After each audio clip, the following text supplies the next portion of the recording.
we're together as we walk on by.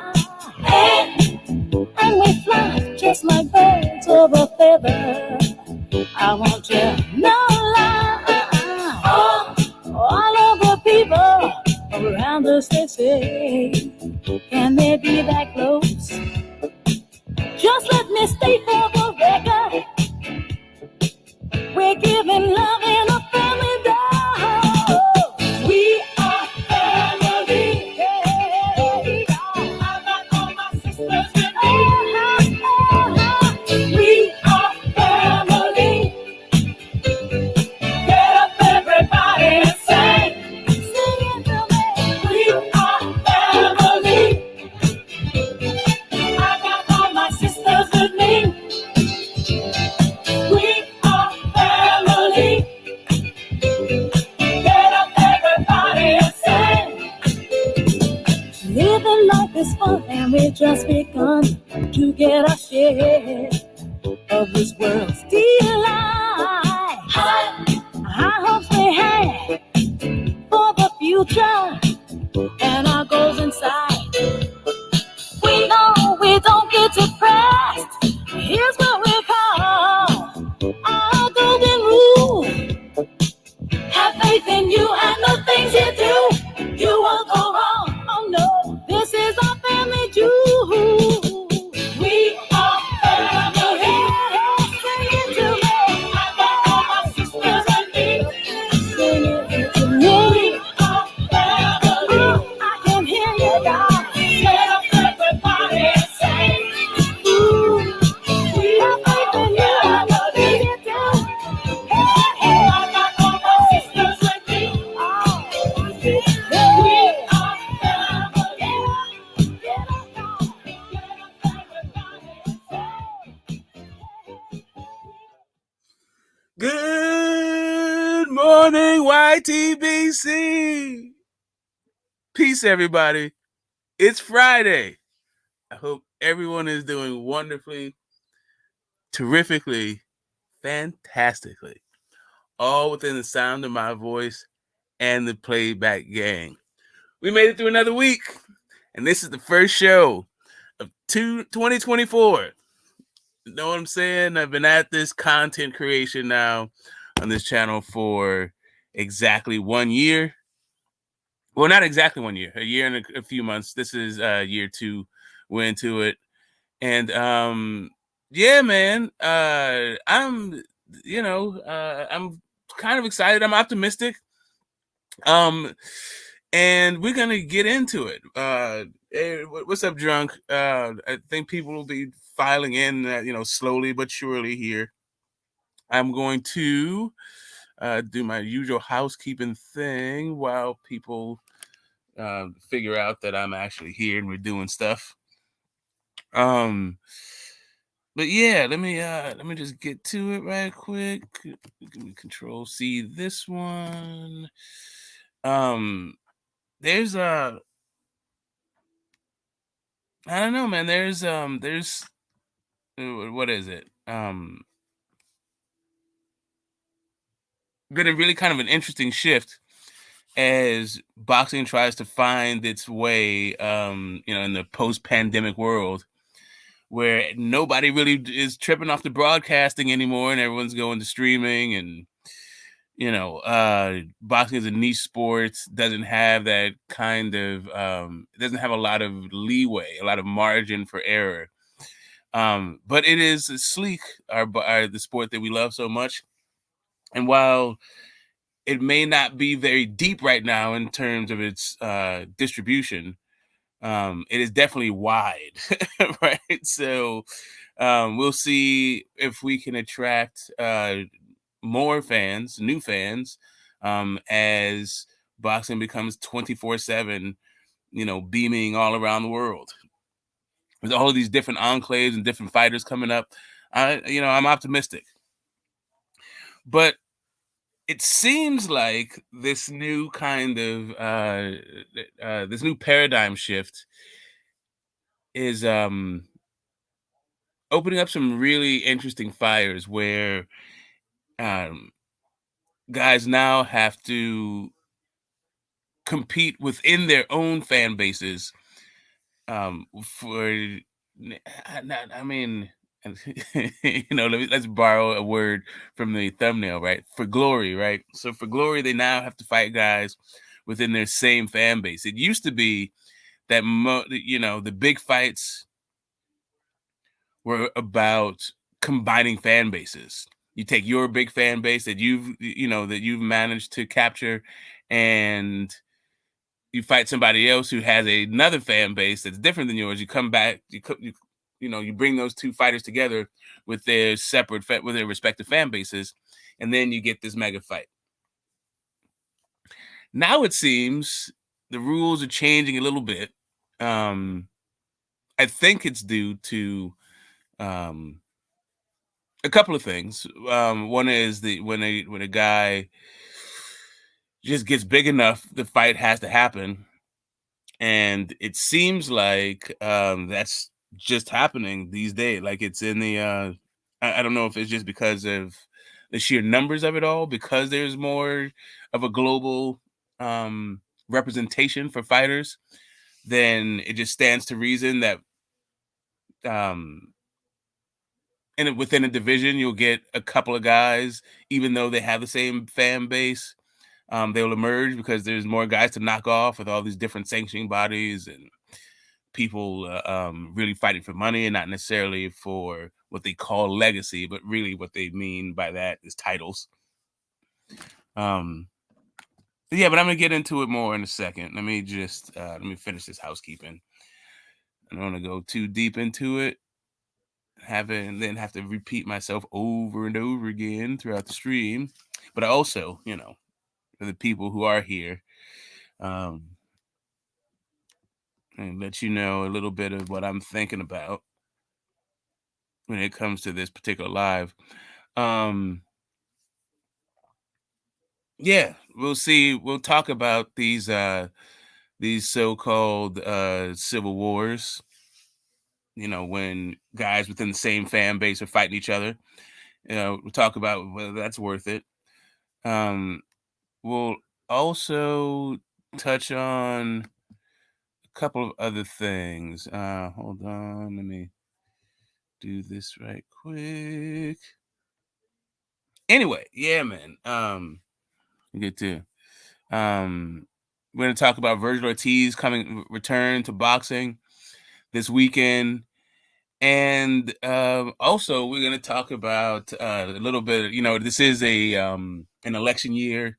So we're going to have all these different, these cultural wedge issues, right? That comes in our, if you're an American, right? But American politics is also marketed all around the world. So you get all these people who are not American, who are all wrapped up in what we have going on without really understanding it. But still, within the world of boxing and the world of politics have collided once again. And USA Boxing has said that both cis women, women who are born women, and trans women, women who transition, men who transition to becoming women, can now compete together in the sport. And yeah, man, this being the first broadcast of 2024, it seems like the future is now, right? But anyway, let me keep it pushing with that. But that's what we're going to talk about. That's what I have for the show today. And then we're, as always, whatever else comes up as we do our sweet thing. Okay, Control V. And let's go ahead and send that out. I will do my best to pin it to the top, but I don't know if I can anymore. Let's see. All right, let's go back over to the StreamYard. Yeah, there's Tom and my brother from another. So yeah, Tom, if you could go ahead and pin that to the top so people can get in, I would welcome other people into the building. Now, so welcome to the building. And I mean, we're gonna build this thing culture cipher style. You know what I'm saying? Peace to the nations of gods and earths out there. And also, to my fellow kings and queens, plus my brothers and sisters. We're going to get it together today. You know what I mean? All right, let's go all to the top. We got Alonzo, always with his poor assumptions. My man lives in such a weirdo world. I don't know what it must be like to always be wrong. It's just assuming people. Like, you should probably stop reading people's minds because you really suck at it. I don't know whose mind you're reading. I don't know if you have a mind, really. I know you have a mind. You just haven't mastered it yet. You're trying to play the mastermind game, but yeah, bro. Just let people be people, and you just be amused at what you find out. That's all I gotta say on that one. What's up, drunk? Marky Dan, you already know. I'll be there at BBO's later on tonight. Let's see. Okay, there we go. Bullet. What's happening with it? I got a couple of people from Dubs yesterday that subbed. I think Bullet's one of them. Welcome to the channel. And if you have a minute, hit the link. Welcome to the panel. Welcome to the panel. Mr. Pads, what's happening with it? One of my favorite guys, one of the first guys here, and he's still around. He's not here always, but he's here whenever he's here and brings a smile to my face and to my heart. So let's see. Why don't you come to the tavern? I do come to the tavern, and I will be back at the tavern. Let's see. Wait a minute. He said, from now on, you talking to me? Okay. Is it true Ortiz fights at 156 instead of 154? Not a good sign. Inactive, not able to make weight. If he does decide to fight at 160 from now, good luck with him trying to get a belt at that weight. I think he can get a belt at 160 just because I think that it's really, really thin up there. When is Lara and Danny Garcia supposed to fight anyway? But yeah, I think he can get a belt off of one of those dudes, one of those fossils. I don't think they'll fight him anyway. I think they'll either retire, it'll be like a vacant belt or something like that. But I think, yeah, Vergil could be a champion. But yeah, it's not looking good for Vergil, and it's not. That's just like the half. That's not even all of it. It's at the full circle. Like, I can't remember which fight I was watching where they had him speaking. Was it Tank versus Ryan? Must have been. But anyway, one of those fights, Vergil, he came out of I guess isolation or seclusion, and gave us a message of hope. But it was a little bit cringe, and I'll talk about that when we get to that part of the segment. But right now, I'm just welcoming people in.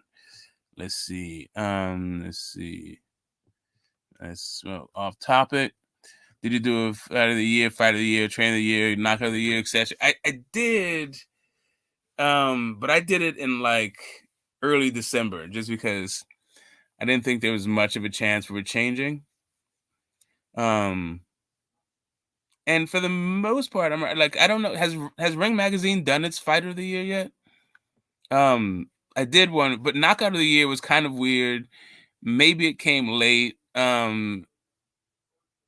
Yeah, it's because nobody knew that Araya was going to knock out Chris Colbert, but I think still Maloney is the guy. Maloney getting knocked out as the one. Let's see, boxing is an obscure sport like monster truck driving and horse racing, and nothing is wrong with that. That's what it is now. But niche sports can become, like sports have, they have their ups and downs. Just put it to you that way. There was a time when baseball was huge. Then there was another time when baseball wasn't shit. And then it's huge again. And yeah, whatever. It's just peaks and valleys. It's whether or not you can survive those peaks and valleys. Boxing is one of those things where it finds its way. Like, first off, boxing used to be, you know what? I'm going to save that rant for me. You know what? I'm not going to go too far into it. Let me finish my thought. Boxing is one of those sports where it goes where the broadcasting medium is. Boxing is a visceral human experience. People fight. They throw punches regardless. Like, even if you don't know how to box, you've seen two little girls go at it. You've seen two boys go at it. You've seen a boy and a girl go at it. Like, fighting is just fighting. It's what human beings do. Boxing has rules about it and there's a technique to it. So I think it's like at its core, I think it's pretty resilient. Um, it's just whether or not can it keep up with the medium. And I think it can. I think that there was when TV took over from film as a way that people watched the sport, um, it had to compete with other sports at that point, right? Like horse racing wasn't really something you went to the movies for. I mean, sure you did to some extent, but not really. Not basketball didn't really exist. They're still doing it in hotel rooms and all that kind of stuff.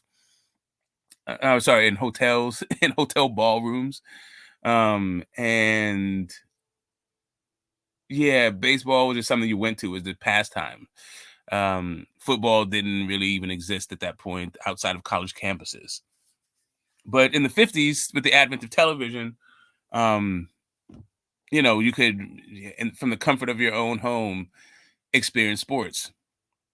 And, at that point, yeah, it was, anyway, I won't go too far into it. I already been a little bit too deep into my intros, but I'm saying, I think with the transition, that's another topic for later, but with the transition from television to streaming, I think that there is a way for boxing to regain a lot of the foothold that it lost because it's not seasonal like other sports. And if you can get it to it being, if you can have everybody watch at the same time without having to go to all these different kind of channels and different platforms, if it's on a platform that everybody has and it's worldwide, that platform, I think that boxing then has a pretty good home for all these different promotional companies to ply their trade. And then I think we could get like some really good fights. But that's just my, that might be putting my cautiously optimistic hat on when it comes down to it. But I think with this new, this next kind of way that we consume content, I think that there's another chance for boxing to regain some of its lost appeal. Put it that way. But anyway, let's keep it going. Let's see. What's up, Bruce? Bruce Gas. You love that guy.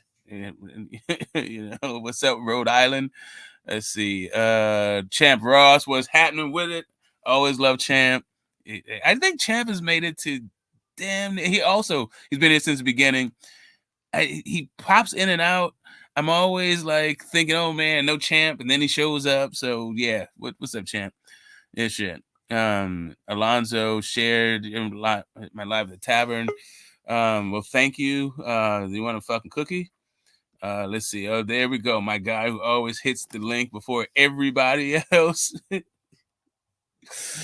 It's what's up, man? I'm crawling out of my hole, scratching my back with 100, with grade A. Hello. With my copy of Variety. How are you doing? Just fine. What's up? Yeah, man, I'm popped up. I have a lot of energy. I'm happy. I'm really happy. I'm well rested, but I'm still totally in the my birthday season, which encompasses the holidays, but it keeps going past the holidays. So my holiday season is like really weird. But what's up with you? How was your New Year's? Just fine. And how much do you love my channel, GT? Well, that's one of those things that's hard to quantify. How much? I'm gonna say probably a little less than how much you love Looney Tunes. Yes. Today, just a little bit less than that today. But yeah, your channel does. The thought of your channel existing does warm my otherwise cold heart. I have about 2,500 subs now. You have how much? 2,500. Booyah! Hey, hashtag goals. One of these days, I will be there too, but I'm on a slow burn when it comes to that thing. You're way more active. You're way more into the grind than I am. And I appreciate not only your work, but I'm glad that you're being rewarded for it too. And when do you want to come back to my channel? Right now, but I can't. I'm on my channel. No, what day you want to come back to my channel? I mean, I want to right now.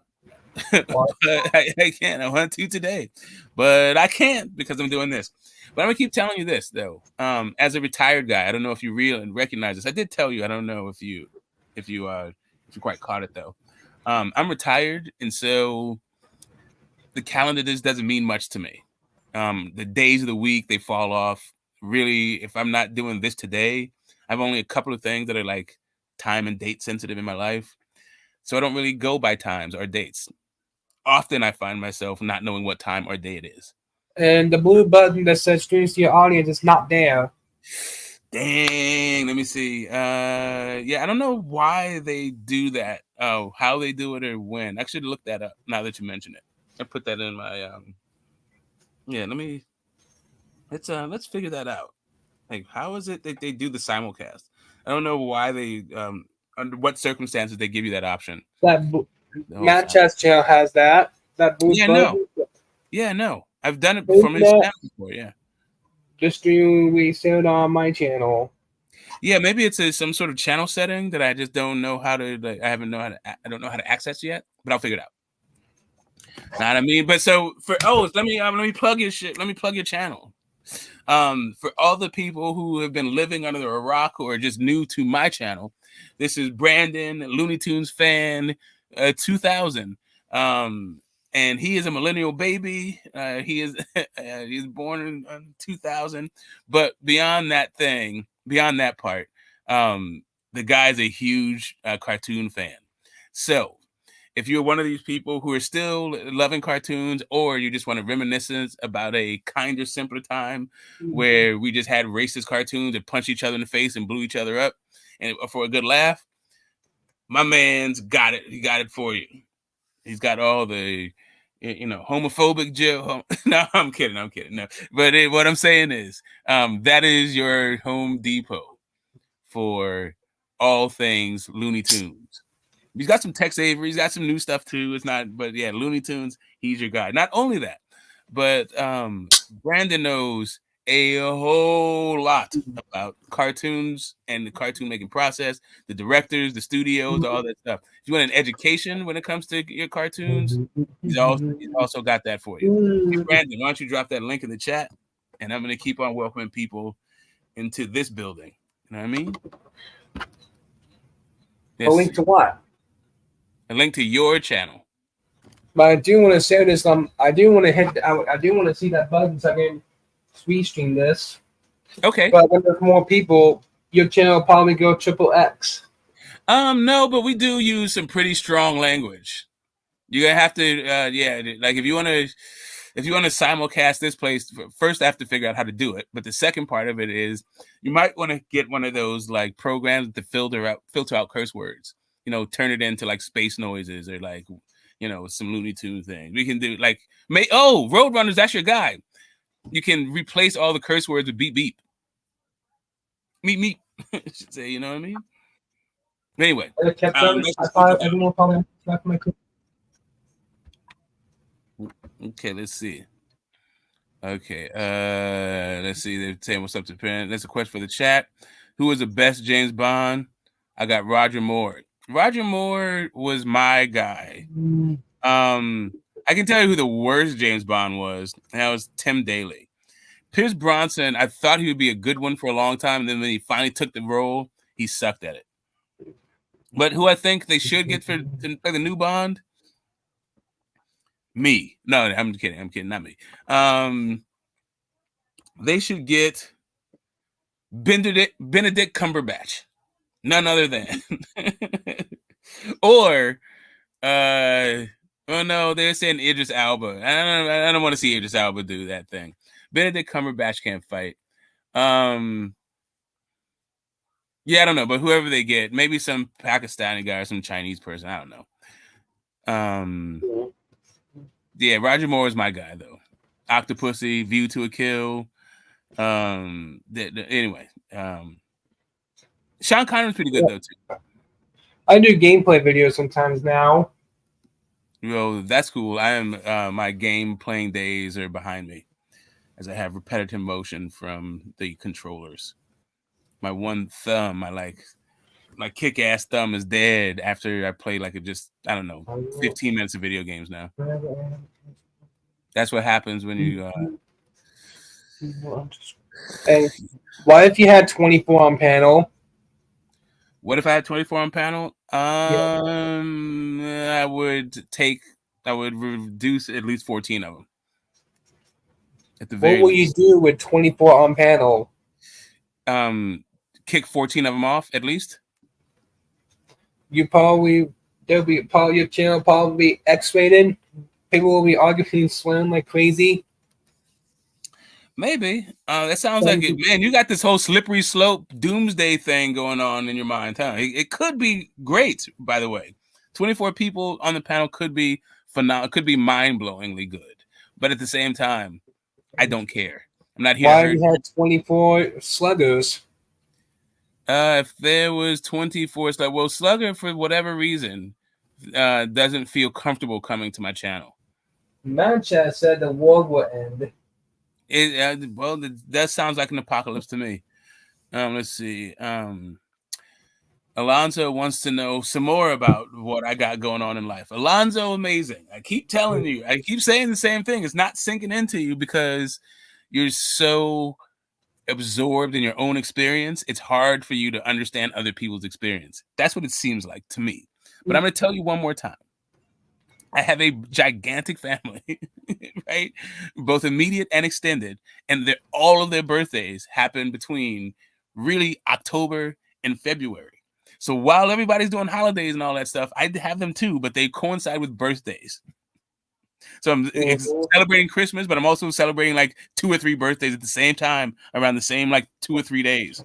And that's what's happening also. Like this weekend, I'm going away with the wife because my sub count is 2515. Well, you know what? If you're going to interrupt me with your sub count, that's not going to work.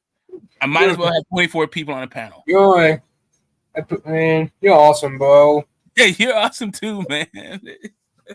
I love the fact that you come back. I love your growth. I love your grind. I'm really happy to have met you and that you keep coming through. Why are there 24 Brandons? If there's 24 Brandons, we would be talking about Looney Tunes 24 times as much. It'll be nice and it'll be a peaceful stream. No swearing, no nothing. Listen, I have peaceful streams. But there's still swearing in it. But I don't have very many peaceful streams. I'll put it to you that. Listen, if I can have a 100% peaceful stream throughout the whole the event, I would enjoy it. Sure, the wife would enjoy it. Right? She didn't have to give me looks out of the corner of her eyes when I get loud and all that other stuff. But, however, I don't know if that's what everybody needs all the time during my stream. So some people come in and they need that kind of release. And, we got a broad tent here.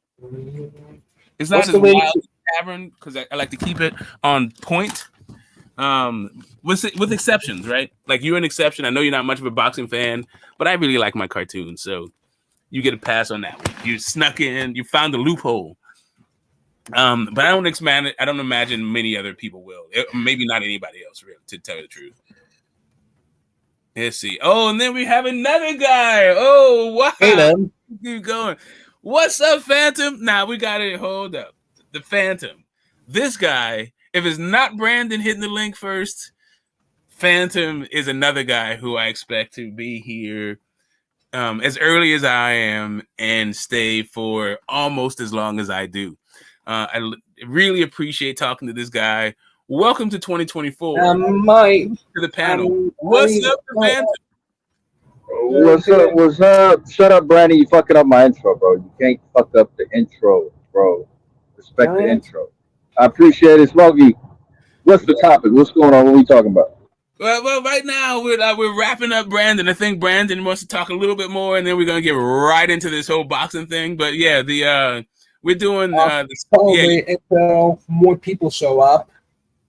Yes, I'm pretty sure most people are going to show up. Just get started. Okay, well, you're hot micing me now.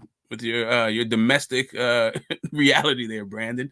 Let's see. Okay, let me get through this thing. All right, so I'm going through that. I'm trying to get through my hellos this morning, but Alonzo's got a lot of questions about my my presence at the tavern. Alonzo said, as of late. But wow, Brandon's a stream killer. Let's see. You're also not going to Black and Browns. Yes, Alonzo, you have to understand something about this whole thing. I've known all of these people longer than you, and there's peaks and valleys to this whole thing. Like I said, I'm really busy with my own personal life and the people that I know in in my actual life, not like cyber people. My actual community that I culled over 5 decades. Yeah, they also need me. So yeah. What's the rating for your channel like movie rating? What happened? What's the rating for your channel like movie rating? The rating for my channel is Brandon. I'm about to talk about boxing. No more of this stuff. Come back and did you already drop your link? Yes. All right, cool. Come back in about like I don't know. I think we're gonna go 2 hours. 2 hours of solid boxing talk. Come on back, and let's see if there's more people on the panel, more people on the channel. And we can talk about Looney Tunes once more, and also how to grow channels and that stuff. Mad Chad, go to Mad Chad, and McSmith is over there. He'll talk to you. Let's see. Oh, man, it ain't like that. I would talk to him. What the hell? How you being mean to the young man? You got to do all that. Anyway, but I guess maybe you do have to do all that. I've noticed something about you, Phantom. You're kind of surly for a youngster. I don't know what the hell happened to you, man. You should be really surly. Is that the proper word? Yeah, I think I'm a. No, go ahead. No, it's surly. Salty as hell. Damn. Yeah. What the fuck you telling the kid for? Man, this shit. You got all kinds of blessings at your fucking side. You're waiting for the goddamn world to end. You want economies to collapse. You want to end the tyranny, all that shit, man. Come on, bro. Doing what I can. Doing what I can. But motherfucker, you could use a sustainable vehicle. How about not getting 7 miles to the goddamn gallon and polluting the whole goddamn universe? How about oh shit! See, the driving gods garble that whole thing. You roboted right at the appropriate time. You know, the ecology god fairy godparents are like, nah, bro. You need to get rid of that whole classic shit. Well, then again, like producing those batteries are fucked up anyway. So let me get to my hellos, get to the thing. Let's see. Holy shit. Miss Pat said he done a male and he believes said there's a level of maximum testosterone that they will refer to when they allow him to fight. However, one is not the only difference. However, T is not the only difference. Yes. And that's what I'm saying. At a certain point, I think male and female is going to come down to what kind of chemicals you have in your body. It's going to be a chemical test, not like an anatomical one. But at the same time, if you get the right mix of chemicals, I'm sure they will fuck up your anatomy too. Sorry, fans, you gonna say something? Yeah, where do you get that from? Like, it's gonna be chemical. What's that? What's going on there? Oh, okay, right. So one of the topics. Okay, let me tell you. Apparently, you didn't look at not even the title of the stream, which is fine because you're home. You don't need to fucking do all that. That's for the people who are interested in the weekly conversation, no matter how weak it is. Let's see. This is about the civil wars that are brewing in boxing. And have you chosen a side? And I've chosen for the civil wars. I got Tank and Devin, and you can throw Shakur in there too.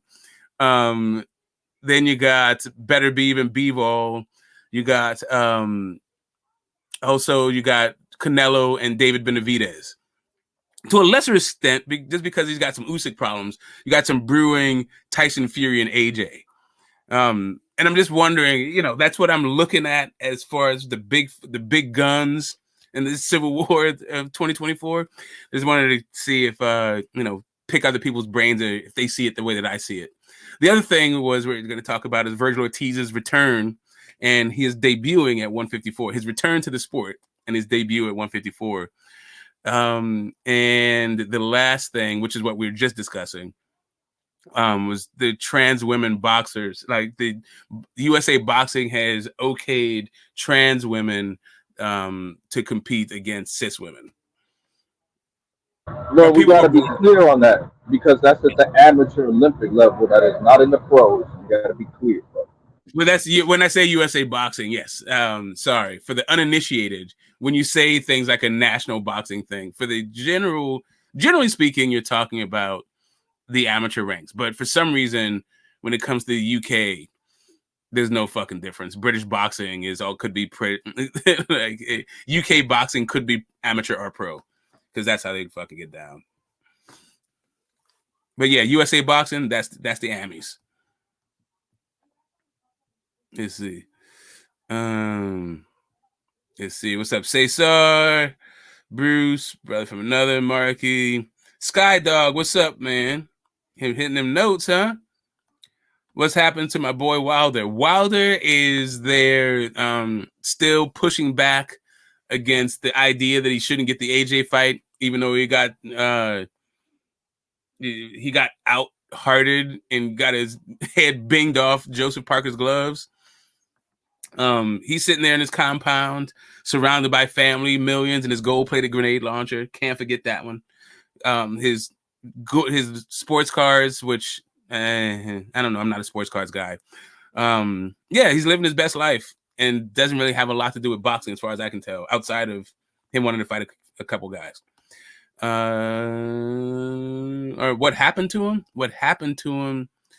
Yeah, you're gonna have to be a lot more clear than that. That's a little bit too broad. So far as I could tell is he laced him up and he earned enough money to take care of his baby, which is what he wanted to do. And in the process, probably carved out a Hall of Fame career and made generational wealth. That's what happened to him. Let's see. Mark it down. Let's see. We have a pound for pound. We have pound for pound free smoke rankings. I stay at the top 5 and have been number 1. Okay. Well, cool. See, you going through the chat. I want to talk about some things. Okay, go ahead. Through the chat. No, I was trying to say. No, I was just trying to help. I was just trying to like say what's up to everybody who's already said to, and I'm not. Go ahead. Continue.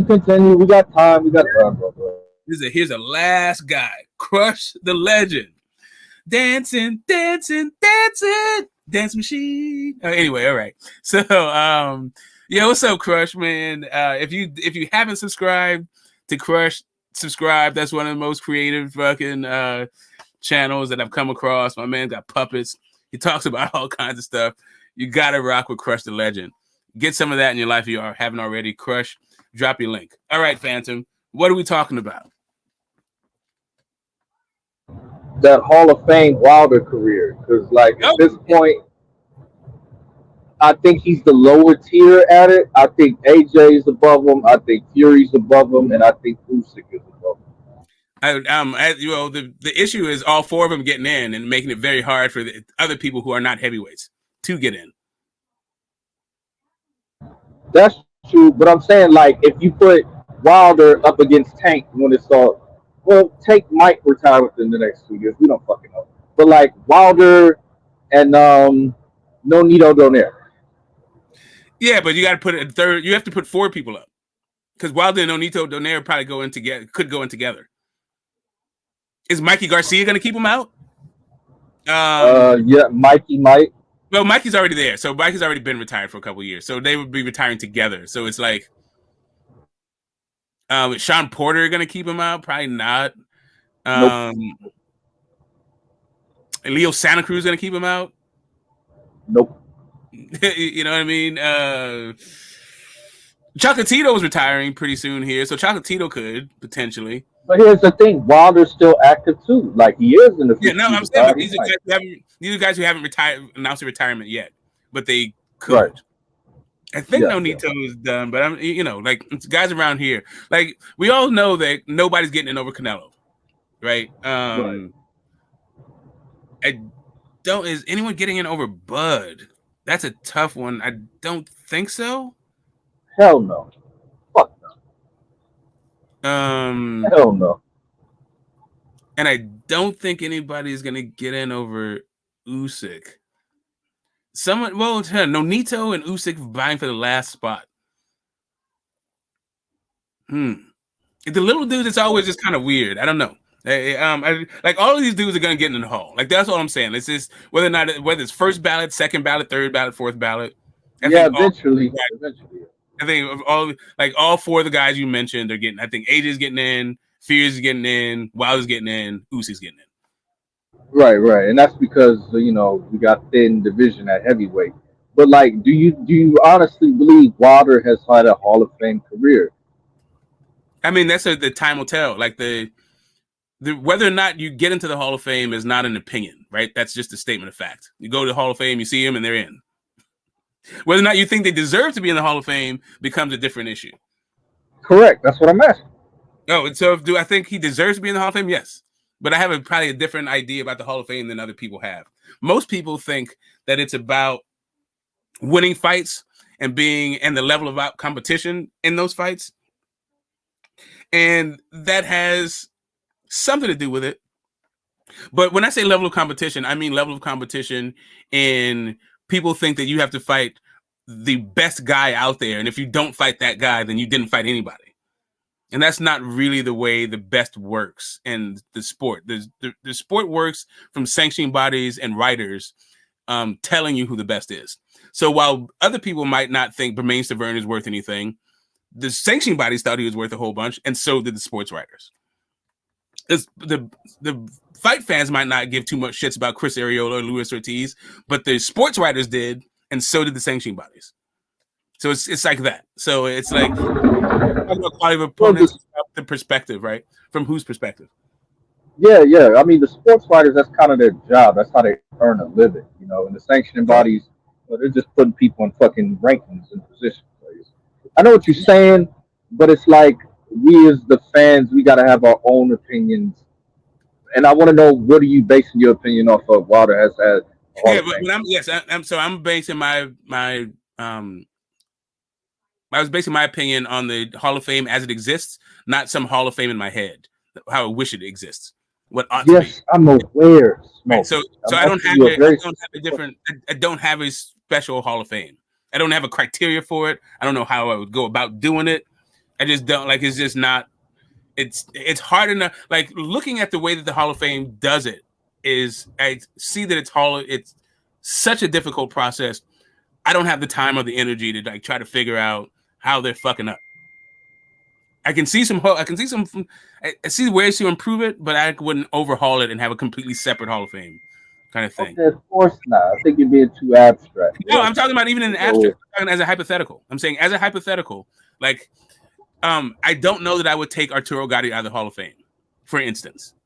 Right. But everyone says that dude doesn't belong in the Hall of Fame. I don't know. He's already there, so I kind of make an argument for him. I don't have it you must beat the best guy. It's only your best win is the way that you get into the Hall of Fame. It just seems like a really weird way to adjudicate the sport. Right. Understandable, but Mickey Ward isn't in the Hall of Fame. So yeah, because Mickey Ward is fucking trash. Just because he had some legendary fights, well, the way that Mickey Ward is remembered is because of all those fights of the year. So he is connected to a Hall of Famer, and he had some great fights, right? Margarito is not in the Hall of Fame. That dude's fought every fucking body. I think that Margarito, but because of the scandal and his weird kind of thing, he just is a guy. There's bubble guys. As a bubble guy, Margarito that never gets mentioned. I don't know about Tarver. I think Antonio Tarver, should he get in the Hall of Fame? Maybe. I don't know. I don't have a separate criteria. I do understand that some fans do. It's just hard for me though. Yeah, fair enough. Let's see. But does that? Yeah, go ahead. No, you got it. I was gonna say I don't think that changes the fact that Wilder's a bum. But yeah, that's all I want to say. Oh, Wilder's a bum. That's your thing. Yeah, I don't know about that. You know, that's that's one of those like spoiled fight fan kind of things to say to me. You know, Yeah, that's how that's I come think across to me, right? Like the people who don't take any fucking punches at all are always like trying to undercut and discount what these guys like kind of go through. And yeah, I don't I know. know, right? That's the funny part. But for me, AJ is not a bum. Like Wilder's a bum. AJ is not a bum. You know, like if they fight, I got AJ with it. You know, Yeah, I mean, it could be. See, to me, most of Wilder's thing is what's going on between his ears. And with what they call cognitive reorientation, um, he could be a different fighter if he had a different corner and a different mindset. Yeah, it was the same thing with AJ. AJ, I think, changed his mindset, changed his corner, and he seems to like now have a different kind of approach to the game. But I think he at least is motivated to win fights. I don't know what Wilder's motivation is to win fights. I know what his motivation is to be in fights, but when it's time for the to dig deep, I don't know what he's digging. Like I don't know what is he fighting for at this point. yeah, that's kind of weird how the way you phrase that. Like he's not motivated to win fight. Like, what the fuck are you doing in the ring, bro? What's Getting going paid. on here? The fuck? Do you know how many I people? understand that, of course, but Man, it's like hold on a that's second. When you go to your job, are you motivated to be the best at whatever job it is you do? Are you motivated to get through here? But are you motivated by the money that they pay you to perform a function? yeah. You it could be a bit of both, but I'm saying with Wilder's, it's like that is completely non-existent. Like I don't know. Yeah, because That's they pay him interesting. a gazillion dollars to perform a function. Okay, so what is this function? Like to get in there They're and get getting it. punched? Yes, they get in there and fight. Okay, Entertain people. Yes, punch people and get punched by people. fair enough, fair enough. But I just think that to a point, it's like okay, you end up in a wheelchair, like, but you got all these fucking millions of dollars, but you fucked up. Well, Like yeah, I think that's why. I think that thought that you're having is one of the things that's keeping his hands in his pockets. You know, when he was the guy trying to catch a body and also trying to give birth. Um, he was a guy who was saying the head's not meant to be hit. Right, that was always been part of his thing. Like he was, he thought he was the dangerous sport, and he also said he was the baddest man. And if he wasn't the baddest man, somebody should come and prove it. Well, somebody came along and proved it. So now, what's his motivation? Like, is it his daughter? Like, make his daughter's health? Well, he's got more money than Croesus. So now, what are you supposed to do about that? Is he going to be the best heavyweight? He never was going to be the best heavyweight. He's the baddest heavyweight. No, he is not. What's his motivation really? fuck if I know. I think he needs an ayahuasca retreat. Figure that shit the fuck out. You know what I'm saying?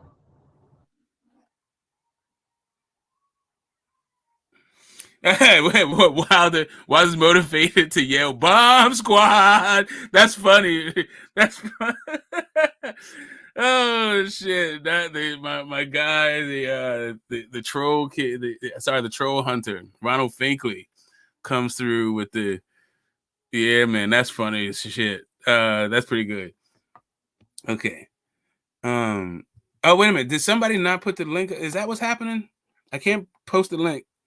Um. I don't know what's happening with my ability to post links here. Let me try. That's something else. Let me try doing it via my phone. Give me 1 second, people. I want to keep trying to do this. I don't want to have to. Can I post the link this way? No, I can only put myself in timeout or ban myself from StreamYard. Okay. I don't know if fucking Boxing Lounge is around, but hey, Boxing Lounge, can you pin that comment to the top? Gertz, what's up, baby? All right, give me 1 sec while I go through this thing. Let's see if I can pin this fucking link. Yeah.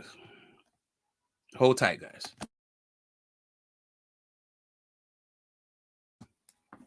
Well, actually, I can do two things. Whatever. I can walk and chew gum. Screw all that. So check me out. Check out my Civil War stuff, my Civil War stories, right? Do you think that? No, hold on. Let me turn that shit off. My echoes and all kinds of crazy shit. All right. So, do you think that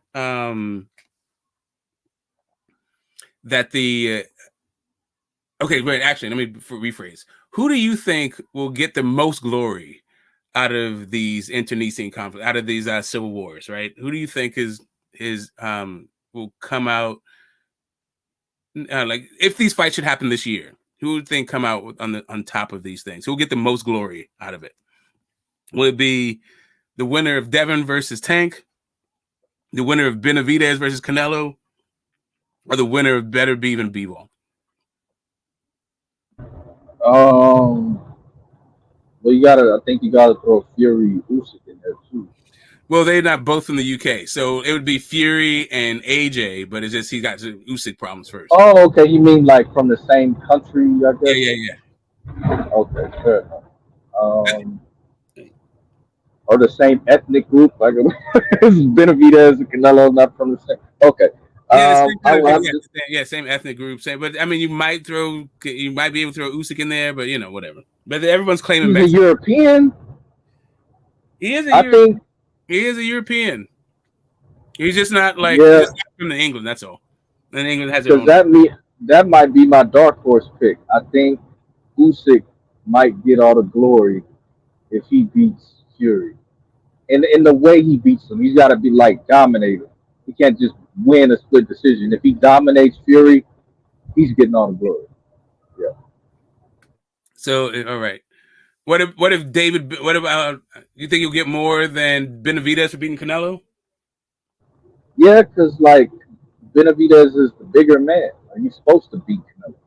And Canelo's already been beaten. Yeah, I see that. He's already lost. Tank and Dev.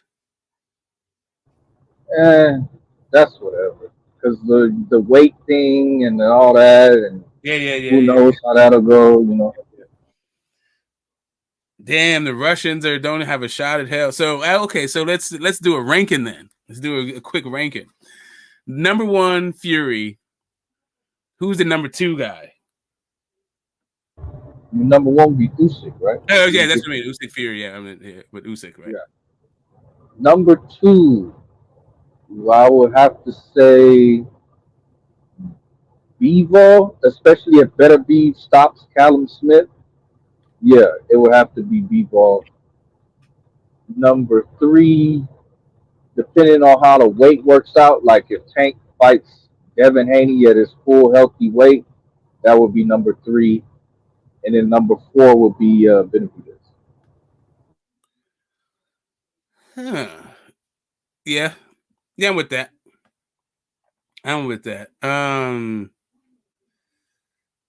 Yeah. So of all those fights, which one are you looking forward to the most?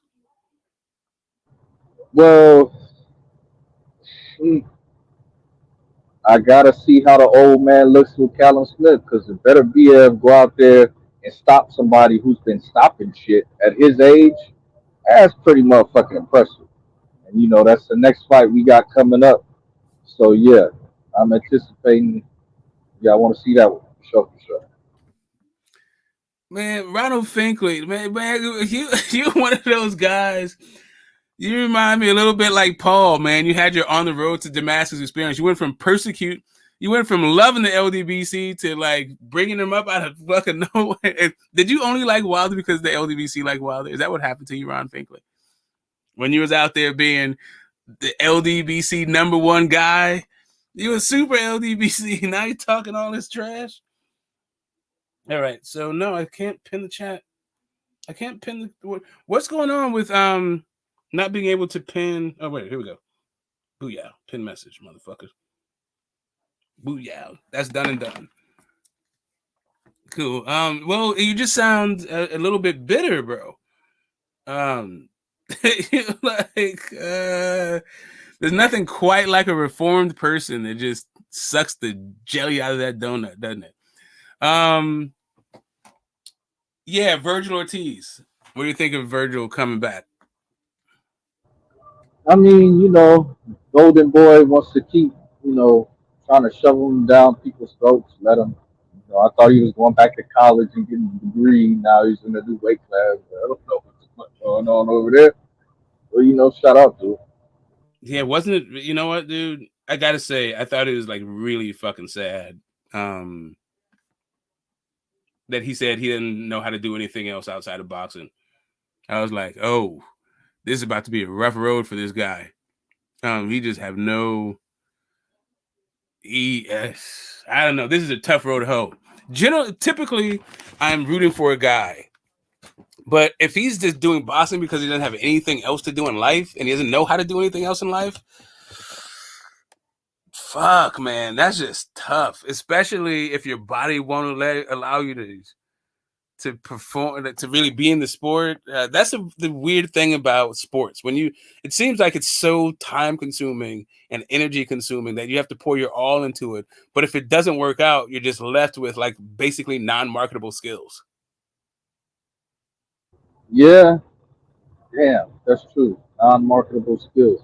I mean, you could think of a market you can market those skills, Smokey, if you can't make it in the ring. Think about it. Come on, you're smart. Yeah, I mean, he could train maybe. He could train other fighters, but can he? I don't know. Like not every fighter can train. Yeah, I don't know.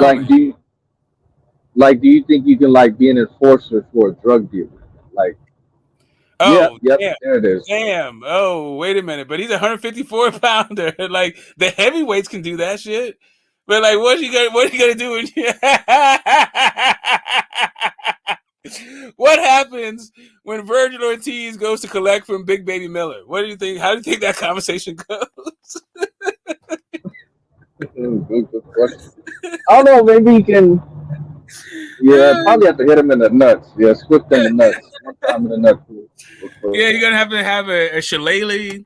You need a switchblade, some brass knuckles, and some backup too. Like you need to, man, come on, bro. Like if you can, let's see, what does a job interview look like? Let's say you have Chris Lovejoy, Trevor Bryan, let's see, Luis Ortiz. Now Luis made too much fucking money.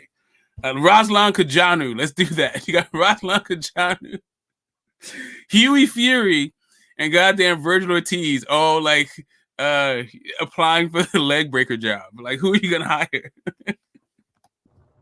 Yeah, I mean, temperament plays a role too. Like, you gotta have the right temperament. Like, if you give me a choice of Huey Fury and Vergil Ortiz, I'm going Vergil Ortiz.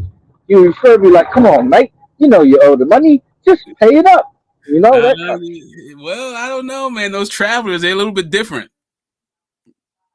You know, if the movie Snatch is to be believed, right? Yeah. Now, if you give me Tyson, I'd take Tyson Fury over here over Vergil Ortiz. But yeah, I gotta go with Vergil. I'm sorry, man. There's nothing quite like a 6'6" dude over a 5'6" dude. Like, if you're trying to intimidate people, like Vergil's gonna have to get his work in. Like Vergil is gonna be like have you seen the movie The Debt Collector? Or the movies Debt Collector? Scott Adkins, Yeah. Joe Casimiro. Right. So not Casimiro. What the fuck is the name? Anyway, doesn't even matter. Point being, those dudes stayed fighting. Vergil Ortiz is gonna be fighting more than both of those dudes combined. Let's say a dude shows up, no one's gonna pay him just off the rip. He's gonna have to kill some. He's gonna have to beat his first few clients within an inch of their lives to get some street cred. Right. I agree with that.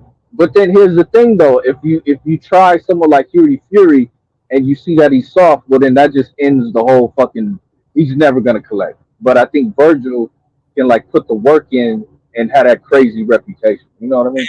I think you got to be big as shit to turn Huey Fury into a bunny rabbit. And but yeah, I don't know. Verge, I don't think he can get a Sonny Liston on. Sorry. I don't think the mob is gonna hook him up like that. And also, I think he's like kind of a nice guy. But although he could turn bitter and surly because his boxing career didn't turn out. Facts, temperament. Yeah, that's what I said. Yeah. Yeah, but I don't know. Yeah, maybe. That's really sad though. That's what I'm saying, my man. If that were to happen to Vergil, like the dude is such a happy kid, such a talented kid, and to wind up doing what he could have done by not ever fucking, trying to become a world-class athlete, or becoming a world-class athlete. I forget trying to become one. Did become one. That is a precipitous fucking fall. But anyway, it is what it is. I wish my man the best. He's fighting tomorrow at 156 pounds. 156, you say? Yeah, that's what they said. They said, and that's what I heard. Mr. Paz is typically a good source of information, but we can double check here. But apparently, Vergil Ortiz missed weight too by a couple pounds. So yeah, been out the ring, been inactive. It's understandable. Not if you're gonna make a run at it. I think the run is going to be at 160. I think that might be the run because it's a thin division. You just got to avoid Johnny Beck. You can reign up in that motherfucker. 154, probably not the division you want to come back in after having health issues. I don't know. Let's see. He says he wants to. Vergil says he wants that Tim Zoo smoke. Tim Tazoo. He wants some. He wants that Zeus thing. Okay. Ortiz Lawson. Who's this Lawson character? He said he thought his career was over. Your career might be over, man. It might be. Here's the thing. I think that fans are hopeful, but I think they're also resigned to the fact that we won't be seeing Vergil Ortiz for long. And really, he's like, when are we going to get the Boots Vergil fight? That's really all it's about. When is Boots going to fight somebody? There's nobody for him to fight, really. Stanionis, Keith Thurman, what was it? Mario Barrios. Yeah, I mean, I think he can move up to 154 if he wanted to, but I don't know. Yeah, I say get a couple fights there, 147, and then let Vergil build up his thing, and then just those dudes duke it out at 147 for one of these 154 for one of these Charlo vacant belts. Sure, why not? I mean, why would it have to be Vergil? Like, is it the Mexican and black thing? Is that why? No, just because they've been talking about them as upcoming prospects. They've been selling this fight. And neither one of them really have any opponents. Like Vergil, I don't know, man. I think I'm a little less optimistic about his prognosis, right? I think my man is not long for the sport. And that's really the only guy.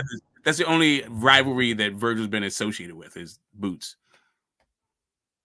Yeah, that's kind of true. But that was based on them being in the same weight division. That's why. We're talking about being in the same weight division, 154. Yeah, that would be later though. But okay. Yeah, I mean, it could be 2020. It could be in 2025. There's not a lot at 147. Yeah, that's true. Yeah, I mean, right. So yeah, we're steaming through these topics, you and me. You want to get what's your take on trans women fighting cis women in the United States of America? What's your thoughts? Nah, you got nothing on it. Yeah, he's silent on that one. He's not gonna wade into that quagmire. Okay. Let's see. If Canelo beats Benavidez much bigger and in his prime, it would be a statement after all these years, people saying Canelo is afraid of him. It would be. It would be. No mercy. What is the hell is Ron talking about right now? And while only bias towards LBDC is a fact, he's a biatch. Okay, listen. I know that you and Alonzo got fuck the LDBC on the brain. For me, I'm not fuck the LDBC. I have not claimed LDBC in a long time, but I never stopped being LDBC. I just don't like the guys whose channels that I went to when I was like going to the LDBC channels aren't LDBC anymore. Doesn't mean that I'm not LDBC. It just means that I don't really have any content of theirs to consume. Although I did like Drew's stuff, I was just never a big like I was more. There was so many channels I could never really get around to Drew's stuff. Yeah, my introduction was guys like Town Biz, Cali Enigma, Black Fight Fan, to some extent Fanon, World Breaker Fighting, Kurt Sugar, Scrapbook Boxing, Blood Boxing. Those are like my LDBC guys, and they're not around. So it is what it is. I still wish the guys the best. It's just like the guys are still making for. I like BF. But I was never like, I had to. What is it? I had to take my man in doses. It's really good, man. When he had this dude named Hakeem, was his name Hassan? Hamed.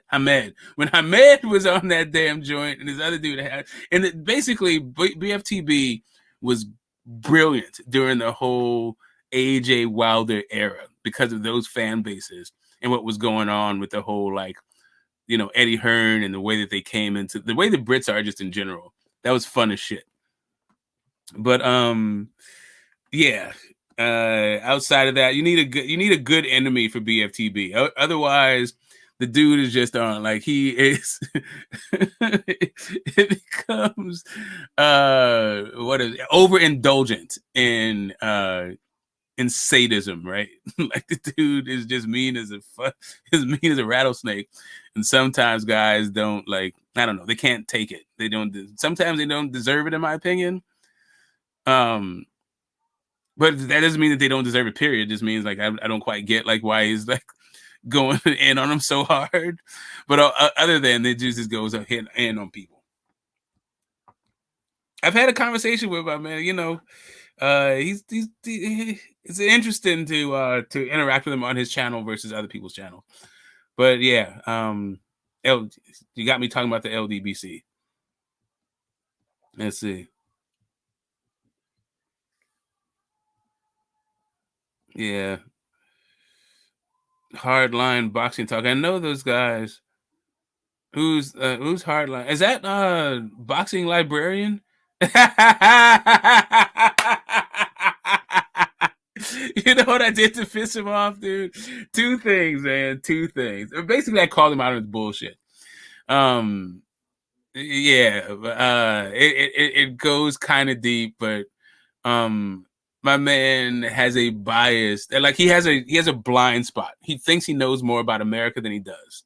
He thinks he knows more about Black people than he does. He's known more about America than he does, and so he makes these really offensive, not meaning to though, unbeknownst to him, they're totally unintentional, offensive ass fucking comments about boxing and all this other stuff. So anyway, I pushed back a couple times against his self-righteous and his certainty about topics where he's not really that knowledgeable on. But he does, whatever. His whole boxing thing is kind of funny. But yeah, that takes me back to the Ralph Dawkins days when I was a regular contributor to the Ralph Dawkins radio. Yeah, that went south. Most of the guys over there I don't actually hang out with. And Jerome, he's still around. Tommy, of course. Yeah, that's about it. There's a couple of other people I just haven't seen them around lately, but yeah, I didn't keep too many people from the Ralph Dawkins radio. They were kind of weird.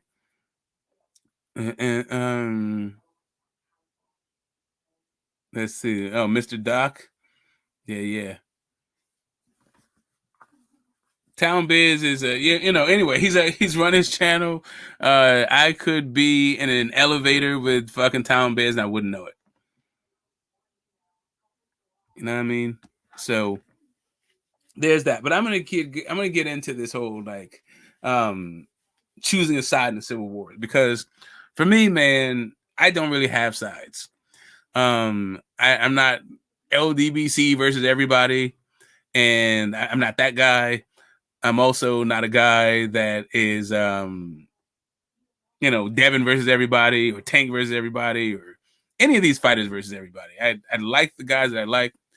As a matter of fact, I'm cool with every fucking body in boxing right now. I don't have a villain. As far as I can tell, they're all good enough guys. I actually really appreciate the fighters that are around today. They don't seem to be like... The last guy I didn't like was Dillian White. And that's because of the way he spoke about Luis Ortiz. Not the shit he talked about him, but the shit that he talked about him in order to not fight him, to tell him that he wasn't going to fight him. If you're gonna not fight somebody, just ignore them and let it just move the fuck on. Luis Ortiz is not talking about him, and he shouldn't be talking about Luis Ortiz.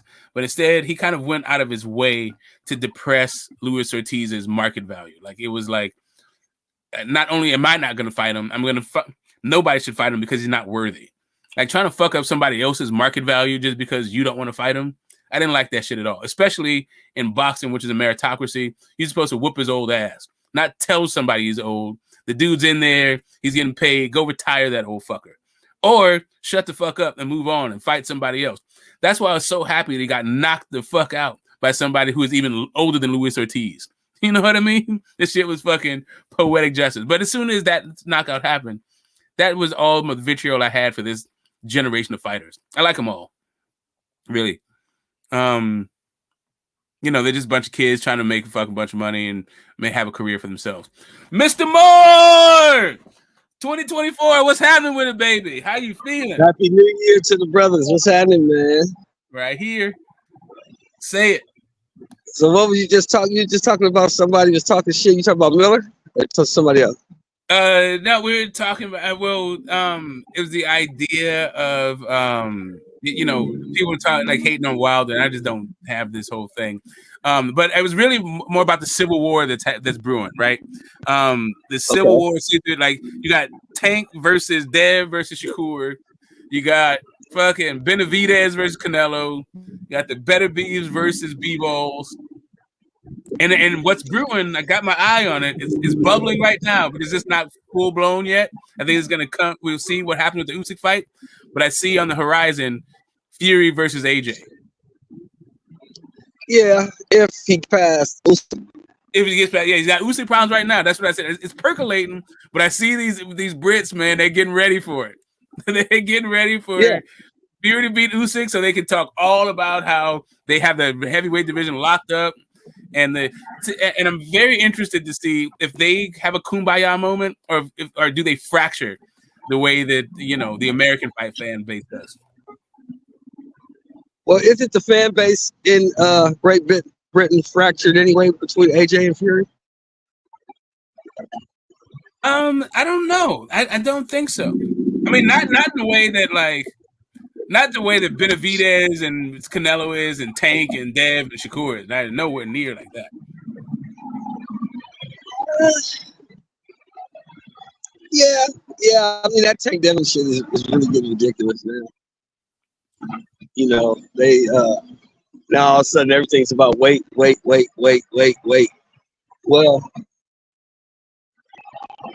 if he was so big all this time, as you say, he's always been too big. Why would you talk about knocking him out, doing all this other shit before? And now when it's available, oh, he's too big. I'm not fighting him. He's a middleweight. Come on, man.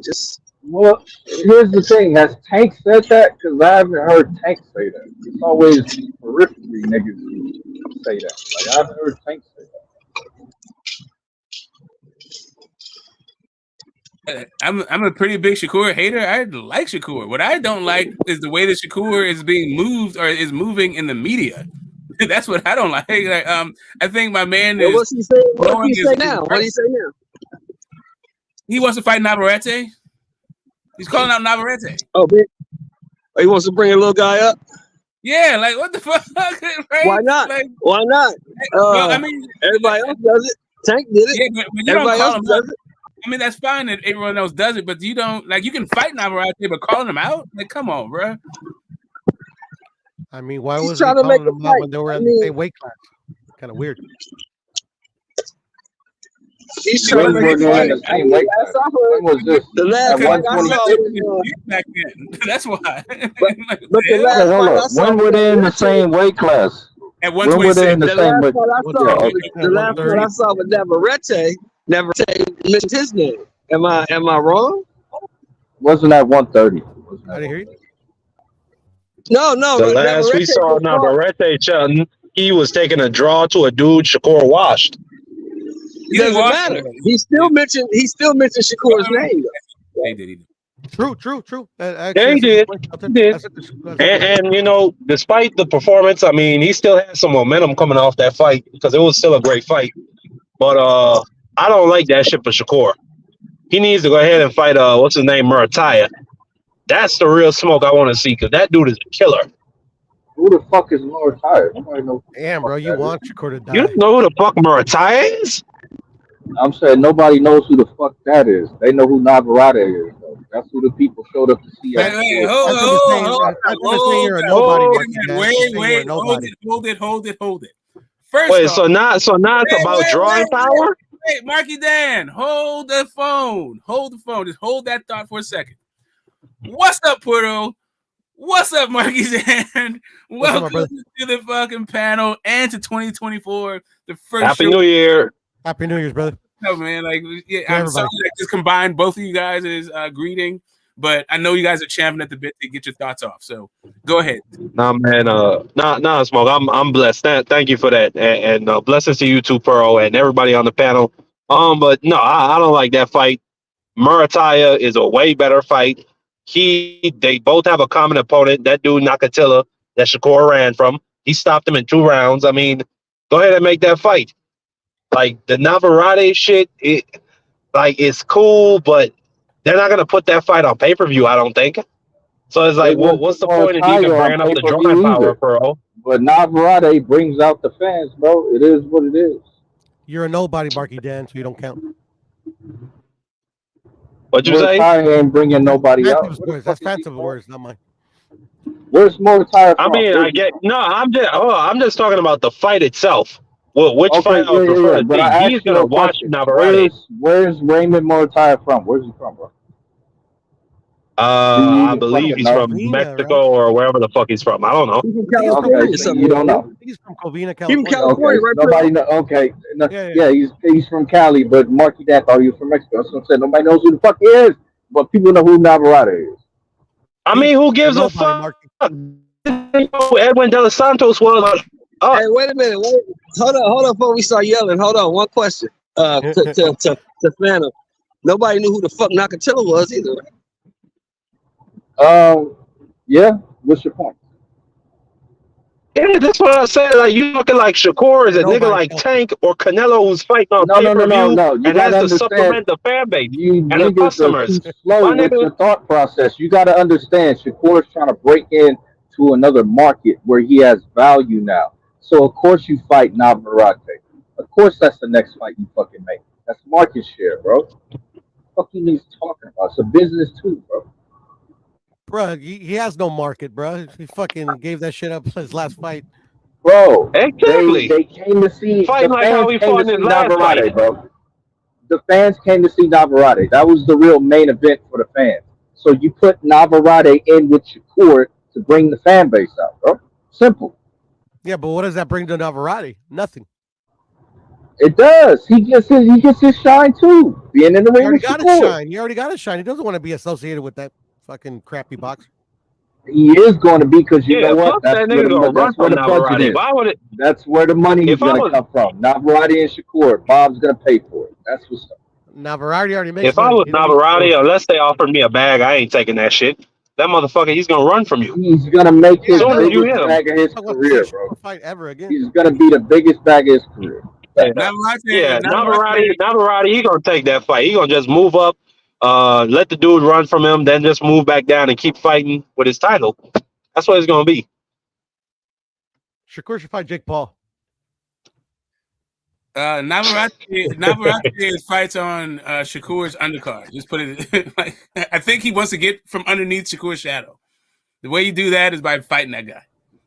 I'm not mad at Navarrete. You headline with.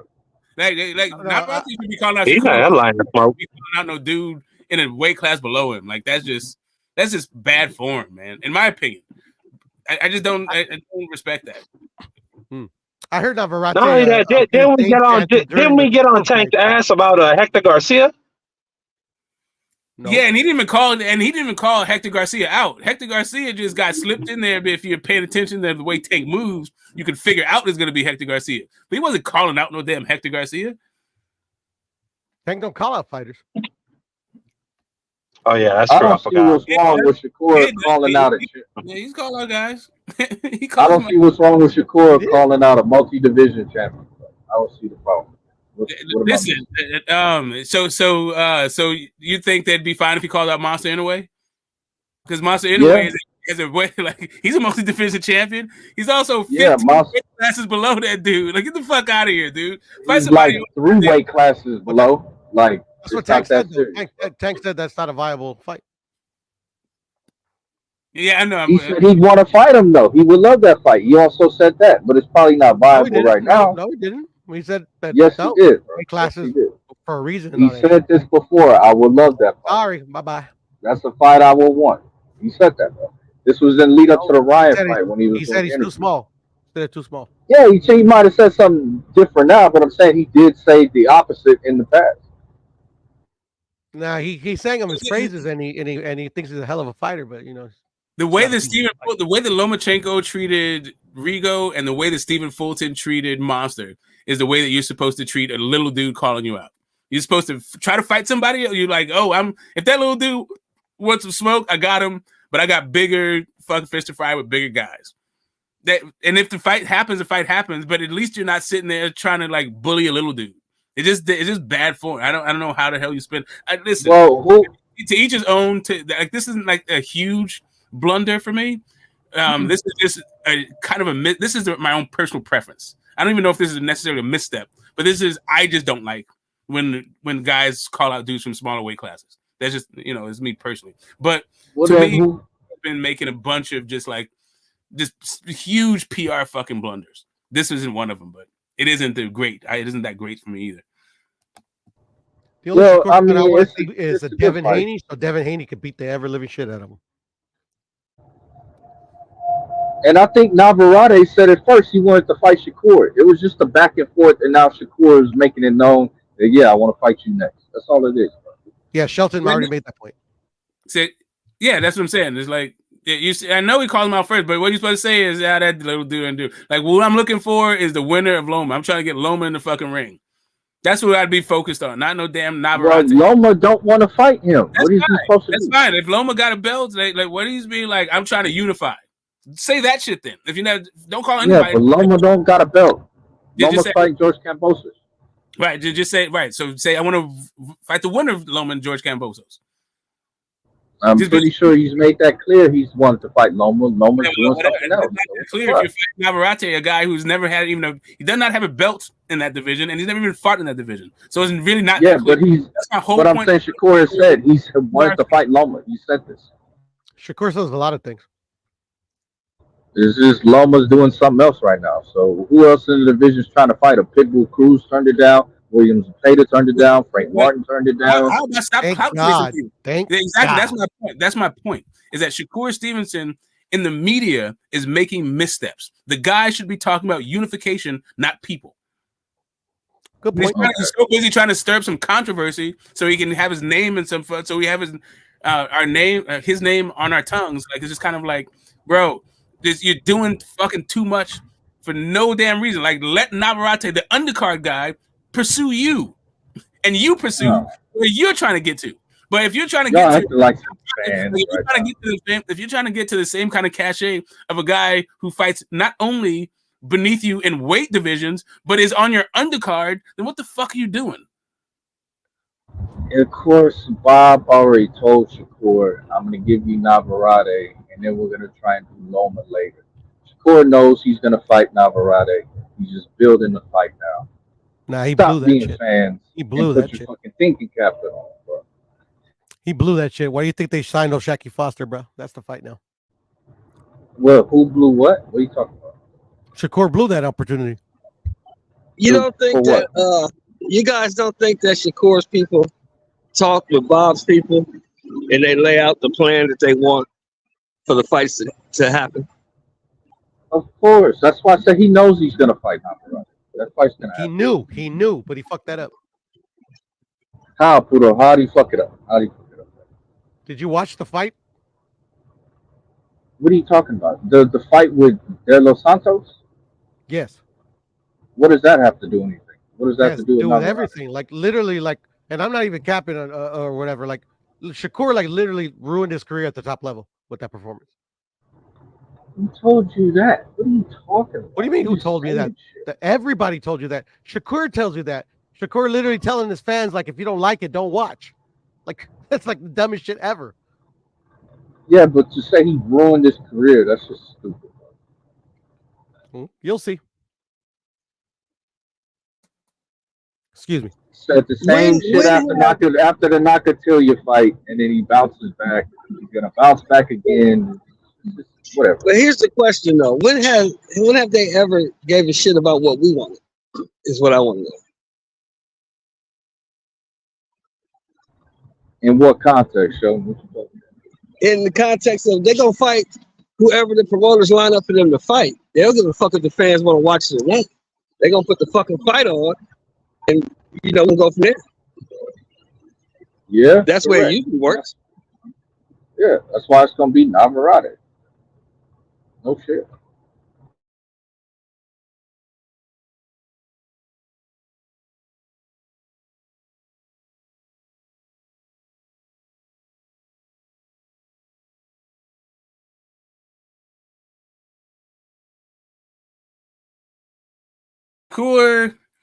Shakur is one of those guys that I'm slightly disappointed in, but I think most of it has to do with he just says wild shit. He does wild shit. The publicity stunts are just too much. Really, it's just here's the thing.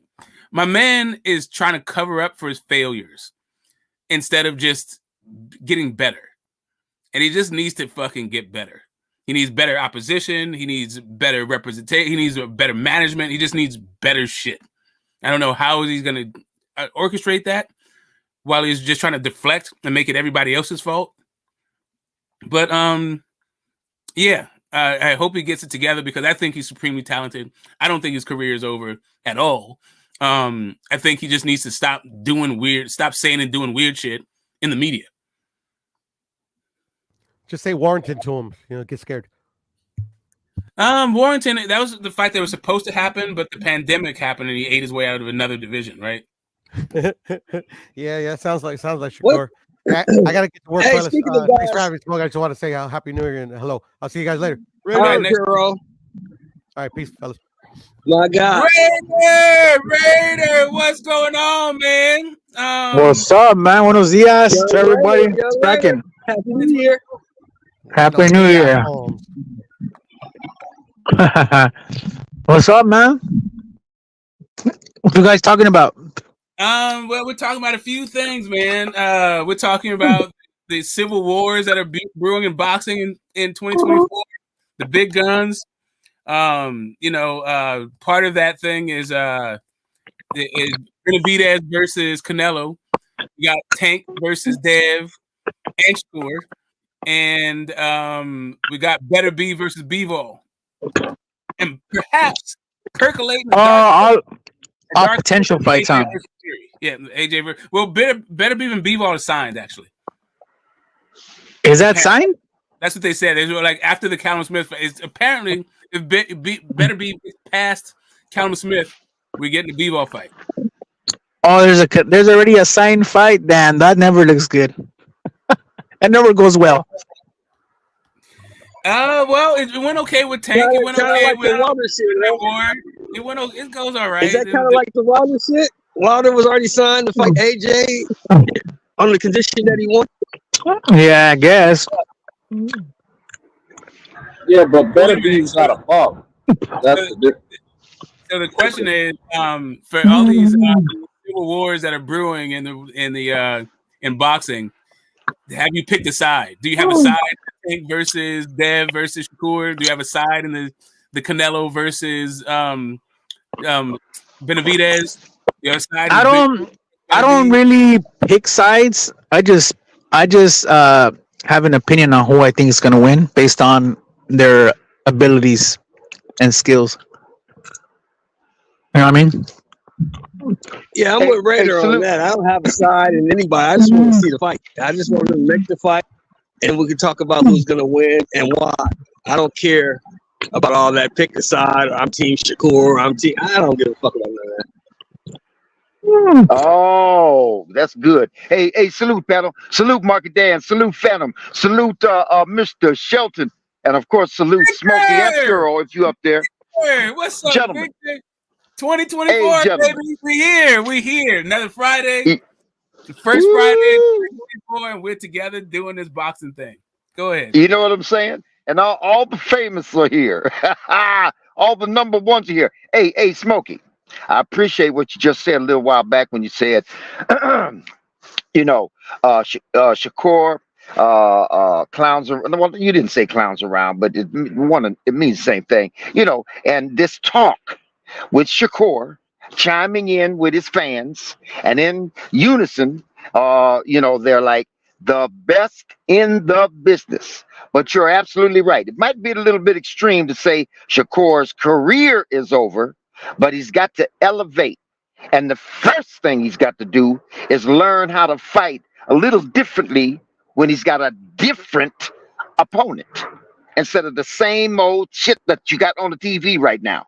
You know what I mean? Same old stupid ass shit over and over and over again. And then yelling and hollering and screaming about, I'm the best in the business. Give me a break. So you're right. He's got to improve. He's got to learn some more boxing skills. Add a little bit more to his tool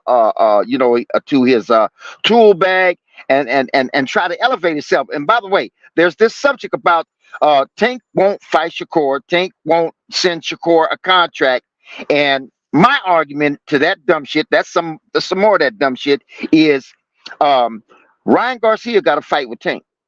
Rolly, of all people, got to fight with Tank. I understand there was some politics involved, but those two motherfuckers contributed to landing that fight because of them promoting themselves and so to speak, pulling the wool over everybody's eyes and qualifying for a fight with Tank, when actually neither one of them should even been in the ring with the motherfucker. But leave it to them and their promotional skills, their ability to talk to Tank himself. Ryan on Mike Tyson's podcast, calling Tank on the phone and telling him, I'll knock your motherfucking head out. Rolly calling the motherfucking names. How can a little motherfucker with a big head like that and then little T-Rex? Yeah, that's what helped them to get the fight. And so Shakur, while he can talk shit, he ain't talking no shit to Tank. So what in the fuck is Tank gonna rev up and send Shakur, of all people, a motherfucking a contract for? All right, so some guys can talk shit to Tank and still not get the fight. I'm not gonna mention no names, but I am gonna welcome BVO to the panel, not the channel because he's been here before, but I don't know if he's ever hit the link. Maybe he has, maybe he hasn't. But I think BVO got something he wants to get off his chest. What's happening with it, man? Happy 2024. What's going on? Happy New Year. Salute to the whole panel, man. I feel like Lennox Lewis, man, trying to get Riddick Bowe in the ring. I want my rematch, so I got to keep showing up to Smoke. Give me a rematch. What do you keep showing up? You just got here the first time. Okay. I gotta keep showing up like, look, man, I want my rematch, Punk. I want my rematch. Let's do it, man. Let's do it. I was robbed. I was robbed like Loma. I was robbed. Yeah, it's not. You don't gotta call me out my name and none of that shit. All you gotta do is say you want to do it, and let's get it on. Let's do that. It's all good. Hey, the man keep throwing the belt in the trash on me, y'all. I don't know why he keep doing that. Listen, I'm out here lonely, man. I'm out here going like, is there a challenger? Is everybody shook? Everybody talks a good one on all these damn panels, but they say everything but let's debate. Hey, I'm ready, man. We just hit 1 million views on my channel. We could do it. Stop running from me. Oh shit! Congratulations. Let me clap that shit up. 1 million views. What? Nice. Yeah, we got 1 million views in our first year, man. We doing it big, man. We trying to catch up to you. Yeah, shit. My first year, I did 1/10 of that. Like, what the hell? I'm at 130,000 my first year. But anyway, it's all good. I do appreciate. I appreciate the heart, the willingness. I think the first time it was probably, it's probably a good learning experience. I'm not going to underestimate you. All we got to do is come up with a topic, and I got you. I'm sure you don't want it to be Theo being undisputed. I know you don't want anything to do with that. Hey, I know you don't want to create that. But I will say this before I get off, man. I get what the brother was saying about Sugar Shakur. At the end of the day, as much as we all hate Bill Haney, man, I got to give Devin the American Dream a lot of credit. He's taking the best fights. Unfortunately, Regis was a soft touch. I mean, we just want to see him fight Tio at this point, man. But Devin deserves a lot of credit, man. He really didn't went out there. He been begging for contracts, sent Sugar a contract. He didn't accept it. Only person he ran from was Tio. When Tio seen him, Tio checked him, and we haven't heard nothing since. So other than that, a lot of love to Devin Haney, man. And shout out to the Bay, man. East Oakland is in the house. So shout out to everybody. Yes, sir. Hills and Flat, baby. East side. Oh. But that's what's up. All right, BBO. I'm gonna be on your stream later on, and we can figure out this out, man. You don't have to say a whole bunch. All you have to do is say, let's do it. Let's do it again. And I'll be there just like Bootney Farnsworth. Y'all heard him say it. Don't let him throw the belt in the trash, please. Nah, you gotta come get these. It's not happening. You can try. Okay. Yeah. So right. So back to my man Victor. Yeah. I don't know how disrespect like Bill Haney, Dev not so much. Dev has been like he talks his shit and all that stuff, but he's been more like just trying to antagonize Tank. But Bill Haney has been so disrespectful to Tank. He's not been able to get a contract or an offer. He has got a phone call. They chop it up and all that stuff. But I think that if anybody's put themselves into a position for a Tank fight and talked a bunch of shit to get a Tank fight, it's Devin Haney. You're right. They're not really getting offers though. Well, I you know what? This is what my feelings are. Tank is sneaky, and what's the word? I can't think of the word, but it's the kind of guy that moves in stealth, and you don't really know what he's doing. Then all of a sudden he surprises you, and that's the way Tank does his shit, even in the ring. And so I would lean towards believing that one of the first fights, or second maybe, that Tank's gonna get is with Haney. It's with Haney. He's gonna get that fight with Haney, and he's gonna get that fight with Haney because Ryan kind of insulted Tank because he suggested that he was gonna beat him up and so on and so forth. Rolly, he insulted Tank. He said he had called him names with T-Rex hands, and it made a lot of sense, you know what I mean? Because people a lot of times base things on the surface shit. If he's taller, if he's got longer arms, more than likely, well, that's surface shit. But you're not talking about surface shit when you're talking about Tank. You're talking about a unique motherfucker who does things he's not supposed to be able to do. So that surface shit on the surface shit doesn't work. But Rowley insulted him, calling him names, getting up in his face, being all over social media, doing the same thing. And Ryan the same, like I said before. So I just think, but Haney and his father, imagine that, a grown man. Now I understand Tank is a grown man. He's a grown man too, so he should be able to take it, and I'm sure he can. But the dad father duo with those kind of insulting things, how low can you go to take a guy, kick a guy when he's down? Tank's photographs of him being jailed, or those pictures that the police took of him, and posting that shit all around, man. That was low, below the belt kind of shit.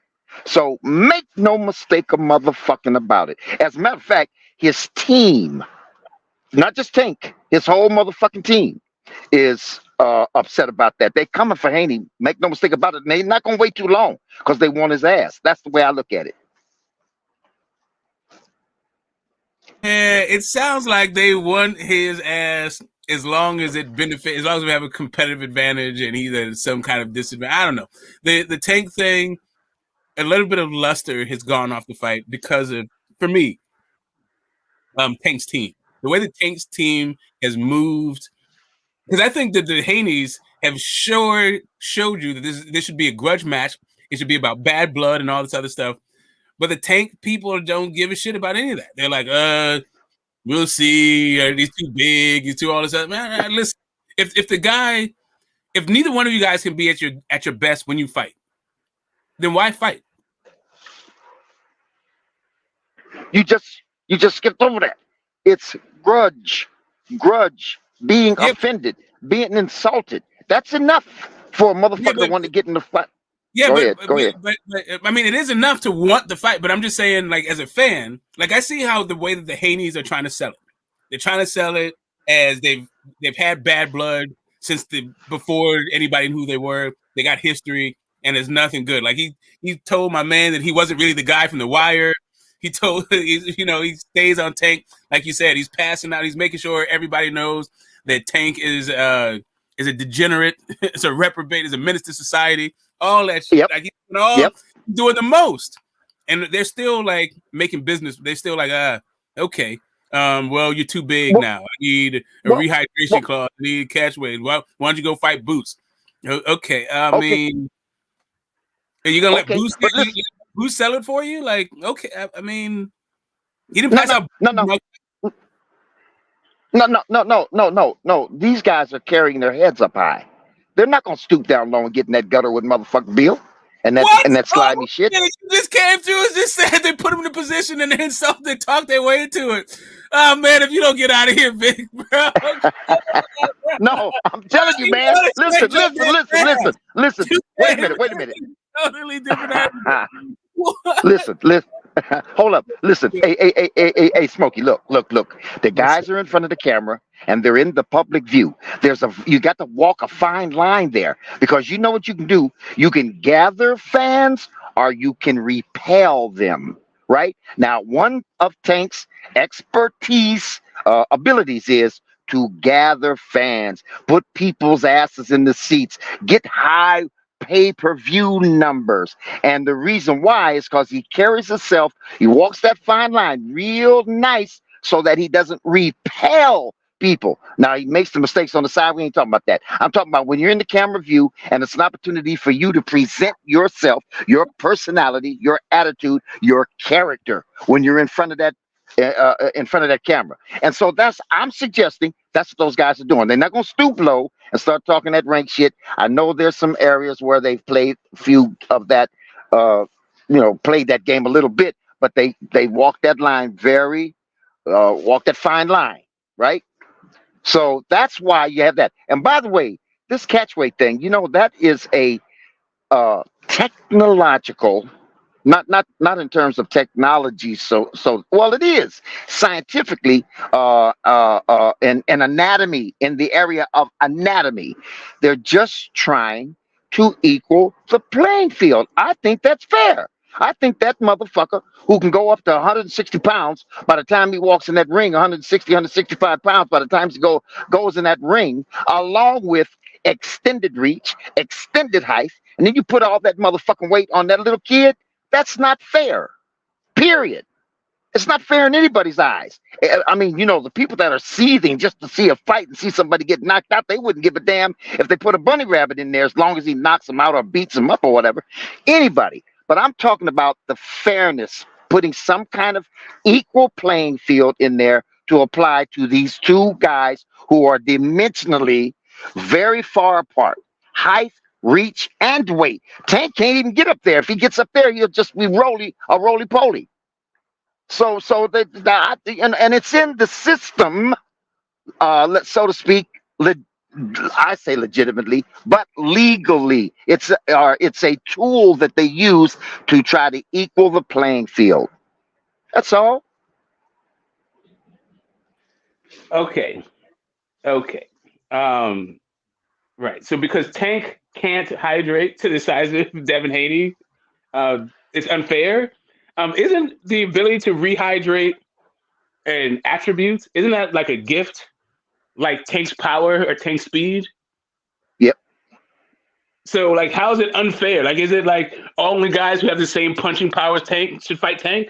Only guys who have chance to fight? Like, what the hell are you talking about, man? First off, Tank doesn't go into on fight night 135 pounds. Tank's 150 something himself on fight night. Like, he's just not 160. He's 150 something though. Like, come on, bro. If Tank's too little, then move the fuck on. That's what I'm saying. That's my point. Is about the way that the Tank side is talking about this fight, how it's unfair, how Dev has to like tie one hand behind his back, or maybe he needs to get on his knees, or maybe they're like, man, listen, if you can't beat Devin, if Devin's at his best, then you're too damn little, and just take all that shit. Just get bullied. Just shut the fuck up, because you're too damn little. Period. No. You can be if you're at your best and that dude's at his best, you're gonna get your ass whooped. That's what it sounds like. No. It's just a matter of trying to equal the playing field, make it fair, and no, there ain't no moving on. Equaling the playing field is they have a weigh-in on Friday. That's where it's equal. Okay. Well, and there ain't no moving on. Tank, he can't move on. He can't let that ride. Not what the Bill Haney team did, the father-son duo did. He can't let that ride. Can't let it ride. Well, he's gonna have to because he's too damn little to do anything about it. No. Listen, you know what? I'll tell you what. In my estimation, in my opinion, even if they leave things the way you're suggesting, just leave it alone and fight and fuck all this rehydration and all that shit. Fuck it. He's still gonna beat Haney's ass and punish him. There you go. That's what I want to hear. That's my point. Like, all I want to hear from the Tank people is not about how there's some unfair competitive advantage when you're faster than the guy. You are the polished article. You've been at this forever. You're the stronger. You're supposed to be the stronger guy. This huge puncher. And you're supposed to be the boogeyman. You're supposed to be the man. Why in the hell are you talking about like all of a sudden it's unfair because he can do something that you can't? All right, now listen. If you weren't looking at a institution of boxing that has all of these mechanisms in it, and you were walking down the street and somebody tapped you on the shoulder and say, "Hey, Smoke, come over this way. Look at these niggas over here fighting." And you said, "Yeah, I'll go take a look." And you saw some big nigga beating up on a little nigga. You would watch the fight and say, "Damn, he beat the shit out that little nigga." And the whole discussion after that would be, "Yeah, man, but that was unfair. That nigga was big. You see how big that motherfucker was? That motherfucker must have weighed this much, must have weighed that much." Now, who needs that shit? Bro, listen. Do you think we'd be talking about David and Goliath if Goliath fucking won? Like, come on, man. Like, why don't you get out of your cover? Are you ever going to take a risk without complaining the whole fucking way? bro. Oh, man. Get off of your golden calf. Get off of your, I would say high horse. Get off of your low horse.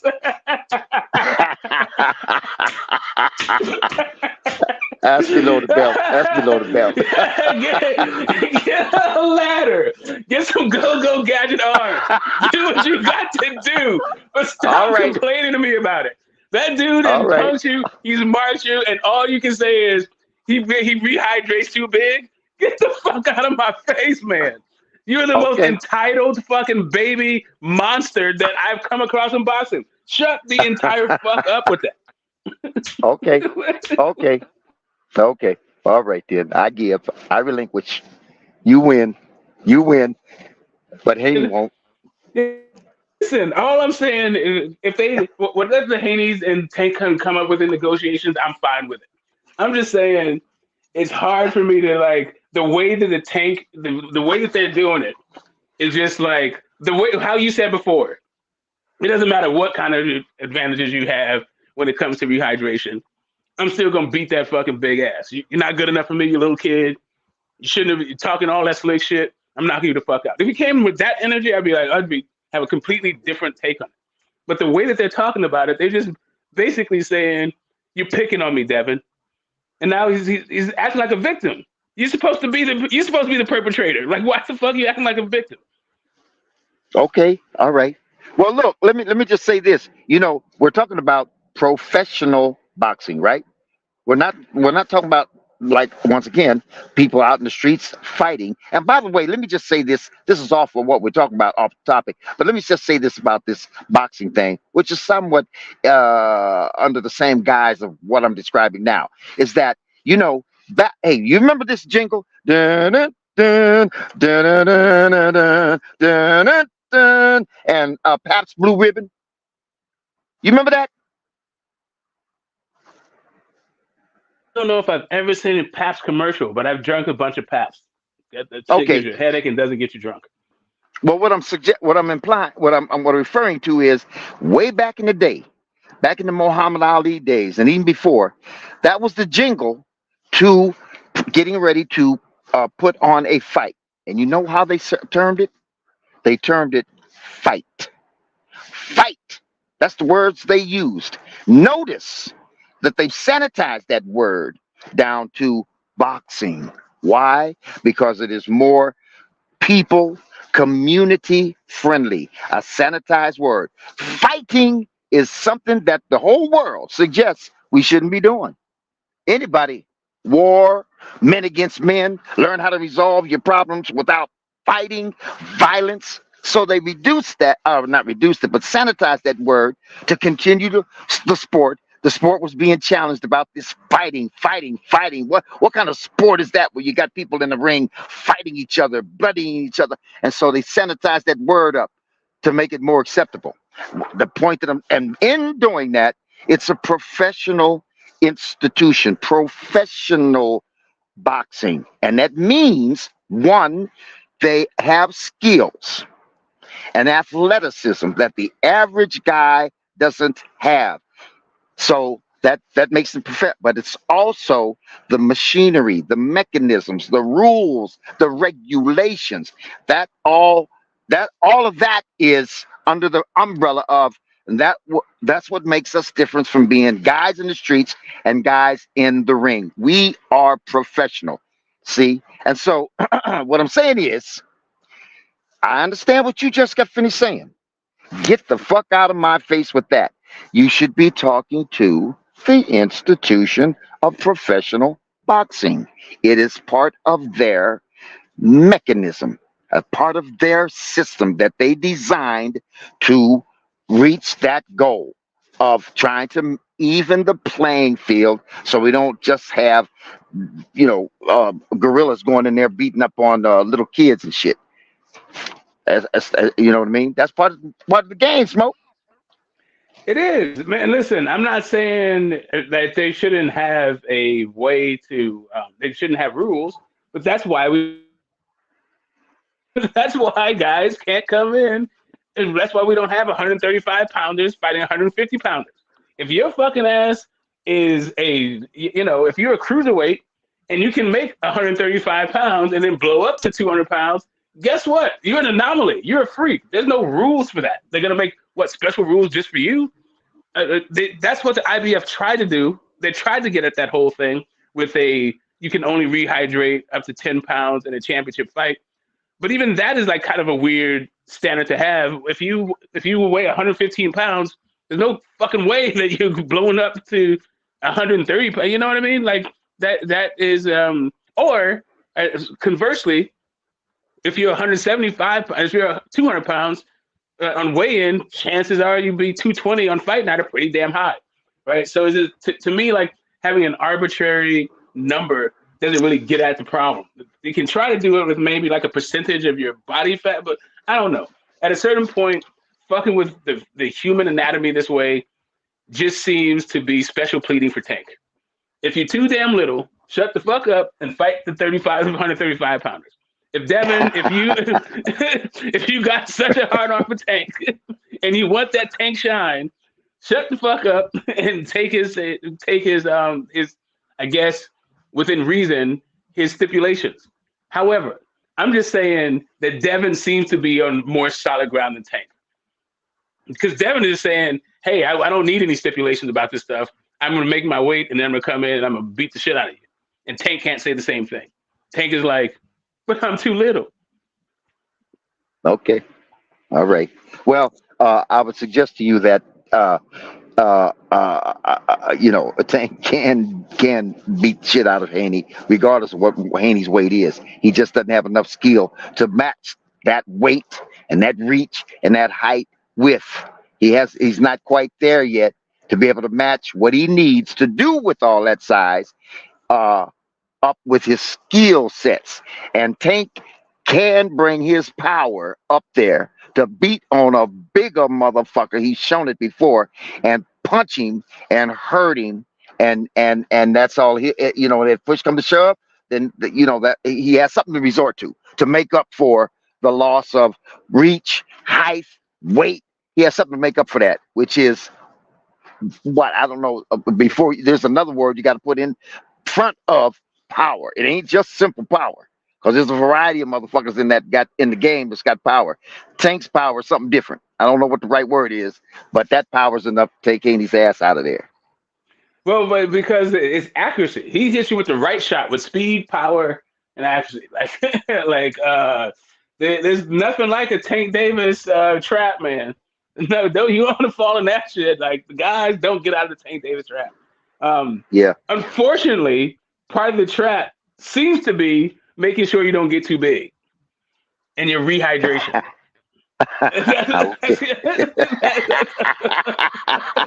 That's a trap, huh? That's a trap. That seems to be part of his trap. But yo, if the Hades feel like they can fight their way out of the trap, I'm gonna watch the fight. I'm just like, they're just depressing the interest with this shit a little bit, because, like you said, like, who wants to look? Let's say, that I've, like, people with my mouth on the internet, and you know how the internet is.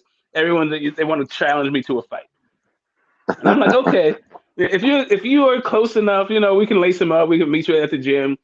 If you live in the area, that's all good. Or if you want to come to the area, that's cool. But I also see, like, okay, what weight class are you in? Because I'm fighting welter, junior middleweight. Like, that's where I am.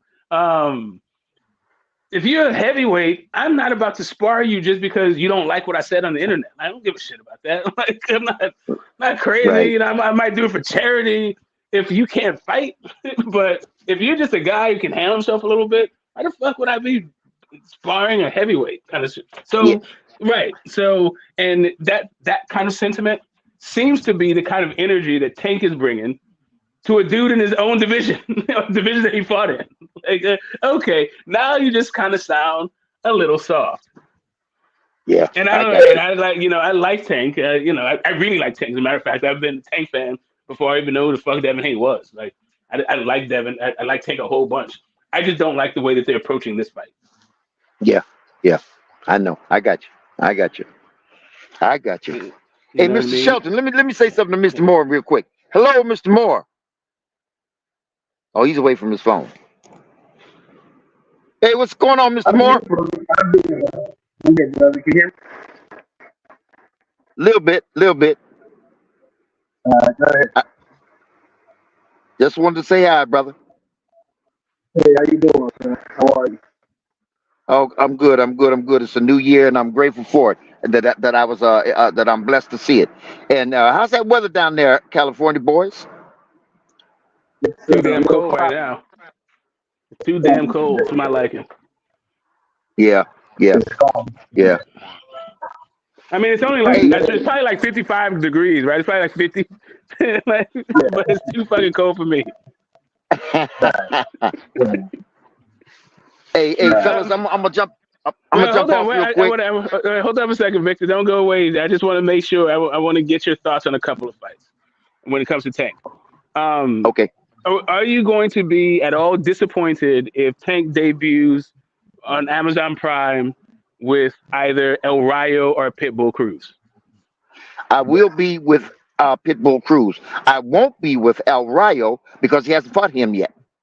So I won't be disappointed in that. But I will be with Pitbull Cruz because with one hand and on his toes, Muhammad Ali style, as far as I'm concerned, and from what I saw, he beat that boy's ass by points, if not knocking him down, hurting him, knocking him out, maybe not. But he beat his ass by points, like we all praise Shakur for doing. The difference is he got hit, and Shakur supposedly doesn't, which is a lie because he does. But he beat his ass. So I would be disappointed if he fought Pitbull Cruz anytime soon. Somewhere years from now, two maybe, but anytime soon, hell, fuck yes, I'm gonna be disappointed in that. But I want him up with El Rayo simply because on the surface, there's somebody he ain't fought yet.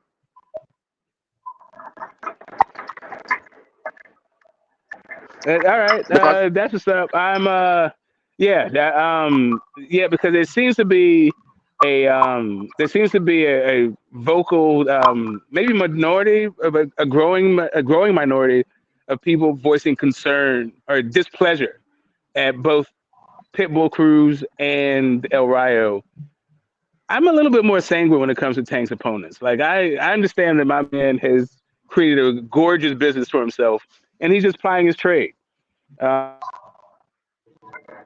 Man, am I breaking up? a little bit, just a little bit, I can still hear you. Okay, so yeah, I understand that Tank's got a business to uphold. Like he has not. It's been a while since Tank has fought somebody that wanted him to fight. So I'm like already. I'm one of these fans that's just conditioned to accept what Tank gives me. You know what I mean? I'm that guy. But Yeah, I am interested to people who are a little bit more passionate about Tank's opponents than I am. I'm waiting to be excited. If he'd have said if he yeah, fought Matias next, oh my God, I'd be beside myself. yeah, yeah. Me too. I'm Me so too. interested in that fight. I'm super interested in a guy who I think can take Tank shot. What did Tank do to that? Yep, What does Tank do with that? yep, I'm talking about the yep, guy yep. who's already there. We love Tank to So, like nobody there. what'd you say, Sh- Rich Sheldon? I said we talking about the guy who's already bigger than Tank, so we know Tank won't take that. Well, the IBF already has a rehydration clause of 10 pounds. So, Hey, I'm gonna come back in, smoke. I'm gonna come back in. you got it, Victor. All right, bro. You got it. All right. And although we're cooking, I gotta take a quick little technical break. If you guys can feel the dead air, cool, but don't feel obligated to. But yeah, let me try to figure this out. I'll be right back, people.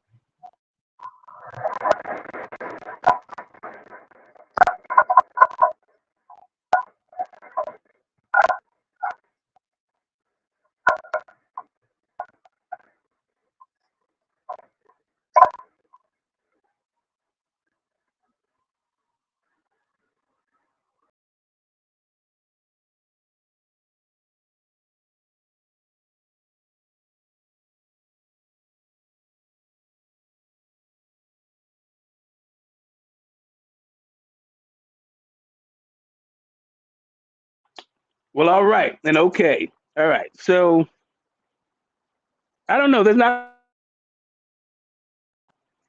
It's the like I said. It's the first week of the year. We haven't got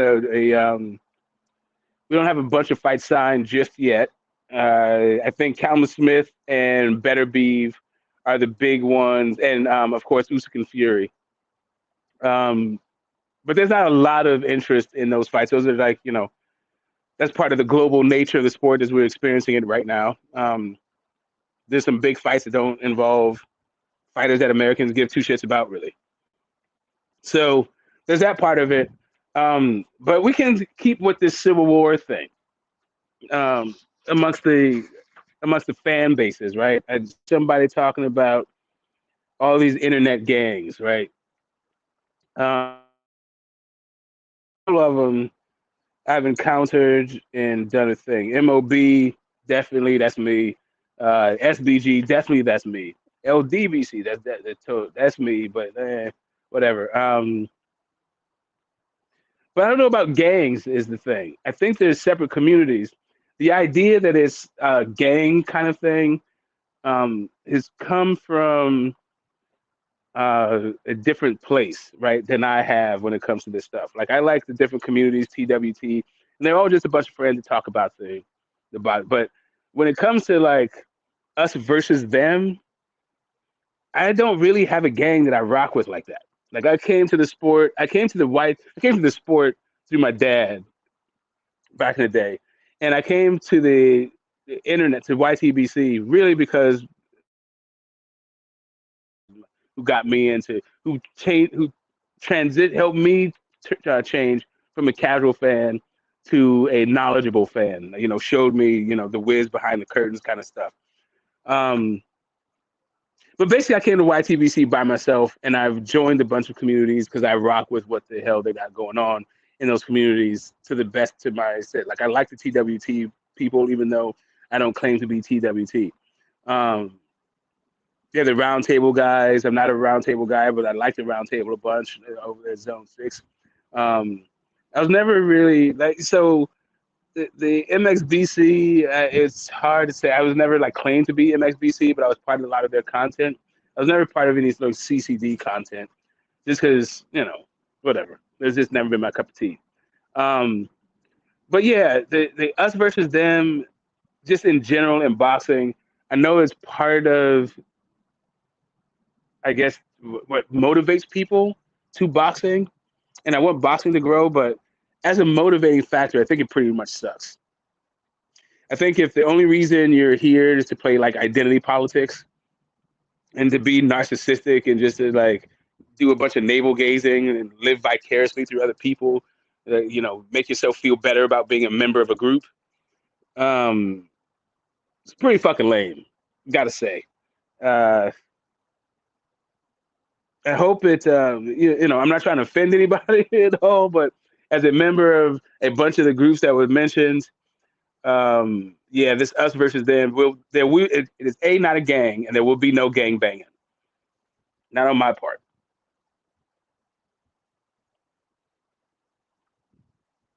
My fantasies have a one penis maximum, and that penis is mine. I will not be doing any fucking dick measuring contest. Feel me? No. Um, I don't have a very high bar for anybody. Like, so here's I guess the difference when it comes right down to it. Um, I don't, I don't believe like my fandom isn't based on you fighting the people who I want you to fight when I want you to fight them. That's just a little bit uh, too much wrapped up into what other grown men want to do with their careers. And plus, I'm just not a fan like that. I'm a fan of the sport. I like the people who are practicing the sport. Um, I'm not like, yeah, I don't know. Like these guys are not. None of them are exciting me when it comes to their when it comes to their choice of opponents. To the point where like I'm a fan of you because of your choice of opponents. Like there is no fighter alive that would meet that criteria. for me. Um, but yeah, they all like. I like the science. I like the martial art of it. I like the technique involved. And there's a lot of really high level practitioners, and I like that part of it. That's why I'm into boxing. But also the entertainment business and the way it changes and how it's a microcosm of society, all that stuff. Like boxing's real fascinating to me. Past like, oh, you didn't fight that guy when I wanted you to fight him. Fuck you and everyone who looks like you. Like that's not it's not my cup of tea. What's up, fam? How you doing? Yeah, but aren't you part of the gang? Don't it? You gotta be part of the YouTube gang. Like, it don't make Well, no sense. The topic of the show is Civil War, but you ain't chose the side. right. I said, have you enlisted yet? Right. That was part of the thing. And I said they're brewing. Right. So in my thing, I have not chosen a side. As a matter of fact, I might be the guy that sells guns and life insurance to both sides. You know what I mean? Oh Yeah. shit! And I might buy the houses of the fucking fallen. Hey, if you want to go to war, that's cool. There's more widows for me to fucking have to be concerned with, and I guess more children to raise. Speaking of Civil War, like since we on the topic, there's a movie coming out called Civil War. Like, so what if America descends in the Civil War? Which side would you be on? Like, how would that pan out for you? I'd be on the sideline, especially depending on what the Civil War was about. But I am probably, there's like I didn't sit on my hands. I got acres all over the fucking place. I got enough to build a compound for my entire family somewhere else. I'm good. I'm straight of the straight and don't have so much hate. Um, but there's a scenario where if it was like a global fight, it doesn't matter where you can't get out of the fight. You have to be in the fight. No, It's not just a we're civil talking war. about America. You're here. You're stuck here. You can't bug out. Wait, and then let's say I mean, you got the they have to Florida. fight for a side that I don't necessarily care. Like I don't care if they win. What if both sides ever funking? I wanted both of them to lose. Like why would I fight for either side? Right, right. So your side would be you wouldn't have the side. You try and be as far away from it as possible. Yes, that's Okay, generally but in war. But let's just say like I did it like it was not really trying to fight a war over that shit. like, okay. Well, but I mean, that's generally what the fucking wars are about. let me add more context to it. Right. Let's just go hypothetical. We're going Civil War. We're going Phantom Zone. All right. Let's say it comes out. Okay, everybody in the government's pretty much a pedo. They've been robbing the treasury. They're all a bunch of thieves, weirdos. And then you had a segment of the population who had some military and law enforcement backing that wanted to overthrow the government based on these newfound facts. Would you side with the government or would you side with the revolutionary? Right. So overthrow the government and replace it with what? Because right Well, now, if you're like, trying to if you're trying to replace it with a fucking some military dictatorship, that's a hard pass for me. okay, fair enough, but not necessarily overthrow. Like the people in it, get rid of them. Like instead of January 6th, where they just march around the Capitol, like they go there with handcuffs and guns this time, and they say we're arresting everybody till we figure this out. You know what I mean? Like who's innocent, who's guilty. Until we figure it out yet. Now what you said that sounds like that's that sounds like Bane and Batman and shit. You have to walk the frozen Gotham Lake. Oh man, I need a replacement government. I need something better. I can't just be mad at what's here. Um, and here's the thing about revolutionary, and this is coming from an old revolutionary. I'm not that violent a person, but I do like, I'm systems minded, and I like fairness and all that stuff. But it occurred to me hanging out with the revolutionaries and all that stuff, and we got some business done. We got some governments overthrown. It was cool, and I don't mean that I was out there fighting and shooting people, but I was more like education and finance, right? Just making sure the movement had its the proper intellectual standing and also the proper funding in order to get them, to complete missions, right? And yeah, we overthrew some governments. There's no more apartheid. Shout out to the ANC. Shout out to my people. But I it did occur to me, like while I was doing it, is that um, for the most part, revolutionaries are mean-minded people who think they can do it better than you. Just like at the very core of it. The question is, can they actually do it better than you? Right? And that's the issue. Like I do think in the case of the South Africa of today versus the South Africa of 1989, sure. Today South Africa is way fucking better. Right? Is Russia, is Russia today better than Tsarist Russia of 1914? I don't know.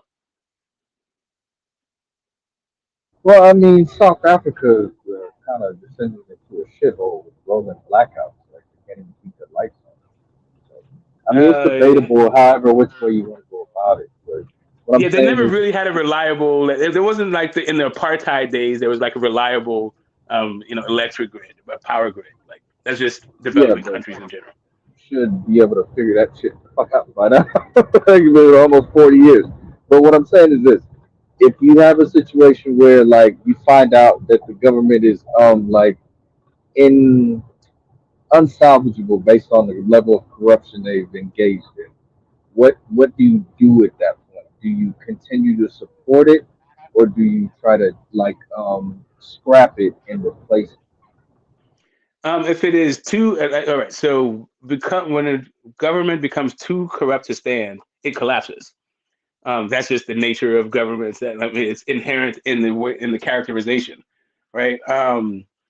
But me personally, if I'm going to join any cause, is because their goals align with my vision of something that I would want to fight for, and there's also have to be like-minded people who I think we could work together in order to experience success.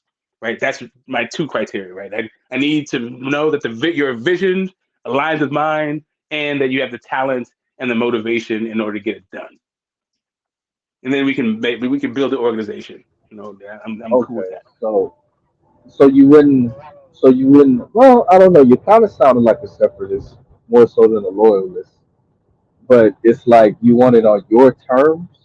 It's pretty Fuck yeah! interesting. If you want, yeah, exactly. If you want me to join your cause, then your cause better be pretty close to my cause, because I understand what it's like to like. First, you have you fight the revolution with a person with against one group, and then after you achieve success, you turn the guns on each other. And I don't want to be a part of that shit. I want to just be in continual fucking fighting. Well, yeah, I mean, usually that's like how the early stages of revolutions go. Like you overthrow the system, and then there's some infighting with the new system, and they figure that shit the fuck out, and then you have some continuity.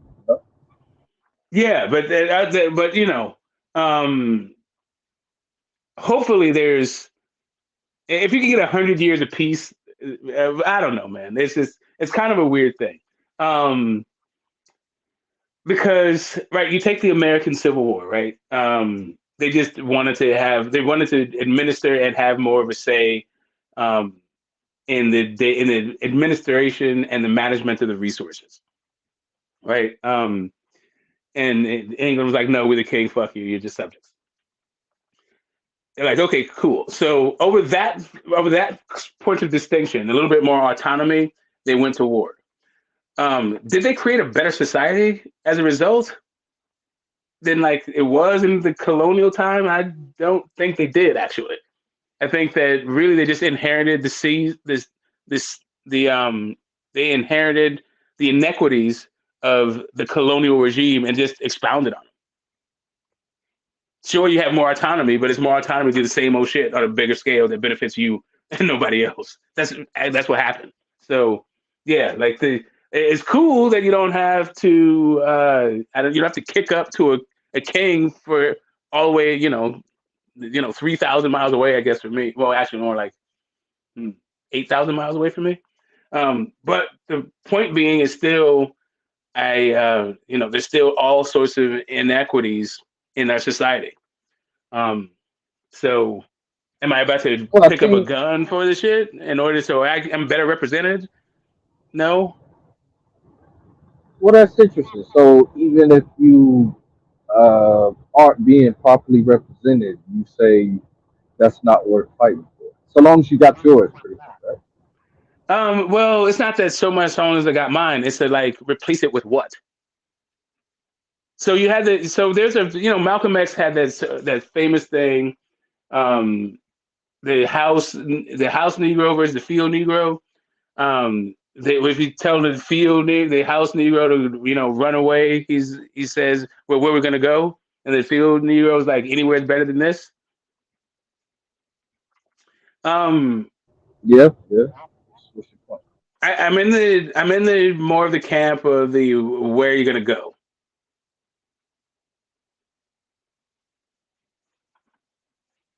and the anywhere is better than this.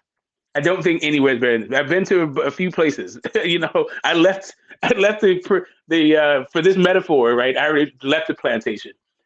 Like I was, I've been to other countries. I've experienced all kinds of autonomy. Um, yeah, things are kind of fucked up everywhere when it comes to like the kind of hierarchical change that you want to make, and revolution just doesn't get you there. It just changes the people occupying the chair. You'd have to a civil war is not going to get, yeah. So to me, you'd have to upend the entire global framework in order to get the equality that you're talking about, and no one's really trying to do that. I think that's more of, I don't think you do that through guns necessarily. Actually, I think yeah, I think it's very hard to do it through guns. Yeah, you need to re-educate the masses, not kill them. And so, well, that was kind of the communist plan for settlers. Like they said, they were going to put some people in camps where they kill a lot of people. Yeah. Well, Yeah, I mean, let's put it like this. yeah, but that's the Lenin versus Stalin and that whole fucking thing. But yeah, I mean, Lenin and Trotsky, the Well, no, framers. That, that was one area of it. I'm saying the way they were framing it over here, they were saying, yeah, we're going to have re-education camps, and we're going to kill a large portion of the population, and we're going to try and re-educate yeah, but, them. what I mean is, I don't mean that re-education camps. I'm talking about a global re-education, which is basically a different way to perceive reality from a global scale, um, which doesn't necessarily mean changing the actors involved. It's more about changing the way that we perceive value, right? And then the way that resources are managed. That's the thing that to me needs to change, and that's the kind Yeah, of but we education. don't I have don't know. accurate price discovery for anything. Like, who knows how to fuck, what's value? Who the fuck knows? You know what I mean? Well, But let's say a situation like this where some states secede, like let's say California, Arizona, Texas, New Mexico, like the pretty much the western half of the country wants to secede. Would you be in support of that?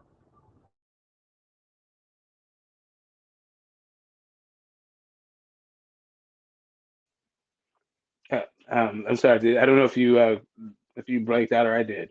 One of us did. Maybe I did, but then can you hear me? Can't. Hello. All right. I don't know if you're still there. I don't know if people can hear me.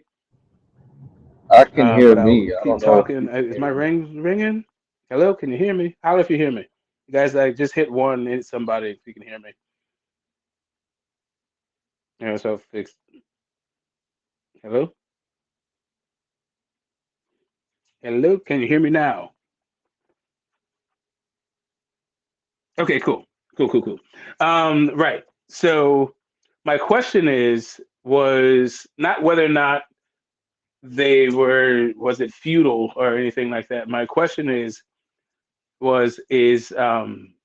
for the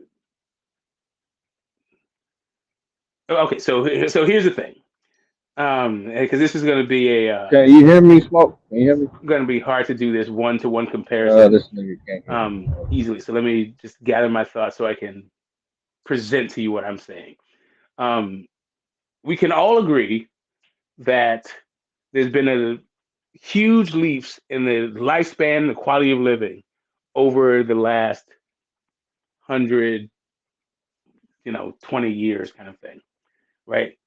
Let's call it her last 100 years. Let's make it easy. Last 100 years, there's been a lot of quality of life and also life expectancy has changed dramatically, right? Um, and there's all sorts of creature comforts that ordinary people have they couldn't dream of like 100 years ago. But if you were to put it in the reference of, let's say you valued the family unit and community instead of, let's say, convenience, right? Would you say that we are better off now than we were 100 years ago? I don't think so. I think it's the way that you prioritize things, the way you think about it. And that's what I was talking about when it came to Tsarist Russia. Not necessarily the family as a metric. I'm just saying that there's ways to view even Tsarist Russia as something nostalgic if you want to compare to today's Russia. I don't know that, like, the programs are pretty damn bad. The programs are pretty fucking horrible. And that did happen under the Tsars, but that was, well, shit. Yeah, it's kind of hard to put. But I'm just even gonna stay on what mute so he happened to can the figure out Russians that he can't who were fucking hear just, me. not down with the Stalin program Smoke made is the crazy as pogroms shit. even So we'll see if he can figure it the fuck look out. like, a walk in the park. So I don't know, man. Anyway, point being, when it comes to this whole revolution stuff, um, you got to give me a vision of like what we're fighting for that's simpatico with a world I want to live in, or else you can shove your revolution right up your tuchus. I'm not fighting for you. If you get too out of line, I might fund the fucking opposition.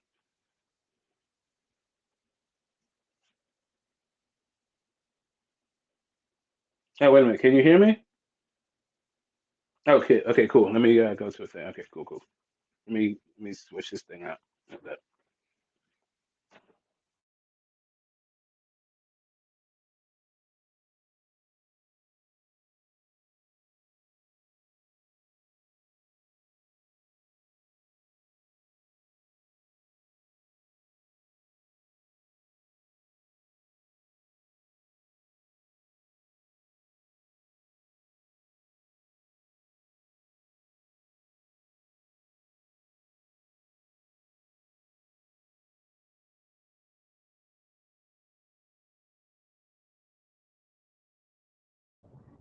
Can you hear me, Smoke?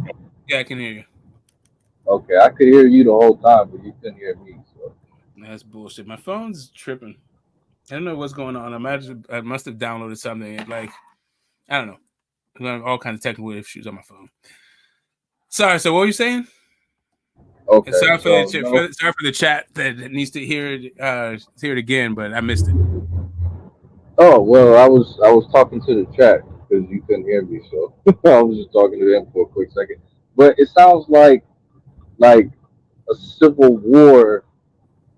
Like there were sides, right? You had the North and the South, and you had people who didn't necessarily want to participate, who thought it wasn't the best idea, but they still fought. You know, so Yeah, like, there's a draft, right? Like they wasn't like people weren't trying to sign up for that. They call that Lincoln's War. yeah, And then yep, also exactly. in the South, they call it a rich man's war. Like there are people, some people wanted to fight for the way of life and all that stuff, but a lot of people didn't like, they were conscripted. It was more about just defending your territory and get along with the Joneses. Facts. So something I asked before you could stop hearing me was like, say California and a group of other states wanted to secede from the Union. Would you be in support of that, or would you like move to a state that was loyal to you? I like California. This is where my thing is. Like I am not really interested in other places in America to live. Like I lived in DC, I lived in New York. Been to New York. I've been to different parts, but those are the places that I actually lived. And I'm not really that attached to living in America outside of California. But the problem with California used to be its own country. Like not a lot of people don't know this, but it was like, either Spain twice or Mexico twice. It was one of those things twice and each other once. It was either Mexico twice and Spain once, or Spain twice and Mexico once. But it also used to be Russia. Part of the good part of California used to be Russian. But then after we got the Russians out, it was its own country. The problem, though, is all the other countries that are directly on its borders that were going to surround, like literally Europe, France, and England, and Spain. As soon as California declared its independence, we're looking to invade. You can't have something as resource rich as California with so many fucking hostile territories around its borders be sustainable without backup. California needs backup. Oregon is not it. There's nobody in Oregon. Washington is not it. There's nobody in fucking Washington. Yeah, there's just like the Canadians could fucking invade us. I think it'd be the Chinese, if anything. Yeah, but I mean, it'd be with Chinese backing, but I mean, the Russians are right there. What do you mean? Like they're not far away? Like yeah, correct. The closest country to us is Russia. They're right off the coast of Alaska. Yeah. You got Mexico coming up from the north. If there was an alliance between Mexico, Canada, and Russia, we're fucked. Yeah, I'd agree with that. That's like a pincer. Yeah, in that case, yeah, of course. You got the north, the south, and you got US, and you got USA right on the other thing. Like, man, get the fuck. I know. But no. I'm saying a group of states. Like I'm saying, basically west of the Mississippi. Like yeah, that's what I'm saying. Like, but that would mean that the United States would be on our eastern border. So you got. Yeah, but the United States isn't hostile. That's what I'm saying. Like, it's not hostile, but like they intend to secede from the union, like no longer be a part of it. That's gonna be hostile. I mean, okay, so you're saying it's an amicable breakup. Fuck you too. Still, the Canadians would be like, okay, but can we use you for staging operations? So and then we'll open up that trade thing, and then you can have that territory back. I think you can incentivize America to invade the fuck out of this new coalition of states. I don't think so, because the economies would be too big. Like Texas and California, like we could put together a fucking some shit, but we could. The rest of the states that aren't that populated, we could. It would be nice, but then New York would be very incentivized to break that shit up. Yeah, good luck with that. Yeah, New York and Chicago would definitely be incentivized for that shit. I mean, that's why you get allies, right? You can split that shit up. That's all I'm saying is it takes a lot of political wrangling to maintain that autonomy with such resource rich and without that many people. Yeah. I don't know, man. I think it's untenable. Interesting. Because you got another state that's really talking about secession. I think California is just like the northern part that wants to secede, but Texas, like the entire state, I still think they have it in their constitution where at any time they can say "fuck you" and no longer part of the union. Am I right on that? Yeah, they can say whatever the fuck they want in Texas. Try to enforce it. See what happens. Yeah, well, I mean, they have they're self-sufficient. Like Texas isn't. Yeah, they're self-sufficient. They don't need the feds. They don't need the federal government. Yeah. You think Mexico don't want Texas back? The reason why Texas isn't Mexico is because that backup I'm talking about. You need alliances to fucking be to exist in this world. You need alliances. Doesn't matter who you are. Doesn't matter how you are. There is no autonomous person unless you're some hermit living in a cave somewhere in the Guangdong province. Even those people there's small communities. I don't know anybody who's just living on their own hermit style. And I don't think Mexico would invade. And if they did, it'd be. You think Mexico's not taking Texas back? Fuck no, they don't have resources for that shit, bro. You know how many resources Texas has? No, I'm saying Mexico don't have the resources for that, bro. Like, come on. Listen. The reason why it doesn't have the resources is because Texas is part of America. But Mexico has the resources to retake fucking Texas, and that's America's. No, they do not. No, they. I mean It was the that's Americans that kicked Mexico out. It wasn't just a bunch of Texans. yeah. But what I'm saying is nowadays, like it's a different story, bro. Totally different Man, story. listen, Like Texas listen. is All fucking I'm huge, this, bro. yo, like listen. All of our states, just so we know, like all these people with these right to bear arms kind of fucking mentalities. Like, oh yeah, if the revolution breaks out, I got I got my arsenal in my backyard bunker. You don't have F-16s back there.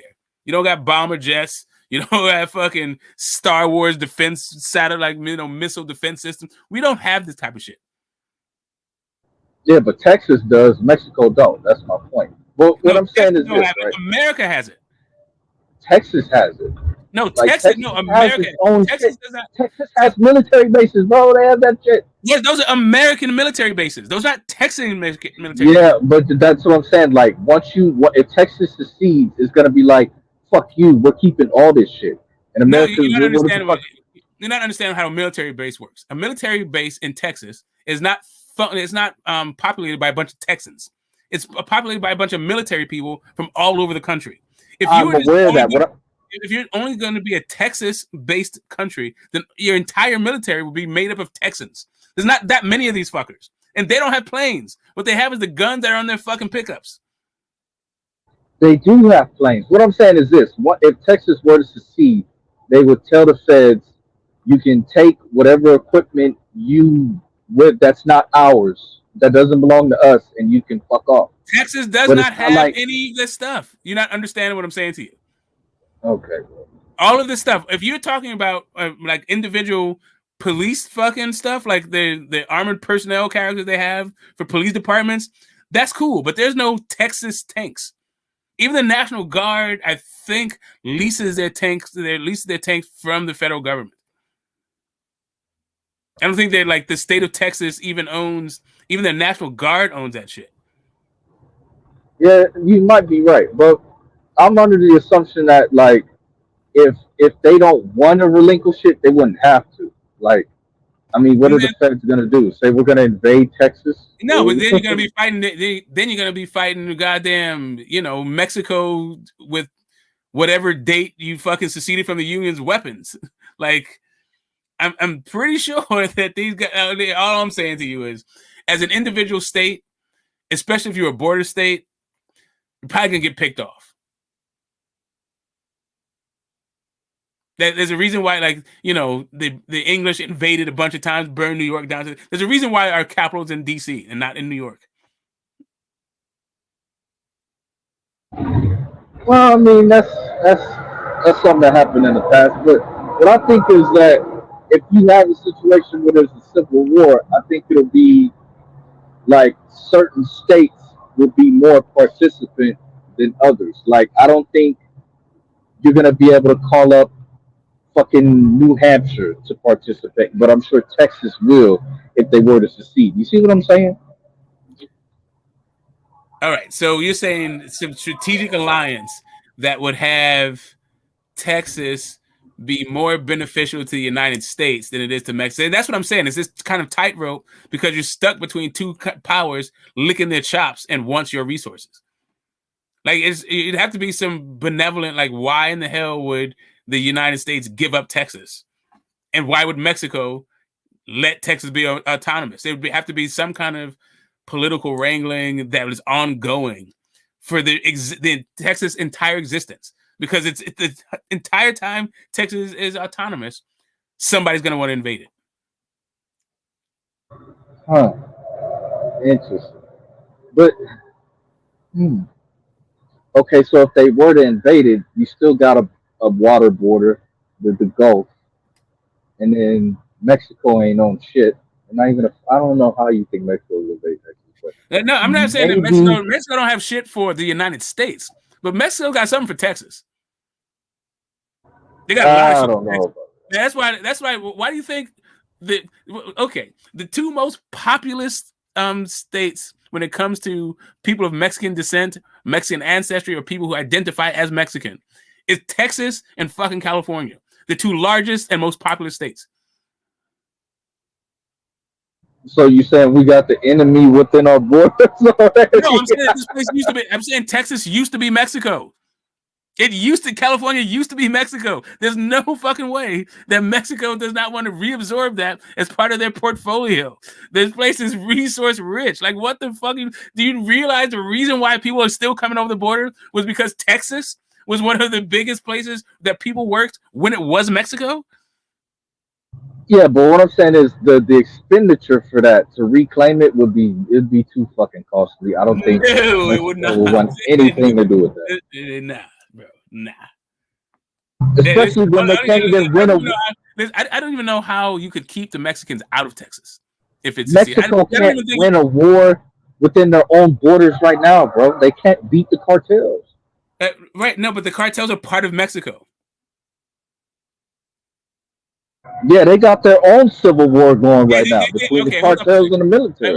All I'm saying is it would get absorbed culturally. There's no way that Texas could withstand an invading. I'm not even talking about an invading army. Just an invasion of Mexicans into Texas. Aha! All right, now we're getting somewhere. Let's talk about that border, buddy. Yeah, now we're getting somewhere. No, it's an artificial border. The border that doesn't exist. Yeah, but I'm saying that border down there because we want a war, but like it's not like a natural border. It's not like God ordained it kind of thing. Okay, but should you just allow whoever the fuck to come into it? It's not an allow. You can't stop it. I think landmines and fucking rifle rounds could do a lot to stop it. Yeah, now you're fucking up your resources. Part of the resource of Texas is that it has that border with Mexico. You know how much money flows across that border every goddamn day? Yeah, but money does, but people don't have to. Yeah, no, people that's part of the resources. No, that's part of the invading force. Yeah. No, I'm just saying there's no way to do it. The economics and the proximity of it would dictate. They already do. It's already a different country that is populated by a bunch of Mexicans. Can you imagine? You see a bunch of South Koreans going to North Korea? Like, get the fuck out of here. There's no way. No, you don't see a bunch of South Koreans going to North Korea, and you don't see a bunch of North Koreans going to South Korea. Yeah, because nobody wants to go to North Korea. Yeah, but what I'm saying is you don't have North Koreans leaving en masse going south. Like, no. Yeah, because they're not allowed to. They'll get killed. Do you know what it's like doing that crossing? You know how the people. I don't know if this is propaganda, but like the way that the North Koreans get down, like you have to go through. It's like trying to get on the other side of the Berlin Wall back to the thing. I'm not a Korean, so I don't know if it's just like I said. I've been told a bunch of stories that aren't true. But it sounds like the people of North Korea are fucking starving and trying to get to South Korea by any means necessary and being prevented by the North Korean army. Yeah, that's true. That's not a lie. That's true. Right? I just don't. That's what it says. I don't live there. I can't say it for a fact, but that seems to be the story that's being told me.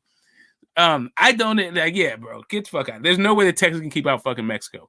No fucking way. Okay, but this is interesting because I think the rumblings of Texas wanting to like secede and maybe run their own shit is happening because I think they just activated like the police or the state guard to be the new border, like help out on the border or some shit. Like it's getting bad down there, bro. You got to do something about that. You got to do something. Yeah, you know, I mean, I'm down for like pathway to citizenship. That seems to be the way to go. Like the only reason why the problem with the border is treating all these people like they're illegals instead of giving them like work visas and pathways to doing the thing, and then they wouldn't be illegal. Well, they are workers. Yeah, but that's the thing. There's like no work. All the work.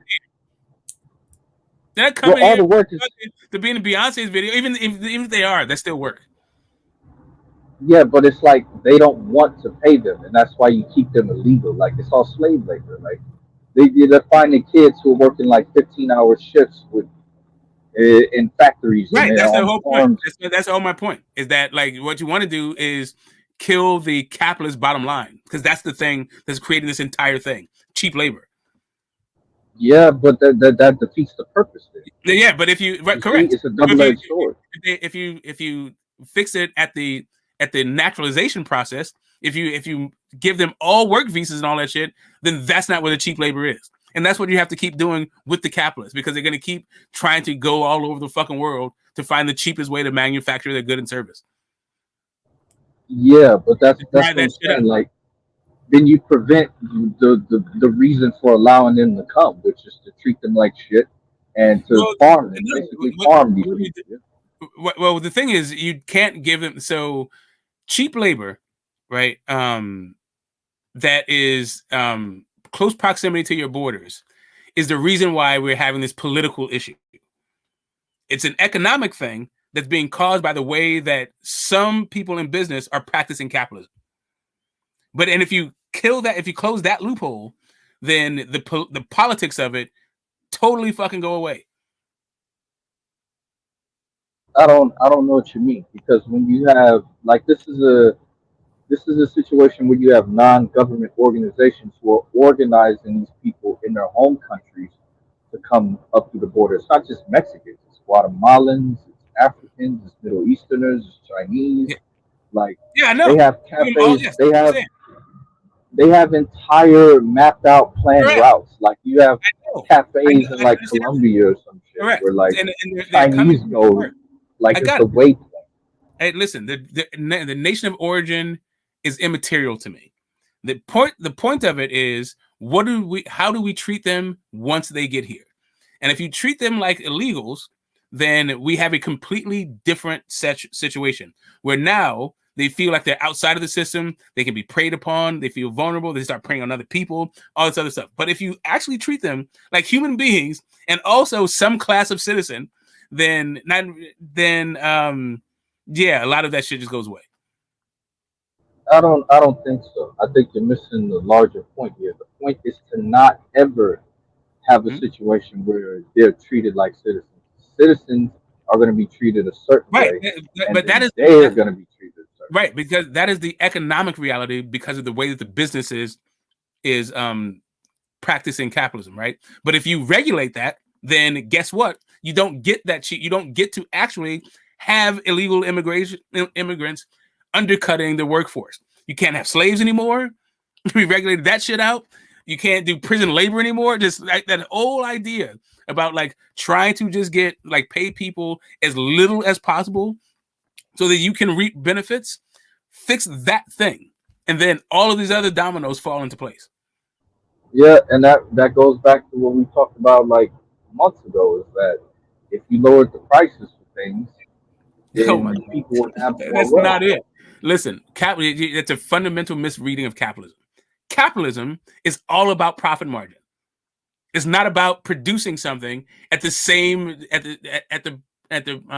as and then charging people only what it costs to produce it. That is not what capitalism is. Capitalism is about the markup, and what you're talking about is not being profit driven, which means no, it not is talking about American capitalism anymore. No, you're missing the point. It is profit driven. It's just that your cost of operating is so low that you're able to compete for the lesser price. You have to compete. Yeah, that doesn't make that doesn't. You're already competing. Do you know what the price point is on a fucking Big Mac? You know what cost to actually produce a Big Mac? Less than $1. That whole Big Mac meal, not just a fucking Big Mac, the burger, the whole Big Mac meal. It costs I don't know how less accurate than a fucking $1.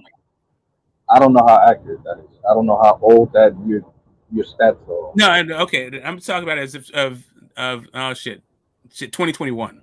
I thought it was a little more recent than it actually is. But what? So 2021, when they were talking about the whole like medium wage, the living wage versus the national minimum wage, they went all through this whole McDonald's thing. They broke it down, the labor costs, the production costs, all this other stuff. And it's a different I wouldn't even talk about the franchise model, but all of these externalities are a product of the way we produce capitalism, the way that we practice it, the way we employ it. That's the issue. No, well, that's one issue. No, that's but the issue. A lot of it is operating costs, taxes, like yes, all of that. Yeah, all of that is going to happen in every single business. How capitalism does is they pass all of those savings on to the consumer. Not only are they not paying those expenditure, right? Say again. You mean they pass all that expenditure on the Right. consumer? Well, I mean, that's what I'm saying. The savings. This what you're saving is the savings are for for the person producing the good and service. The capitalist calls it savings. Like, because what they're doing is saying, okay, take everything, take all of my costs, right? Take all of my expenses, all of my overhead, and then charge whatever the market will allow.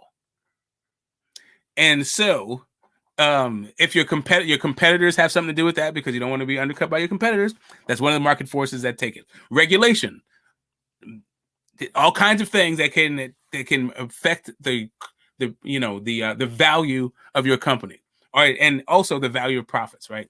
But a capitalist, when it comes to the expenses part of it, can simply just charge what the market will bear for that service, which is going to be some hundreds of % of a markup, because all the capitalists are colluding with each other to protect their profits.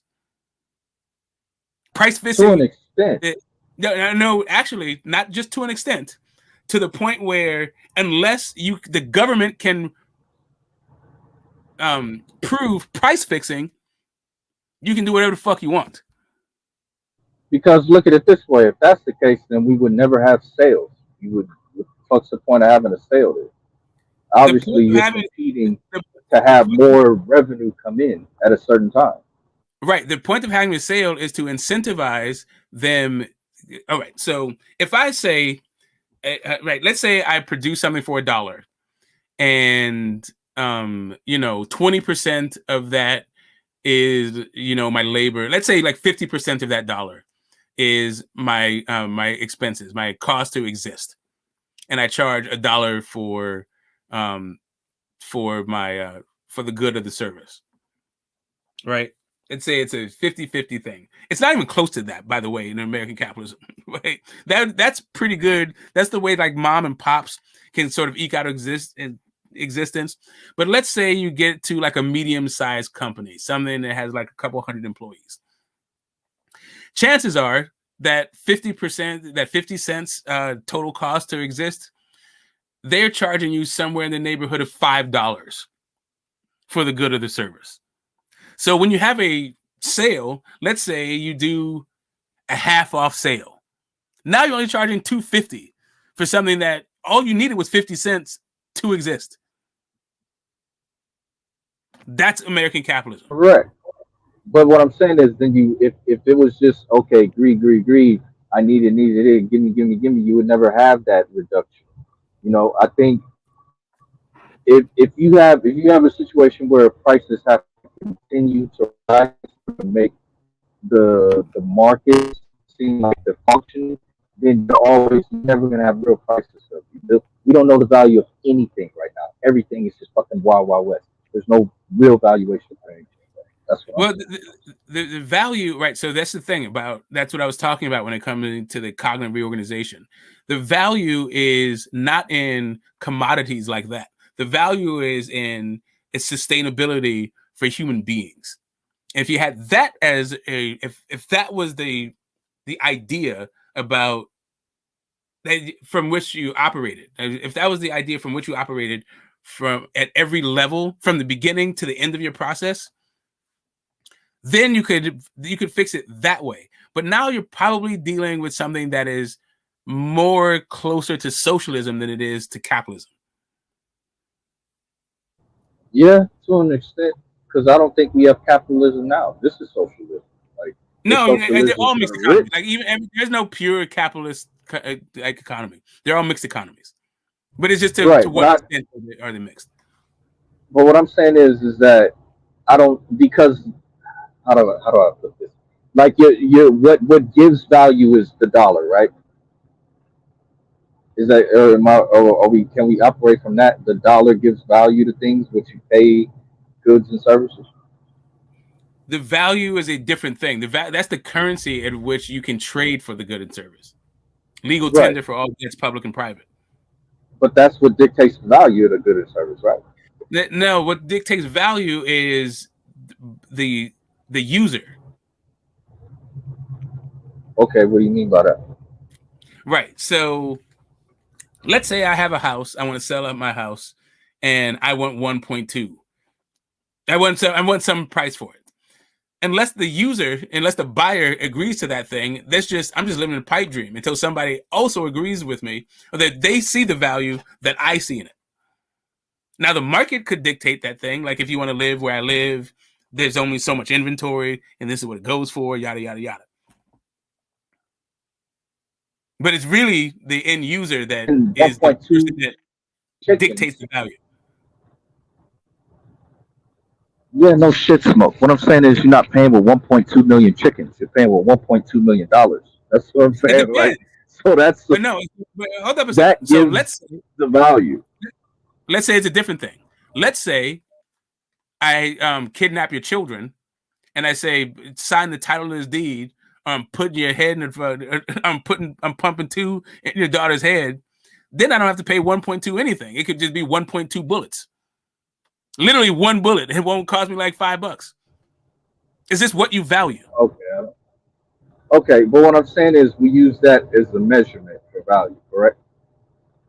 I'm just saying, like, the value thing is determined by the parties involved.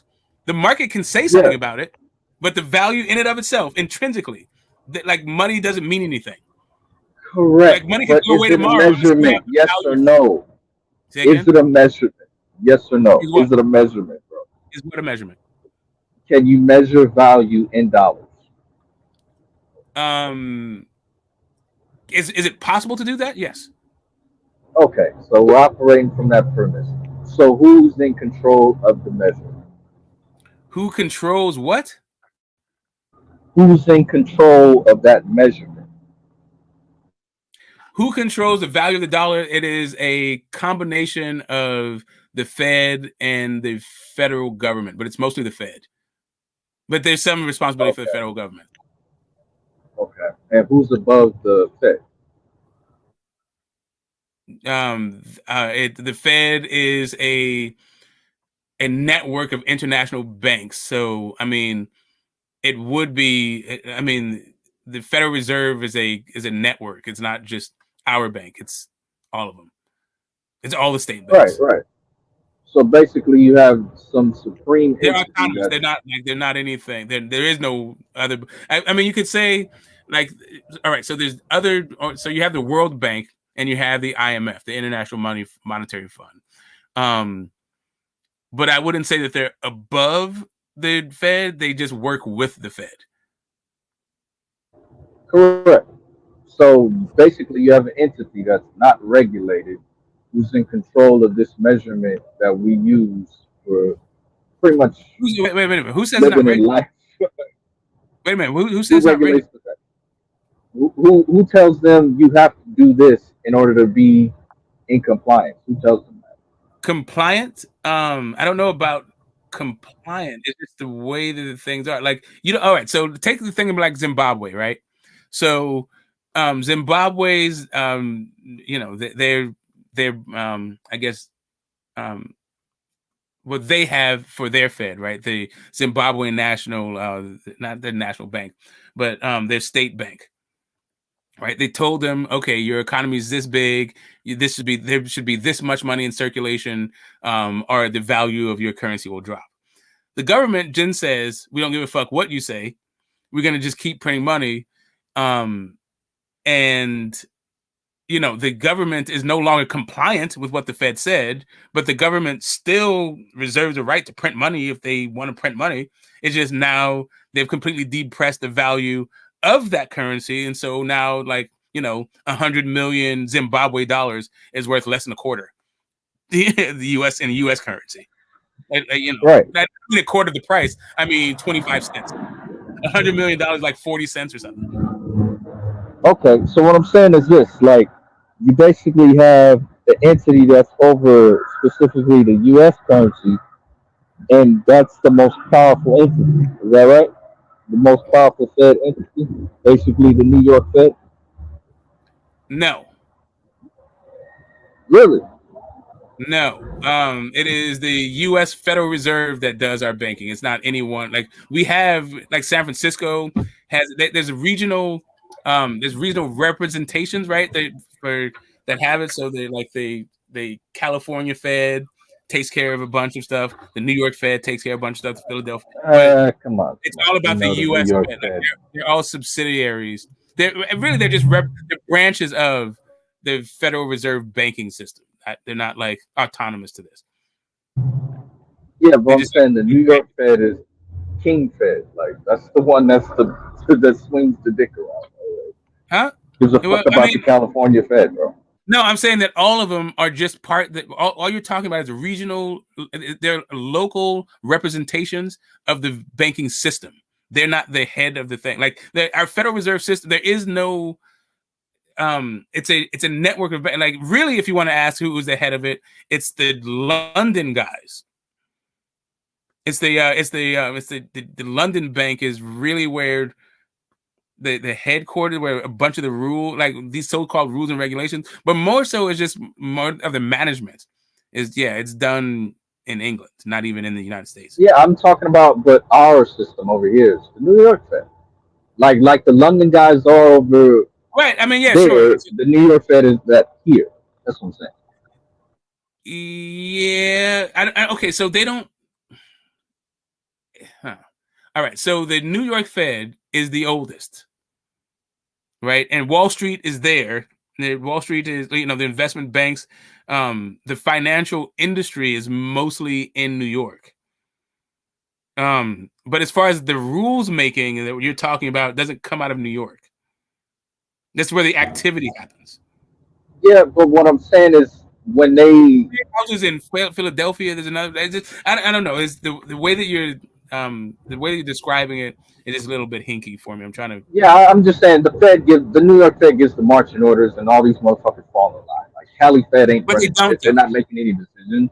Like, come on, bro. They don't though.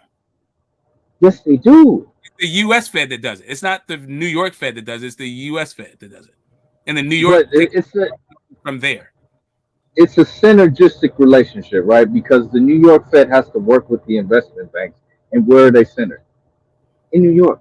So of Well, course, right. the That's New where York Wall. Fed is going to have more of a position. Yeah. Well, I mean that's not it, but yeah, okay. But there's okay. So there's a Philadelphia exchange also. There's a Chicago exchange. The Chicago exchange does, I think, is the one that does. It really does options more than anything else. But anyway, there's a bunch of money that goes through all of these different like banking houses that are all beholden to the U.S. federal system. And they're not nowhere near as much that goes to New York. Like, come on. No, I got it. What But are we talking about? you're talking about the volume again. You're talking about the volume of activity, which is a different thing than who's making the rules. Okay, when I say the rules, right? Like, when when the boys in New York want something done, the investment banks, they're gonna call the New York Fed, and that's then everybody else gets marching orders. That's pretty much what I'm saying. No, this is not how it Like they're works. gonna say we need rate cuts, or we're probably gonna get slaughtered. So okay, well we're gonna see about cut rates. Like, you know what I mean? Like that kind of shit. But it's going to be the head of the federal. Like when you had like Alan Greenspan, I can't remember the guy's name who's here now. He's not like the president of the Federal Reserve is not, or the chairman of the Federal Reserve is not the chairman of the New York Reserve. And the chairman is not taking orders from whoever's heading the New York Reserve. It's the guy who's overseeing all of them. Like the New York Exchange might have the most volume. It may be doing the most dollars per minute and all that other shit, or per second, or per nanosecond. However the fuck you want to, split that up. They might be doing the most business, but that doesn't mean that now everybody's kissing that ring. They're the ones making, like culling all the data and telling us, when to raise interest rates, or when to raise it lower and keep the same interest rates, kind of shit, or what rate to loan to banks. Okay. Well, going along with the continuing with the Civil War thing, because I don't want to get bogged down into that. Like, okay, so say there's a currency collapse, right? And then you have a segment of the population that says we should go back to gold and silver and commodities and shit like that. And you have another segment that says no, we should go digital dollar, like we should have a central bank digital currency. Where would you find yourself in that? Um, huh. Currencies for me. All right. So,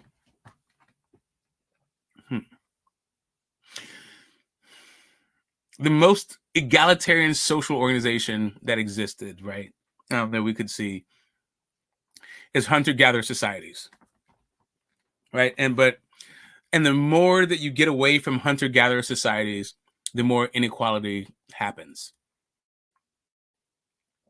What passes for currency in any particular society is kind of immaterial to what it is you're talking about, but there's some currencies that are more suited to built-in inequities, right? So let's say your word is your bond, right? Let's say like making deals and going through with those deals. Let's say it's a barter system. Let's say we had just a gigantic barter system and there was no currency.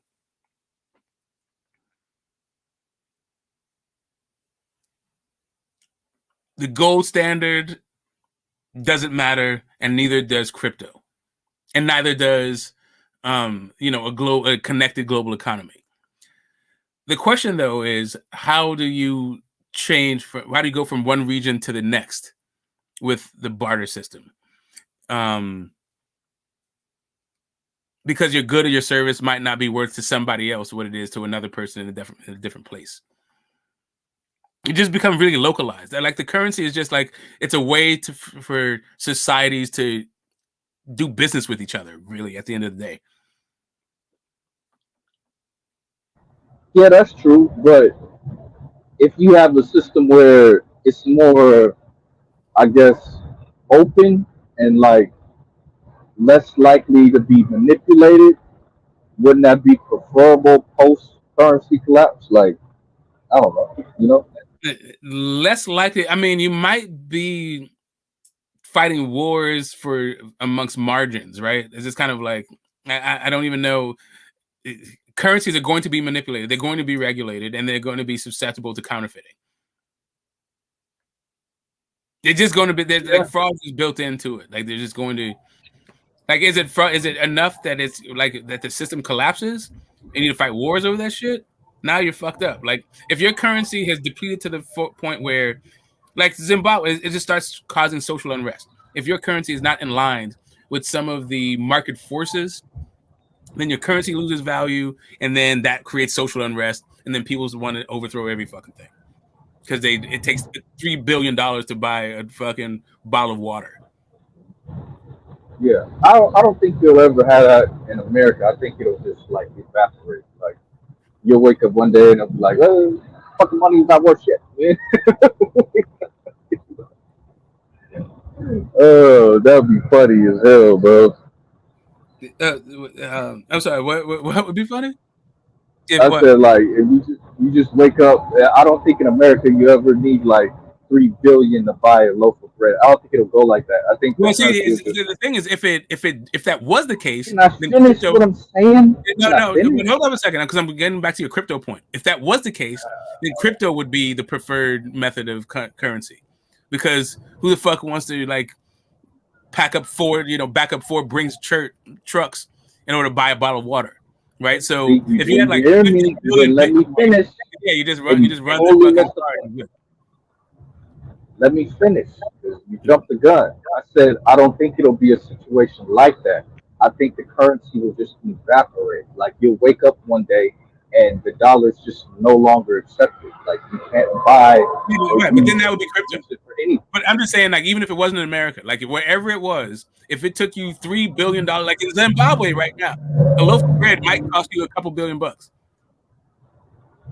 Yeah, but then you print notes in that denomination, and it's probably that's where crypto comes in the thing, because now you don't have to print anything. Like there's no difference between it's all ones. There's not more information to put out $3 billion than it is to put out one. Right, of course, and then that would lead to another situation you'd be in where the government would be able to monitor what you buy and where your money's going and how it's being used. So that can open up another can. Yeah, salute Carl. Salute Carl. We had our boxing thing, and now we're on the Civil War thing. The Phantom is very interested in overthrowing the system. But I keep asking him and replacing it with what, and he just mad as shit as the way it is. I'm saying it could be a lot worse, homie. It might suck ass right now, but it could be a whole lot fucking worse. Yeah, no shit. Of course.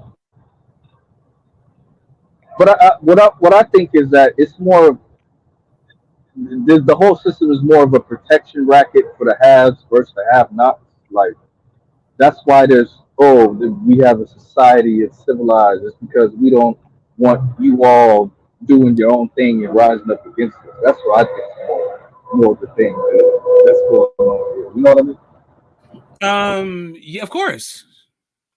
Yes, it's aspirational. It's like, yes, you have the people who get to be who can be above who can make the rules. Let's put it like that. You can have the rule makers and the rule followers, right?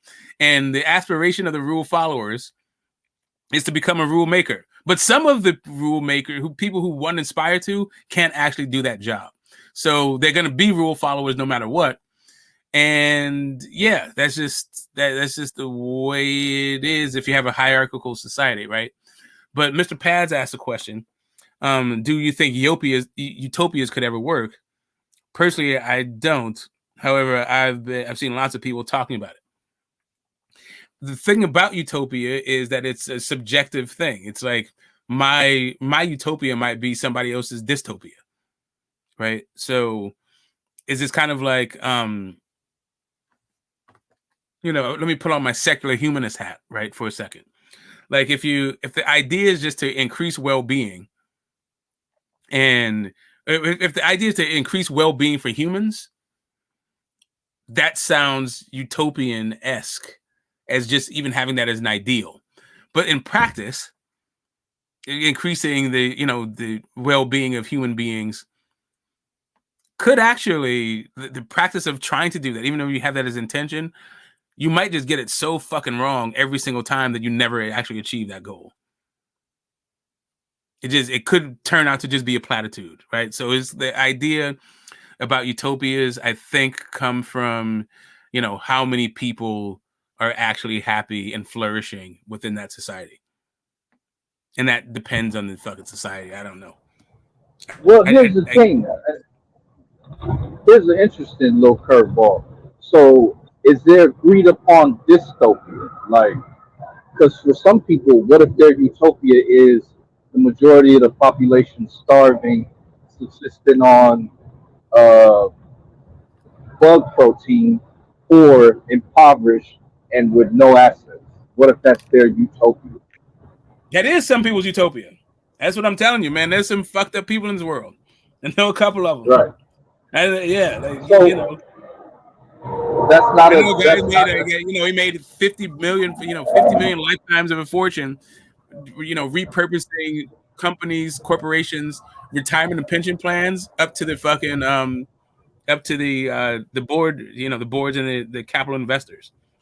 Completely fucked everybody, but they made money and they paid him to do it, and he made fucking money, and he didn't even need money. This dude's goddamn royalty. Anyway, point being, yeah, there's some fucked up people that, like, I know a guy who grew up in a house that still has a dungeon in it, and his dinner table is supported by human skulls. Yes, his it's probably a dystopia, right? This fucking family, torture was how they fucking stayed in power. Imprisoning motherfuckers. I mean, I'm talking about a real dungeon in this motherfucker's basement that people used to get tortured in, like, a couple hundred years ago. So what do you in a situation like that? Like that's what I'm saying. So do you acquiesce to that, or do you fight against it? What do you do in that situation? What would you do? There's okay. You can. I mean, it is as it is. Like I said, it takes people wanting to be different, right? And then show that, like, and a lot of people don't even know. Like most people, if all you want is health, happiness for yourself and your loved ones, then who gives a shit about any of this stuff? But if you want to live up to, whatever, your best potential, now you start talking about some other shit. Then how like, most people just want, as long as the basics are met, then they're good. Right. Yeah, but if the So basics aren't met, then there'll be, there's blood in the streets. so let me ask you this: what if AI can do a better job at achieving human happiness than humans can? Would you support? Okay, we're not going to have presidents or leaders of Congress anymore. Everything's going to go through the AI. Yeah, like the idea about who is managing resources, as long as, like, for me, my issue is about inequality. That's really what my whole, like, if AI could solve that issue and had everyone living their best selves with equality, I'm good. We're all living our best. We're all happy. We're all living to, as long as we can, as long as we want to, with our, health intact. Yeah, I'm good. Like, if robots did all the work that's being done today and human beings could just live off the resources of land and that's being produced by robots and AI, I'm fine with that. Okay. I mean, robot soccer would be kind of weird to watch, but and robot boxing, probably not Well, going to be. that's what I mean. Like, I don't think there'll be robots doing that. Like the entertainment and arts, I think that'll still like have a human touch to it. I think. Yeah. Yeah, like that's Well, really my thing. Like, if you want to fight, if you want to box, then box. If you want to box that guy, then box that guy. There doesn't have to be like a profit motive to involve for the shit. I just like fights. I don't give a shit.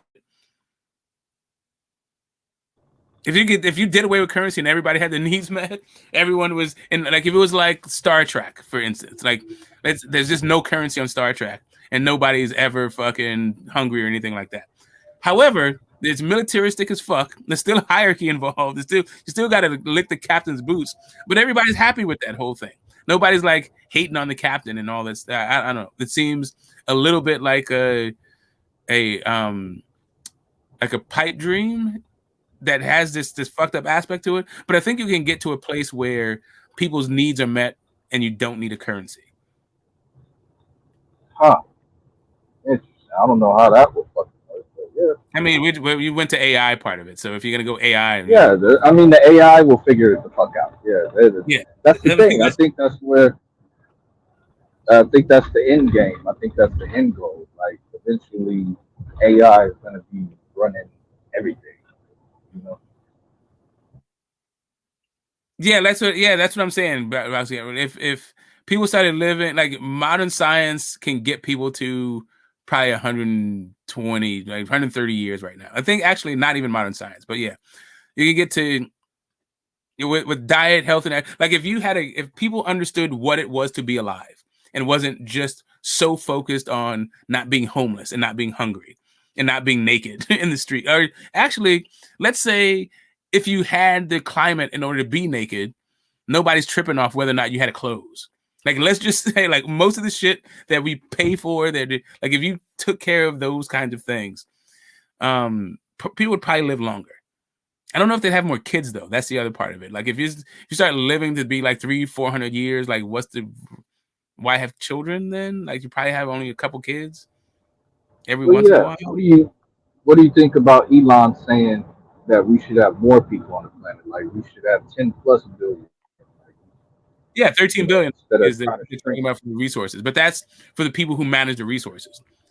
And the people who manage the resources, they are not really trying to, like, give up their largesse in order for, like, some egalitarian society. I just don't see Elon Musk, like, sharing the wealth like that. Yeah, but he said people should have more kids. Like we should have billions more humans, and then we should Yeah, right, be on because he's other looking for planets. workers. Elon Musk wants fucking workers. I don't think he needs that many. Like, No, he wants work. Like, dude, this dude is okay. Listen to this as a sales pitch. I'm gonna build my own, like, rocket ship, right? I'm gonna build my spaceship, and my sales pitch is, The Earth is doomed. Come with me or die. Um, what does that say about like what your benefits are going to be like if you come with him? Nothing at all.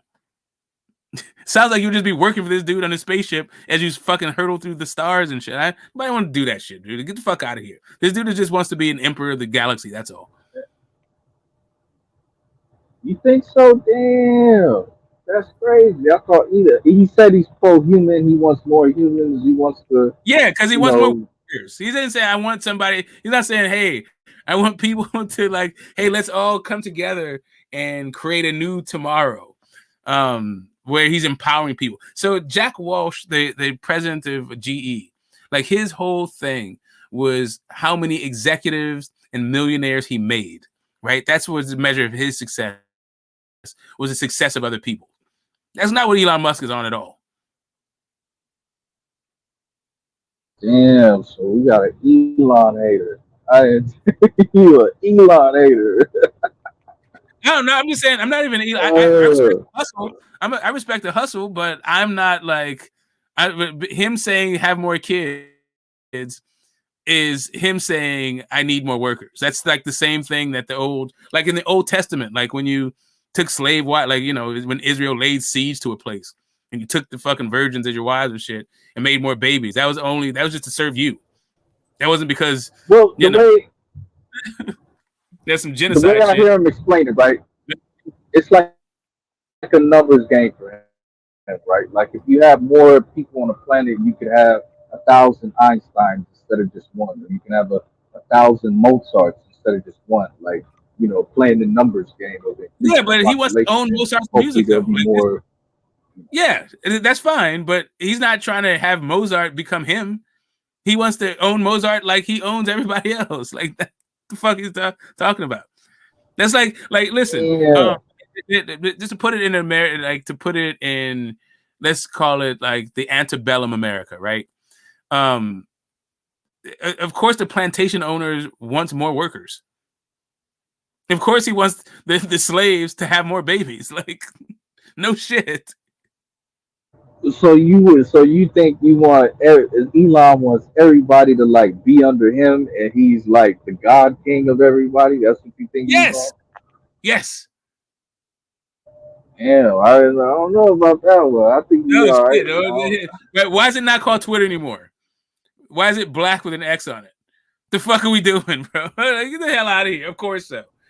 He could have just bought Twitter and left Twitter, but no, that's not what he did. He fired all the people and made it fucking Elon social media thing. He's putting maybe it needs to be changed. I don't know.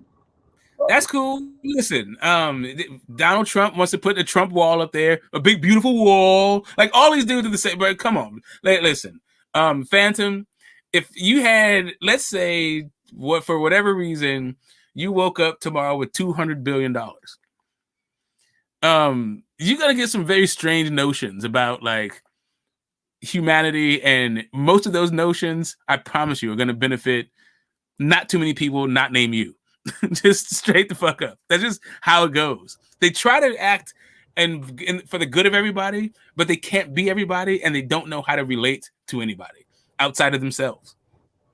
I don't think that's the case. I think Trump is relatable. Obviously, like half the fucking country loves him. What? Do you know how many saying, bro? Like when he go out, like he pull a crowd, bro. Like you can't say he don't pull a crowd. Right, but that's not what I'm talking about. I'm not talking about can you get somebody to like you. I'm talking about does your vision encompass everybody? And chances are, no. It encompasses your own agenda and then other people who are down with your agenda. But Trump is not going out to the fucking trailer park and figure out what their agenda is and fulfilling their agenda. He's just appealing to the trailer park. He's not fixing the trailer park. Yeah, of course. Well, maybe the trailer park people like the trailer park. You can't force them out the trailer park. And that's another thing. But no, he sells them on the idea that I'll get you out of the trailer park. What if that's another thing that brings into question, like what if there's a large segment of the population that says I don't want equality, I like being poor, I like being ignorant, I'm happy, I'm cool with this. That is it. Fuck off. Correct. That's my point. Like that is What do you do with? that's my thing about value. Value is it's not an objective thing. It's a subjective thing. Right, of course. So I'm saying, what do you do with people like that when we go into the Do anything. stars and? Yeah, like let them What do like you create a situation where they don't have to worry about the shit they don't worry about, and you got them. You got their back anyway. Or you got if you want to if you're happy as a pig in slop, I mean, make sure you got enough slop to be happy in, and keep it pushing. So there can't be equality. No, that is Those people wouldn't be equal. Well, they would be equal. That doesn't mean inequality. Like, here's the thing: when I'm talking about inequality, I mean, access to resources. If you don't care about the access, that's fine, but that doesn't mean you shouldn't have it just because you don't care about it. Okay, so if you have a person who consciously denies themselves resources, it's okay. Yeah, I mean, you living your best self. Do you? Interesting. That's funny. That's pretty funny. I mean, I'm just the idea that I have is the issue that I have is with centralized power, like people who are able, the people who are managing the resources and managing access to resources also get more of the resources because of their roles as managers. That's what my issue is. Yeah, no shit.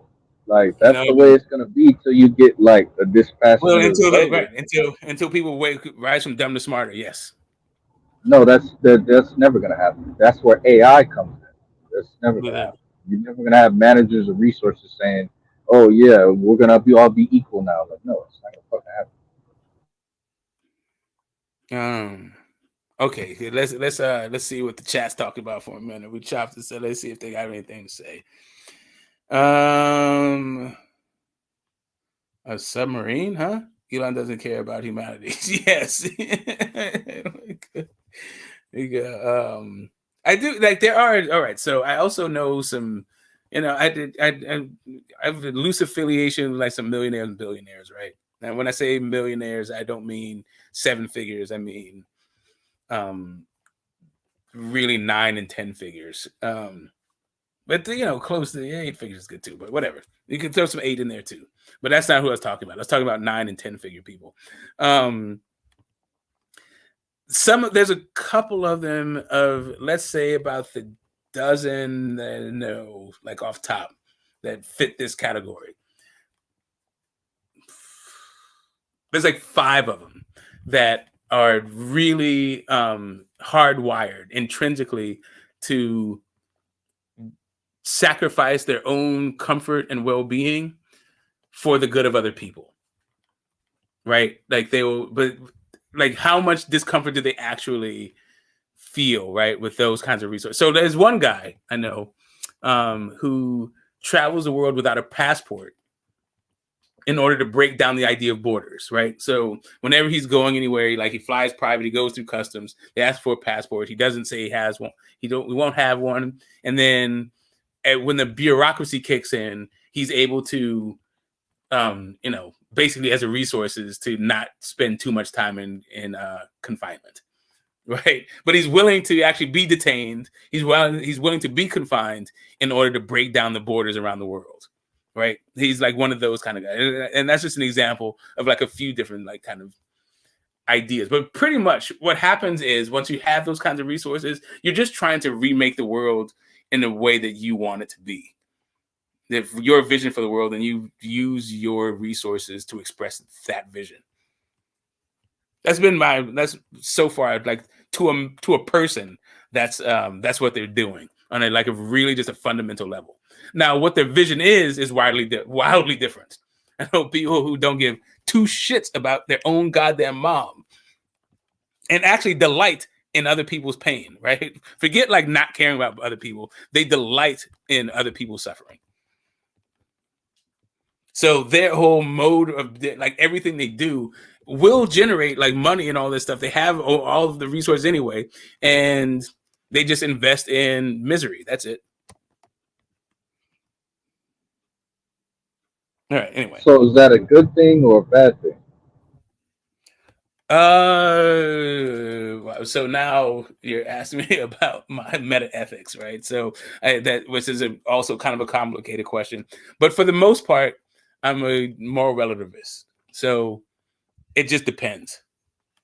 Good and bad is another one of those subjective things. Okay, so why do you think that the Earth needs 8 billion people? Like, why do you? Is there a reason for that? Do you really The think it Earth needs needs it? 8 billion. Okay, so I'm not saying it. The way that you put that, you're acting like the Earth is an agent in a way that I don't think the Earth is. If the Earth does not need anything, then the Earth will shed that thing, right? Like I don't think the Earth needed dodo birds, right? So we don't have any dodo birds. The Earth didn't need dinosaurs, so we don't have dinosaurs.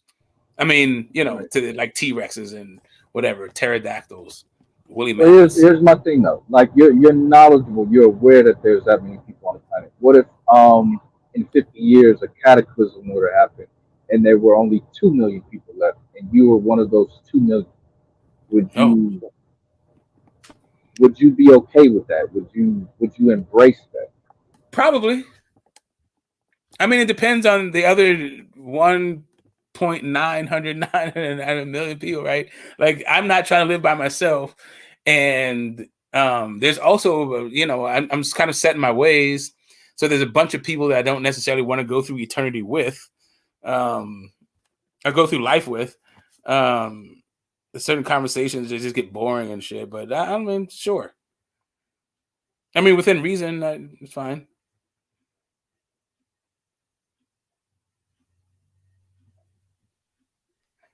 Um, yeah, I'm good. You? Oh shit. Okay. Drunk Irishman says, "Am I gonna let Brandon on?" Of course, I would always let. Like, I don't need to.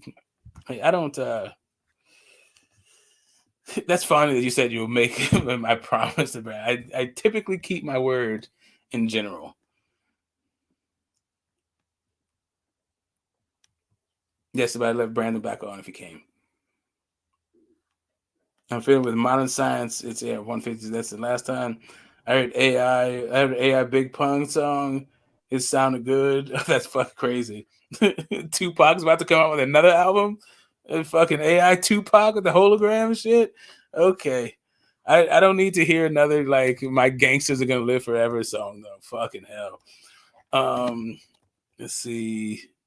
Humans are too stressed about buying name brands. That's rather see. Yeah, that's what I'm saying. That's the cognitive reorientation I was talking about. You need to think different. You need a different way to like a different value system. Everything. Happy wife, happy life. That's my experience. My wife is very fucking happy with me right now. Um, and I like that. Just don't build a submarine and try to explore the Titanic. Oh, that's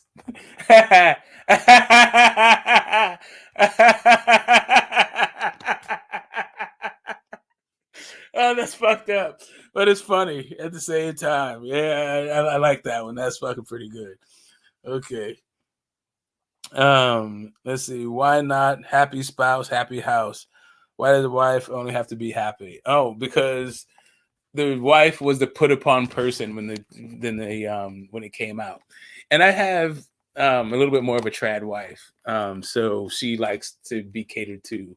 I don't have one of these like yeah, yeah. The happy spouse, happy house thing.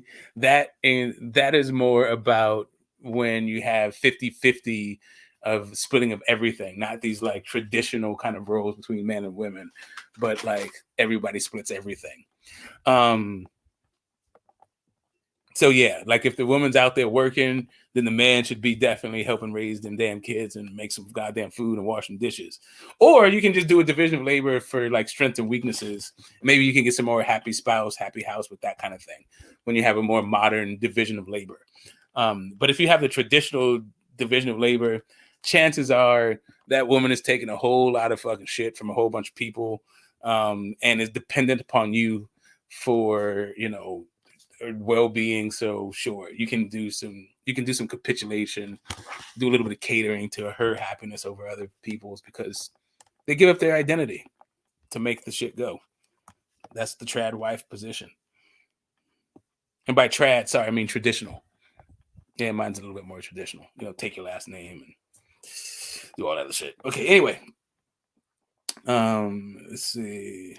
The box came boxing and yeah, exactly. The board, the internet. I'm there, right there. Samar, is that my guy Mo Boxing?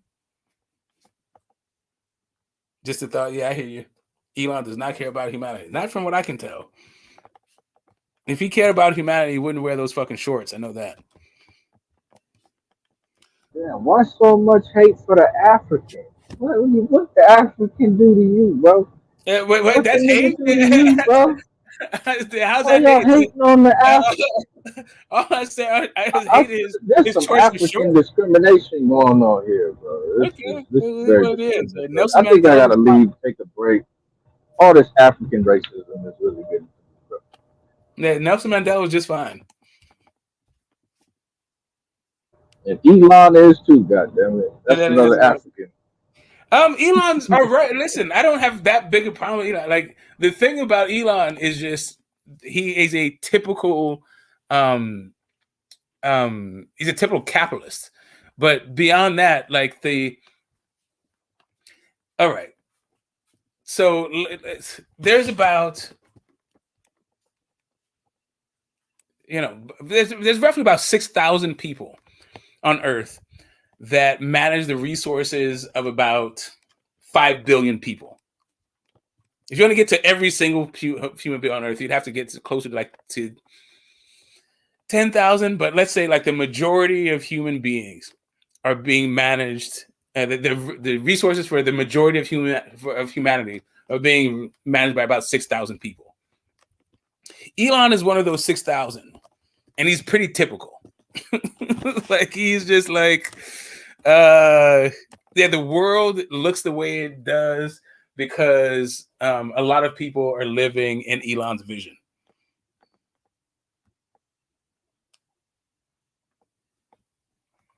Your wife controls a house, key pillar to purification and cultivation. So I have a tradition that culture comes from the woman, right? Because she's the one she's the one raising the babies while you're out doing your thing, right? So like most of the culture comes from the woman. So, but at the same time, she's really reliant on a whole bunch of things while doing a pretty thankless fucking job. To be honest with you, children don't give two shits about parents outside of loving them and revering them and then wanting them to get the fuck out of their face at a particular age. When they're young, it's all good and they rely on everything. You're like God to them. But as soon as they get, as soon as they start becoming their own human beings, getting their own linkages outside of the parents become like more of a burden than a resource. All right. Well, I mean, they are still a resource because they've been around longer, and so you need their money and all that shit. But yeah, that is what it is. Offer them money, see if they won't take it. I don't know who it is you're talking about. This too long ago. The arrogance in that submarine was wild. Like, that shit is just, man. Sometimes it seems like poetic justice. I don't know what you guys thought. I'm not even going there yet. It's too soon. Saying true, Moesha. Don't know what that's about. Somalia. Okay, I think that might be Moby, but I'm not sure. AI already say baby steps to kids, tablets, and smartphones. Yeah, to a certain extent. My kids are grown though, so yeah.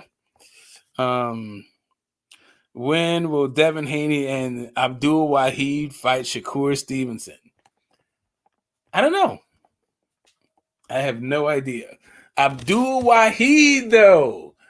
Like it's really funny how none of the Tank fans are saying that Tank copied Devin Haney by becoming Muslim.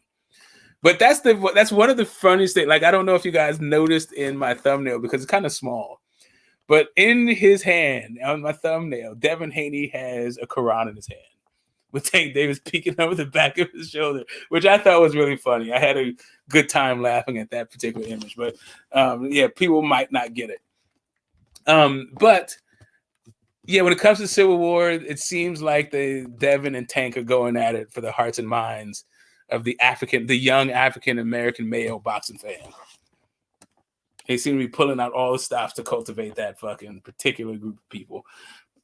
Shout out to them. Good luck. I was at the Dev fight, and I was like, okay, Dev's bringing out the bays, bringing out the 25 and belows. Okay, I see you. They totally don't know how to act. They don't know these fucking little girls out there in the mid San Francisco nights, scantily clad, freezing their fucking nipples off. You guys do what you do.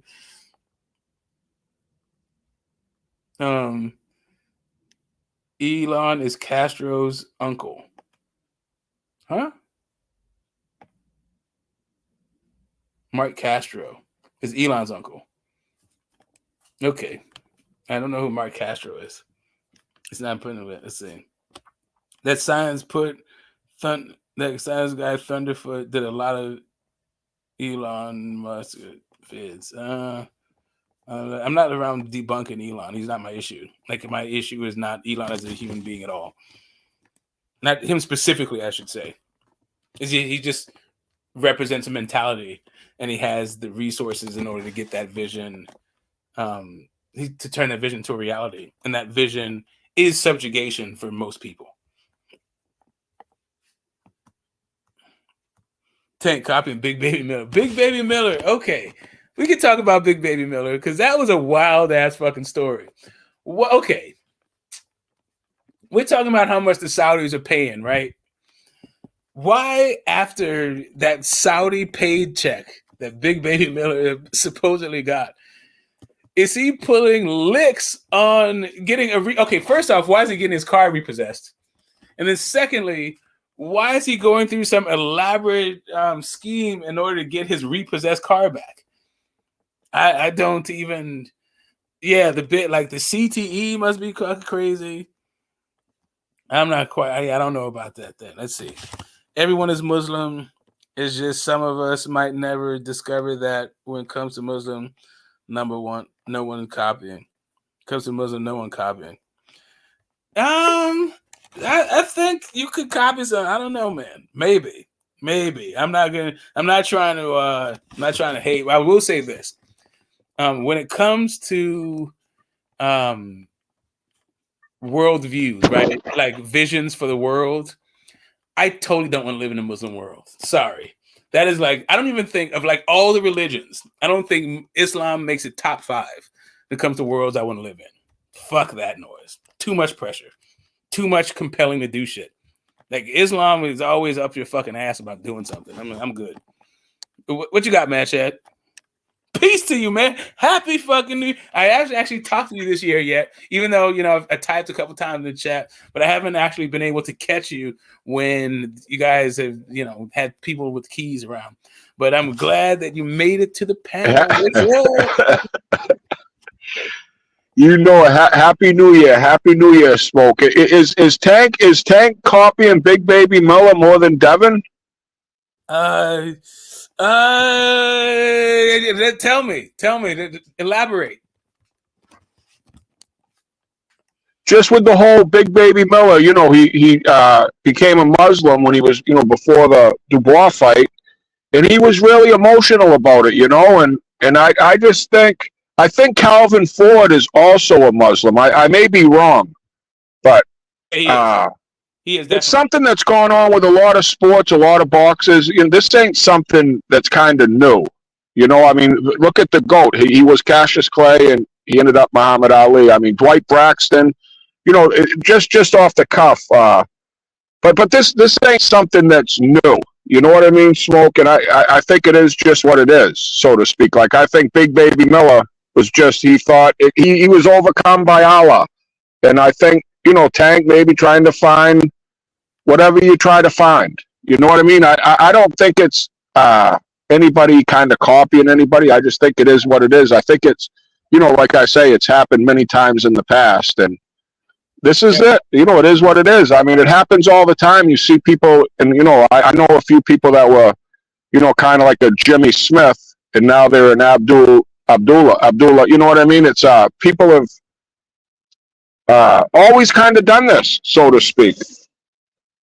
Right. So that was sort of tongue in cheek because there's a narrative, and maybe you've heard this and maybe you haven't, but there's a narrative that everything Tank does, Devin tries to do. That Devin copies Tank and wants to be Tank.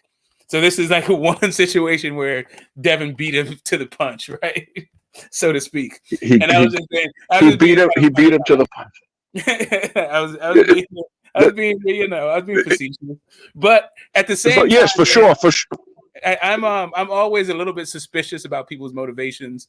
Calvin Ford is definitely a Muslim, as a person who was born Muslim and then like later converted to something else, I have seen the relationship between Allah and Mullah blurred. I definitely see that shit in Christianity. Christianity, definitely people convert not just for like, love of the spirit or the doctrine or anything like that, but for finance and fucking community. But it is what it is. But I don't see how like Tank, becoming a Muslim would help him out anyway with his pocket. I remember the kid, Chris, the kid from LSU, the basketball player, Abdul Rahif. He had the little twitch, but he would turn around when the national anthem was playing. He's one of the best point guard. I can't believe his name at the top of my tongue. Rauf. What's that? Rauf. What is it? Rauf. But anyway, it was Rauf something. I can't remember. I forget what he changed his name from. But one of his Muslim names was Rauf.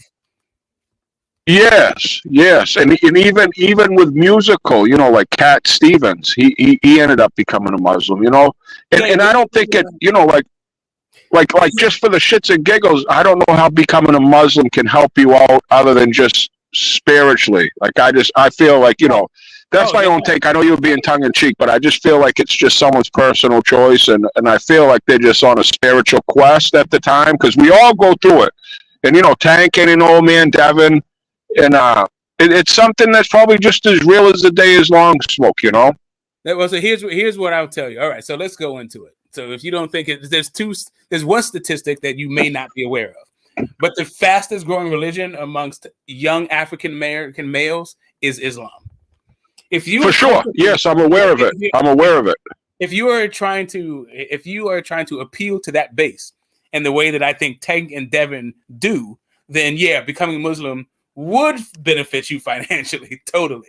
But beyond that, Abdul Rauf, what was his name? It was Rauf something. Chris. It was Chris something. It was Chris. His first name was Chris. Mahmoud Abdul Rauf. Yeah, Chris Jackson. There we go, Mr. Pass. Thank you. LSU. He had a hell of a shot. As a matter of fact, Phil Jackson said that when talking about Steph Curry, said that Mahmoud was a better shooter than Steph Curry. I don't know about that, but whatever. He did have a sweet. Believe me, he didn't get a lot of calls going his way. I mean, just for the whole shits and giggles, you basically, it wasn't. When you're standing, when people took a knee with the flag, people lost their fucking mind.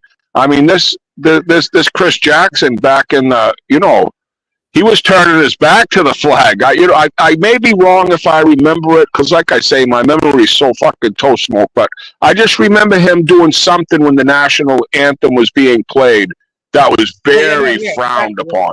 Yeah, exactly. He turned his back. He sat down for it, all that shit. He just wasn't down for it. But that is the problem. Like, American influence and American standing in the world, right? Let's go back to 9/11 with my comment. People rejoiced, like people were really like the people who lost their lives, like the Western people, a lot of powers that be, they were incensed by the whole idea. But a lot of rank and file people around the world were cheering during 9/11.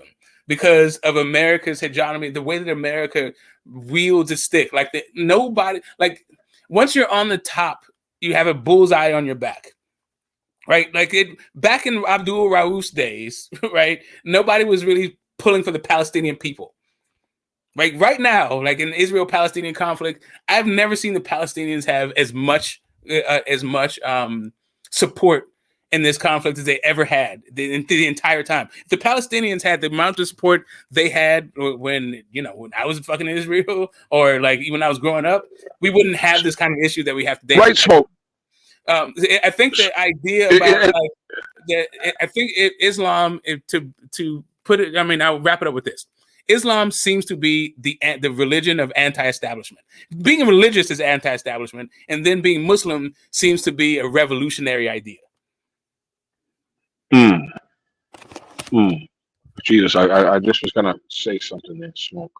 Something about just the whole religion and things. No, I think with the whole idea with the Palestinian backing, so to speak, Smoke, I don't think we've ever seen a social media as big, like especially since the COVID, where like I was sitting there at a bar there last Sunday, and most people were on their phones. I mean, they had 10 TVs up, and people were looking at their phones doing and talking about that. I mean, I think that the whole social media now with the whole, it's just way different. The world's changing at a breakneck speed from the time of, Chris Jackson and, Muhammad Ali. And it's just changing so fast, especially I think social media is so huge, Smoke, at least people on these devices. Like the whole connecting amongst neighbors, connecting amongst friends has gone to a 2K video game or Call of Duty or YouTube or Twitter or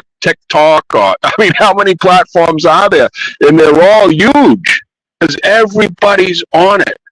And I think you can get momentum behind something where, when I'm on my device, I'm on my device. So you're not with the herd mentality, so to speak, Smoke. And you can easily be caught up in a herd mentality in a group online on a platform so much easier than you can in real life being caught up in a herd.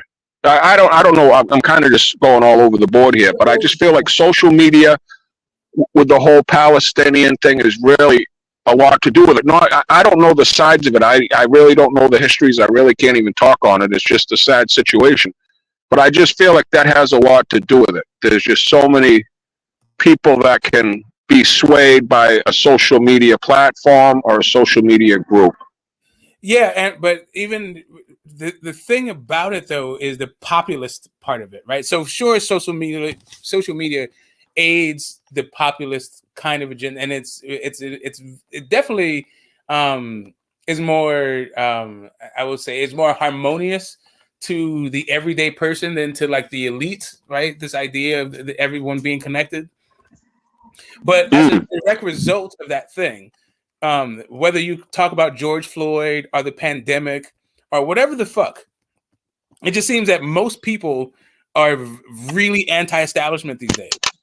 And then that's really where that's where a Trump supporter can get along with a Biden or a Hillary or a Bernie guy, right? Because, or even like, or a Palestinian or someone else. It's just this idea about the ruling class being tired of the ruling class or the status quo. It just seems that people are looking for I mean, I think inherently people root for the underdog too. Yeah, I don't know, man. It just seems like when it comes right down to it, there's a idea about having a relationship with God that people gravitate. I think that's kind of innate, like the idea that people want there to be a God and want to have a relationship with some kind of God. That seems to be an innate thing. The idea that you want to fight against injustice is like an innate thing that seems to, like, for some reason, Islam today has sort of cornered the market on persecution. Like Christians used to have that market, but the Christians are now in power. They're not really being persecuted anywhere. They're doing the persecuting when it happens. So I don't know. Yeah, I don't know. I have a bunch of different theories about it, but yeah, you can definitely make money off of becoming Muslim. I was I was a person at the Million Man March, and I definitely, there's a part where they, like he said, like, everybody reach in your pocket, put out $1 and put it in the air, right? And so everyone did that, and then he said, yes, now people will come around and collect those dollars. Right. Like I said, man, the idea about like all this identity stuff, man. Yeah, the relationship between Mullah and Allah, whatever, dude. Figure it out for yourself. Hopefully, people have these altruistic motives and values. Like I said, if it makes your life better, knock it out. And if it brings meaning to your life, if it brings value to your life, knock it out. I'm not here to yuck anybody's yum. I'm just saying, when it comes down to it, there seems to be a double standard. Whatever Devin does, he's copying Tank. But if Tank does something, all of a sudden it's just like, it's just the cultural zeitgeist. They don't have anything to do with anything. Like, whatever. It's all good. But then when the anti-establishment smoke, I'm a little bit familiar with history. It seems like there's always been that. I think, like I say, just with the more people with a voice now, you can have a platform and you can get your message out. I just feel like there's always been that anti-establishment, from the so-called Boston Tea Party to, revolutionary wars in Russia. I mean, it seems like there's always been, even with the hippie movement, for what it's worth, a bunch of peaceful, stinky hippies. They were, you could say, anti-establishment, and that was quite a move. Woodstock, the first Woodstock, was quite a little history piece. I'm not saying it came out of nowhere. I'm just saying that Islam. Strong. I'm saying that Islam seems to be the latest iteration, and the idea, though, and it started I think it came to a head in the 80s. This whole aspirational thing, like, where it was all about being like rich and powerful. Like during the Reagan era, it was all about, like, it wasn't like being anti-establishment wasn't cool. That wasn't the thing. You're a freak, you're a dweeb, you're all this stuff, unless you were the status quo.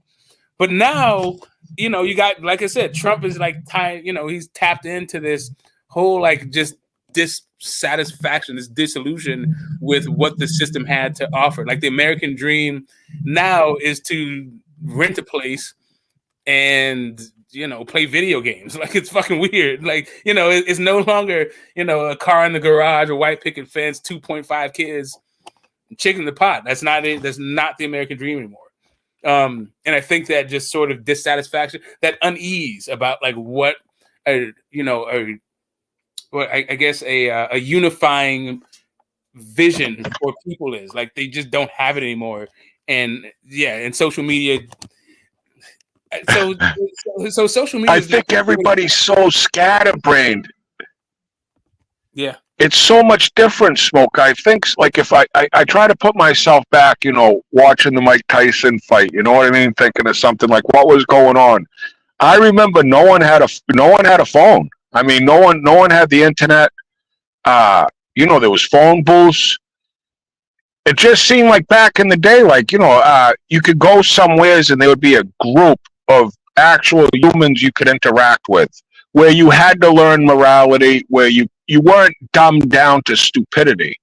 And I feel like with this whole, just this social media, not just on YouTube, but anywhere you go, I mean, it's just, I think we're being dumbed down, even though we have so many more tools to learn and gather more intelligence. I just feel like, I don't know what it is, Smoke, but so much has changed so fast. Like, I can't even, now what you guys were talking cryptocurrency. I mean, come on. I mean, it's just amazing where we're at in the world, in this time that we're living in. I think people are so like, what is going on? Like, what's happening here? Yeah, man. I mean, part of this, like, I think, like, the underlying or the backdrop of this live is really about, I think, boxing having a platform that is worldwide and popular.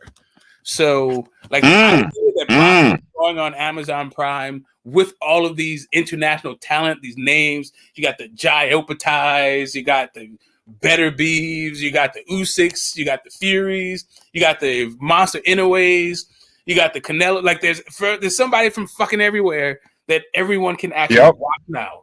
I think boxing is about to experience another renaissance in the next few years. It could die out, but I think it's actually gonna. I think it's going through a growing pain. Actually, I think you're correct. I think you're right. I think you're right. Like I hope you're right because I think it's the greatest sport on earth. And but smoke. I'm just gonna get going here. But I just wanted to stop by and give you a big shout out. Happy New Year to everybody on the platform and the chat and all that. I'm just out getting it done. And happy Friday, happy New Year's, and we'll talk again soon, my brother. Yeah, you know it. I'll be at the tavern. Peace. Peace. It won't be this weekend though. I got some BBO thing, but yeah, I'll be firmly between the old lady's legs for the next few days. Yeah, got to handle that every now and again. You know what I mean? Anyway, let's catch up. 1989 NWA, fuck the police. Yeah, but NWA was not. I mean, sure, that's anti-establishment, but that was more about, yeah, that. I mean, I don't know if you're saying about the George Floyd thing. Maybe you're talking about that.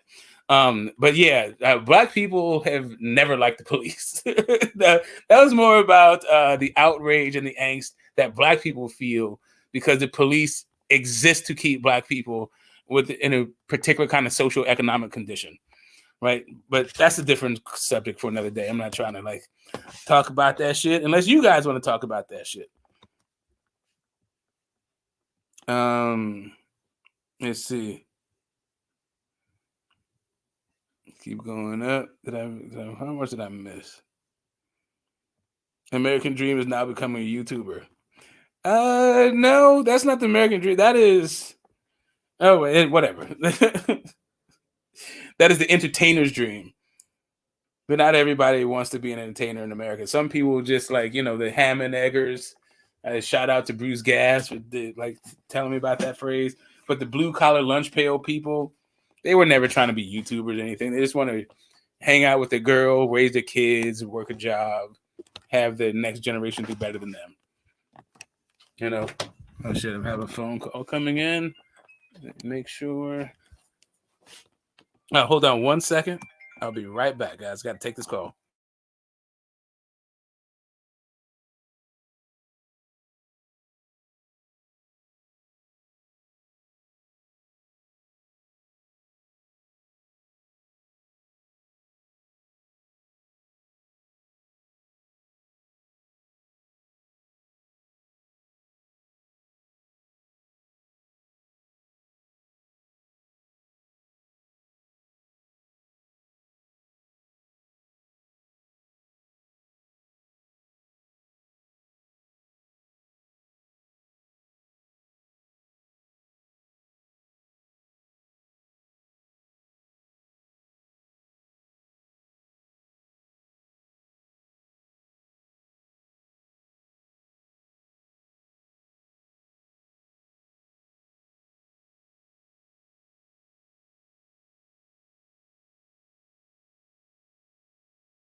All right, sorry about that, people. Sorry about that.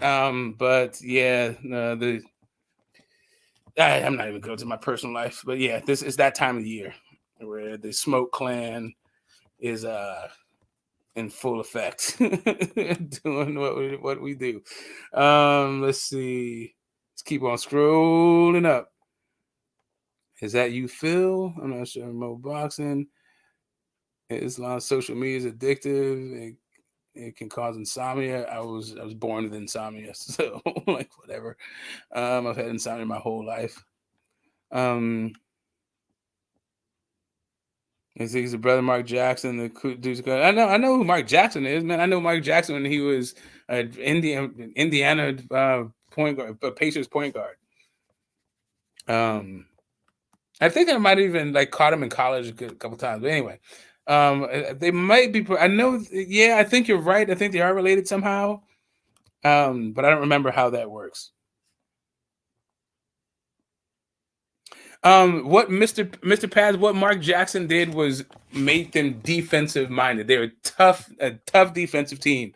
I even liked the way that they got the old Cleveland Cavaliers coach Mike Brown did with us when Steve I can't even remember the guy's name. It's not Steph Curry.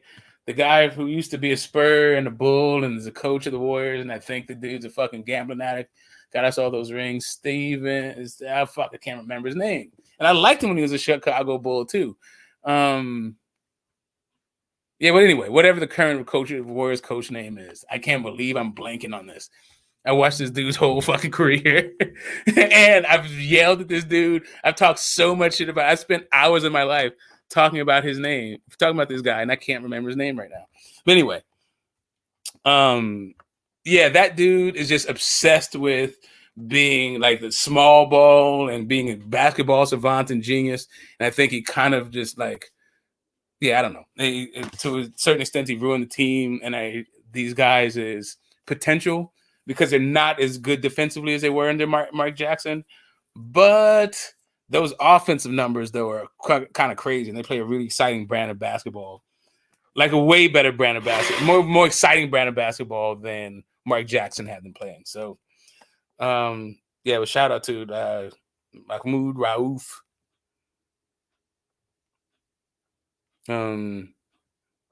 Alonso always on topic, right? Let's see. Hamza. Islam brings the preservation, protection of religion, life, intellect, sanity, family, and wealth. 5 keys necessity for humanity. I don't know that Islam brings preservation or protection of religion. That's different than other religions, right? I don't know that Islam protects religion more than Christianity.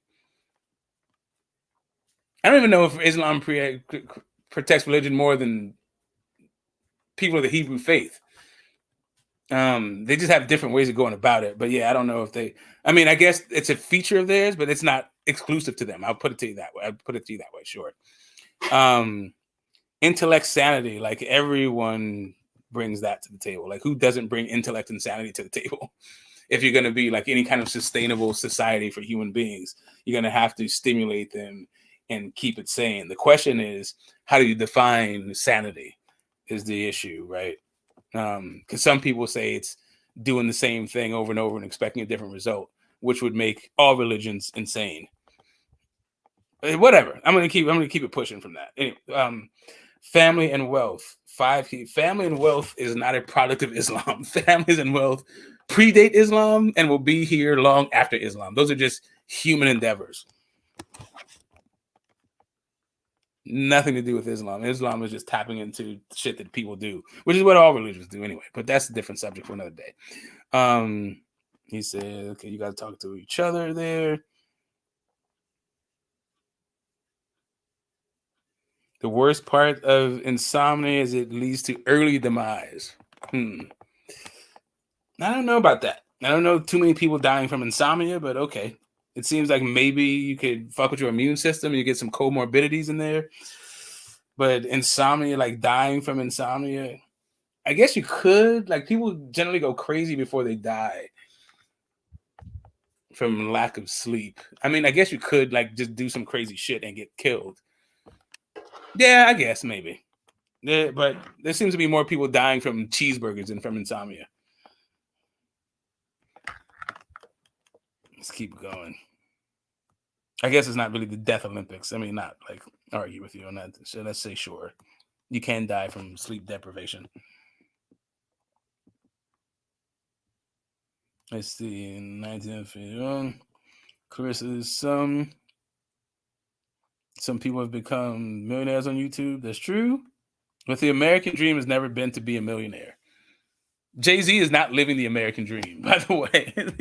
Jay-Z.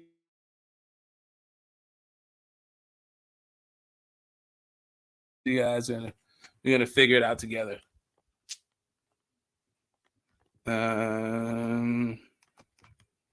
Hopefully my mic is still on. NWA with shock rap. What? Not really. They started off in like roller skate rinks and shit like that, but whatever. They were just talking about the shit that was going on in LA at the time. It wasn't about being shocking at all. Let's see. Let's keep it pushing. Absolutely. TikTok is where the money is at. Apparently, depends on what kind of content you do. It's funny, social media has made us less social in real life. Yeah, but not really. Just not so much. It's just that it's created these enclaves where you don't have to step outside of your comfort zone. It used to be that you had to compete in the marketplace of ideas amongst disparate groups in your social circle. But now your social circle comprises of people who have the same kind of interests that you have. And if you go there without those kind of interests, they're kind of resistant to outside ideas and to some extent even outside people. So it's weird that you build these online communities that then become completely insular and a fishbowl, like really just a place to be a sounding board for ideas that you all possess. I don't know. It's kind of a weird thing. But it's not that there's less social. I don't know. You just socialize with fewer people, I guess. I don't even know if that's the case. I think it's just a different kind of connection. To me, it doesn't go that deep. The socialization you get on the internet versus the socialization that I had before there was a such thing as the internet. I was already a grown ass dude. As a matter of fact, I'm one of the people that I'm not even gonna go that far. I'll sound like goddamn Al Gore in here.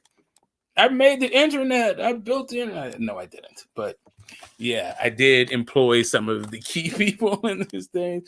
But that's a different subject for another day. Let's see.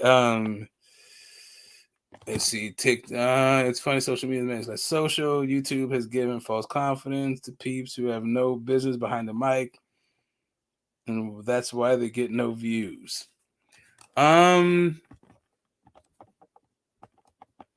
Yeah, entertainment business has always had hacks in it, though.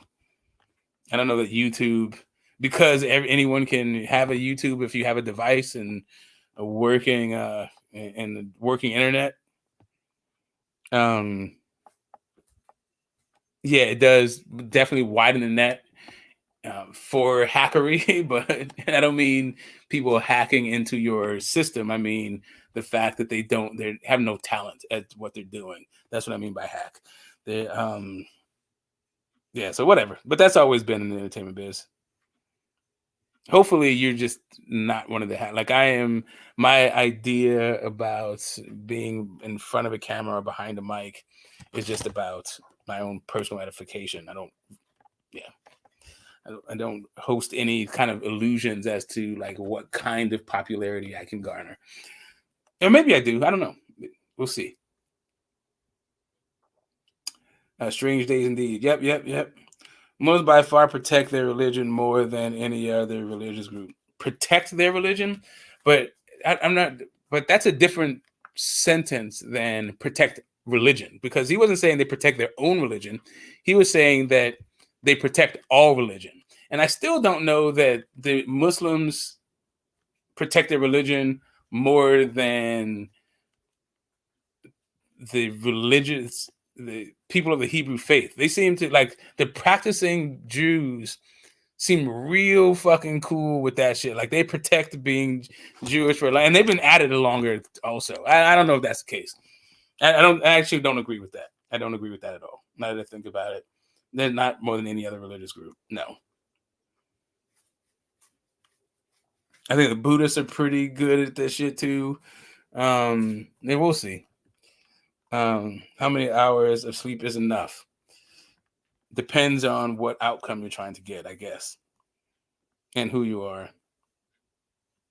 So I get probably 8 hours a day on a 24-day period, but I don't 24-hour cycle, but I don't sleep 8 hours straight ever, or hardly ever.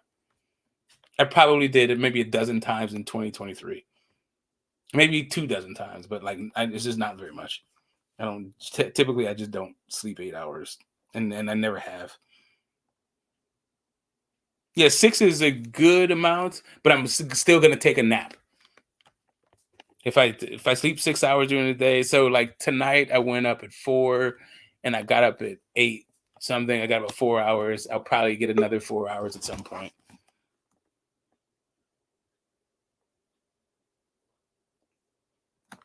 Let's see. Religion meaning Islam, because it's the only true religion that worships God. So Islam is the one that protects Islam. Okay, no shit. But Christianity is the one that protects Christianity. It's not like Islam protects Christianity more than the Christians. It's not like Islam protects the Jews more than it protects the Jews. But guess what? Every religion protects itself versus any other religion protecting it. I wanna see Tio become Muslim next. That'll be what's up, Tio. Yeah, that would buck the narrative. That would buck the trend, right? We're talking about a whole bunch of black people becoming Muslim and Cat Stevens. That's where we got to today in this conversation. What I want to see is I want to see Trump become Muslim. Let that motherfucker let that dude become Muslim. Then I got it. You know, then he'll get the fucking black vote, maybe. You'll get something. Yeah, I think he would. I think he would do better than Hillary Clinton with the black vote if he converted to Islam. I think he's trending better than he was 4 years ago with the black vote. But can you become Jewish? Like, can you convert? Yes, you can convert to Judaism. What do you think about the Hebrew Israelites saying they the real original Hebrews? I couldn't care less. I'm saying, not even if you paid me. If you paid me to care even less than I do now, I don't think it's possible. But do you think they have some credibility to what they're saying? What? That they're the original Israel people? Like, what does that even mean? Whatever, dude. Like, I don't give a shit. Like, they the original people on the land. Like, do you in think what that's land? The Israel. What the fuck? The land of Israel. I don't think that's what they're saying, but do I think that they're the original people of Israel? The Israel people of Levant? No, but I think that the original people of the Hebrew faith, the 12 tribes of Jacob, right? They weren't Israeli themselves. As a matter of fact, if you go by the doctrine, the people of Judea, like, they didn't have a place until they left Egypt. Yeah, they were like, the Hebrew faith goes back to the Babylonian part. They went to Babylon first, and then in Egypt, and then they got to Israel. But anyway, that's a different subject for a fucking another day. I don't even know what the fuck that. Yeah, I don't. Whatever. I don't care.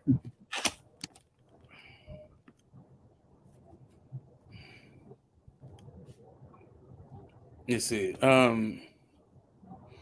Religion, meaning Islam, because it is the only true religion that worships God alone, coherent with logic and rationale. No, the Judaism does the same thing. So, nah. But not only does the Jains do the same thing. Like, I'm not even gonna go there. Like, the one true God. Okay, whatever, dude.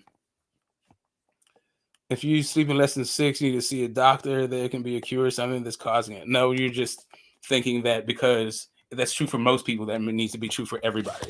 Meanwhile, human beings, and they're finding this out a lot these days, that it's not about treating groups of people, it's about individual treatment. Not try to create some standard, but maximize your own metabolisms and physiologies in order to achieve your outcomes and also to improve your quality and longevity of life. That's what it is. It's not like whether or not you get 8 hours, that's a thing. It's an individual thing. Better go ahead. Let's see. More melatonin. Okay. Get the big ass melanocytes, right? No, the melatonin, not melanin. Sorry, you said melatonin. Can you split the hours of sleep, or does it have to be 6 to 8? They say that you want interrupted sleep to get to like REM sleep and all this other stuff. But they generally are talking about it. I just happened to do a thing. Jesus Christ, I got another phone call. Just hold up a second. I'll be right back. I'll be very fast. Tell them I'm online right now. Hey, babe. Hello. What's going on? Oh, yeah, just our, if you do our usual, yeah, exactly. All right, cool. I'm going back to my call. Bye-bye. All right. Cool. All right, sorry about that, people. Let's see. Where we're talking about still on the religious thing? I want to talk about. Yeah, go ahead. I mean, we'll do whatever we're talking about. Go ahead. So when Ryan knocks Devin the fuck out, like, let's say, okay, sorry, let me go into your world. Okay, let me go into your purple skied world where Ryan is knocking out Devin. Let me go in this. Oh, yeah. So when that happens, would you still want to see Devin tank, or would you want to see a Ryan tank rematch? I want to see Devin fight Subriel Matias. I don't care about Devin fighting Tank or Ryan. I want to see Devin fight Subriel and Tio. I want to see him fight Richardson Hitchens. Yeah, Richardson Hitchens is not bad. Like, I'm not mad at that fight, but I'm just like, when it comes down to it, I want to see him. I want to, like, Richardson Hitchens still, I think, has a little bit more proving to do. Tio is just the selling of an old grudge. It's a unification. They're both in the same thing. There's a bunch that goes into the Tio. They're both trained by the dads. Both dads are like, they both try to be the people's champ. So I feel like the people's champions right now at 140 is Subriel Matias and Tio. That's who I want to see Devin fight. Very like, yeah, Tank, whatever, dude. Tank talking about it too damn little. Ryan is just not good enough. Well, that's the thing. People keep saying that. I have not heard Tank say that. It's just narratives online. Tank has not said Devin is too big. I need a catch weight and a rehydration clause. He hasn't I didn't say catch weight and rehydration clause. Tank said the guys at 140 are too big. I'm uncomfortable there. I'm going back down. Yeah, that was previously, but I'm saying, like, that's what I'm saying. Like, if he said, but since he said that, that's why I'm just like. And then the only time he's fought there at 140 apparently is with fucking rehydration clauses. Yeah, that's fair enough. But I think that with Devin, I don't think it's a priority. Like, I think they can work that out. I mean, I'm sure. I'm just saying, it seems that Tank is letting everybody know that he's not really a 140 pounder at this point. Like, if he does some other shit and that changes, that's fine. But I'm just saying, the way that Tank has expressed what he wants to have happen, that's dampened my interest in the fight. Yeah, I suppose. But I mean, so long as we get the fight and it's no catch weight and rehydration clause, then of course you want to see it, right? Yeah, I mean, if Tank is saying I can fuck up anybody at 140 and I don't care about the size, or if he starts talking like that, then sure. Or if he says to Devin, I don't care, I might not be able to compete at 140 with these other people, but I can whoop your fucking ass.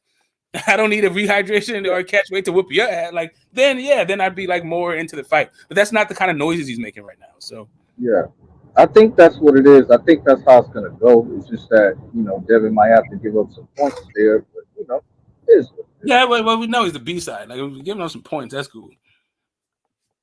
Yeah, but I think Ryan has all the tools necessary to knock Devin the fuck out.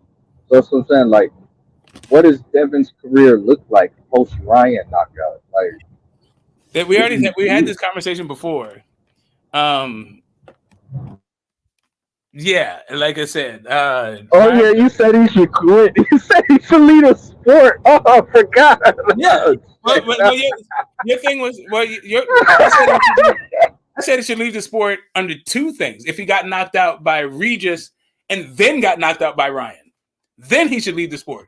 But if he got knocked out by just Ryan, like whatever, he's just not the goods anymore. He shouldn't lead the sport. But we did have a conversation about this. I don't think Ryan is good. Like, Ryan is not even fighting world class fighters. Like there's him knocking out. Yeah, I'm just not. Yeah, whatever, dude. I don't see it. It could happen. Stranger things have happened. But if they should happen to fight next, he's gonna get his ass whooped. I don't know, bro. Ryan hit him with one of them cold left hooks and finished his ass. I don't know. God damn. Ryan could pull it off. Who knows? Let's see. Yeah.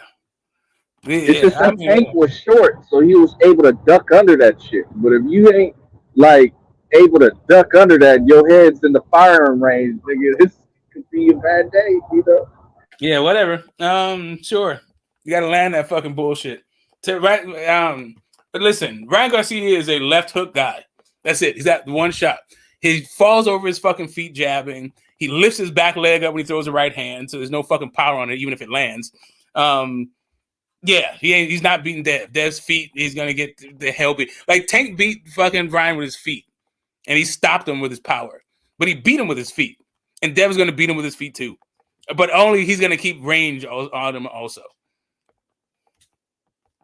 It's gonna be a little harder with Ryan's new and improved feet. Like you got some. What new?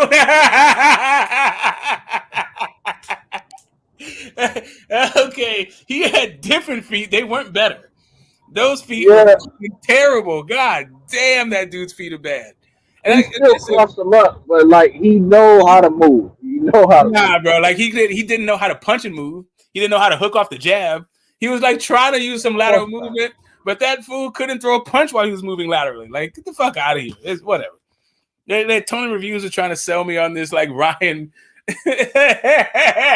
Anyway, it's funny. Yeah, Ryan got a lot of fucking work to do before but he could knock him out, sure. Stranger things happen. Let's see. All the playgrounds are empty. Children today are definitely less social. No, they just don't. They socialize in different places, not the playgrounds. That's what you guys are talking. You're talking about different, not more or less. They still spend all of their time talking to fucking each other. As a matter of fact, they spend more time socializing with each other, just in different ways.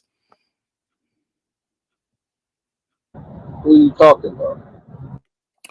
Dick Justice says, all the playgrounds are empty. Children today are definitely less social. They just aren't socializing on playgrounds. As a matter of fact, they're hanging out together more than they used to in the past, but they're just not hanging out in the same places as they used to. Now they're just hanging out in fucking chat rooms. And they sit there for 18 hours a goddamn day in a chat room. There's no time in my life where I was spending as much time on a playground that I have on like social media.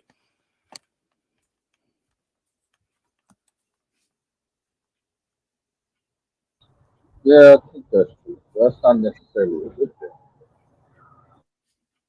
How many pay-per-views does Mayweather versus Pacquiao sell? Don't care. Don't know, don't care. Better Beef stopped everyone. Does he keep the streak alive in the next match? I think so. I think Better Beef is the first guy to stop Callum Smith. The foundation of all evil is not worshiping God. Because morality is from God. Without God, there is objective criteria for morality. Well, okay. So there is, even with God, there's no objective view of morality, because God's view changes if the scriptures are to be adhered to. And the foundation of evil is not worshiping God, because the foundation of evil was not obeying God. Worshiping him, I think Adam and Eve never stopped worshiping God, but their knowledge, when they got their knowledge of good and evil, it was from not obeying God, right? Which is a different thing. You can worship the God that you don't obey all the time. I'm more about the idea of the Pharaoh. You can know that God exists and still not worship him. That might be the way to go. I don't know. First, I'd have to have a conversation with God about it. I can tell you that when it comes to these religions, though, trying to filter how the way I should perceive and interact with God, probably not going to work with me. But whatever, to each his own. If you need the framework for it and it helps you out and your thing, that's fine. The problem with Islam, though, is Islam, to me, is not very tolerant of non-Muslims. They're like the least tolerant of people who aren't part of the faith, and that is the that's my issue with an Islamic worldview. And just, it takes too much to be a Muslim. You have to spend your whole fucking life being a damn, like, most of your day is spent being a damn Muslim. And I'm not saying like being a Muslim is a damn. Sorry, let me be more respectful than that. Following the faith takes so much time and energy that there's nothing really left over for your life outside of being a Muslim. And I think that there is more to life than procreating and telling everybody what to do.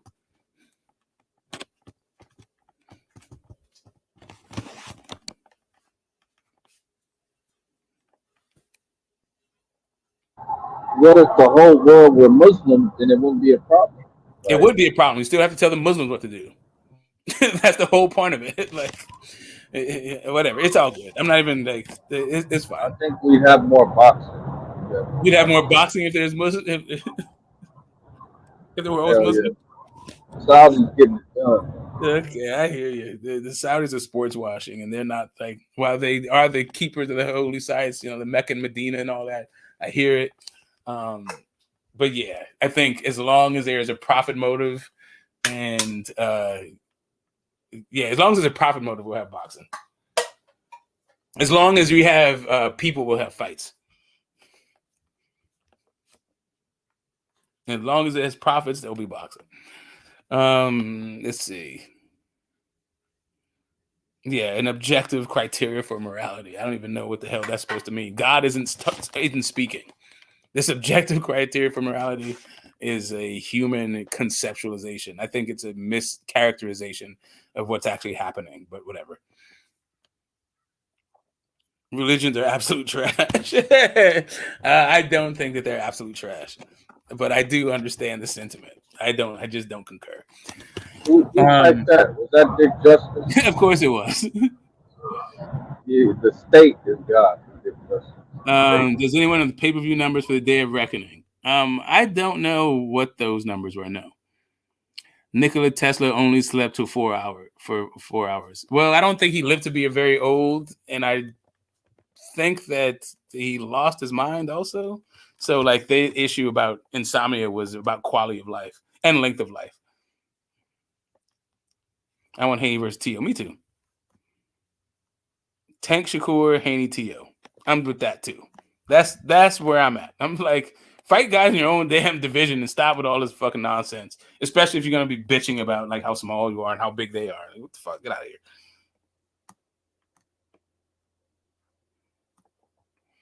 of here.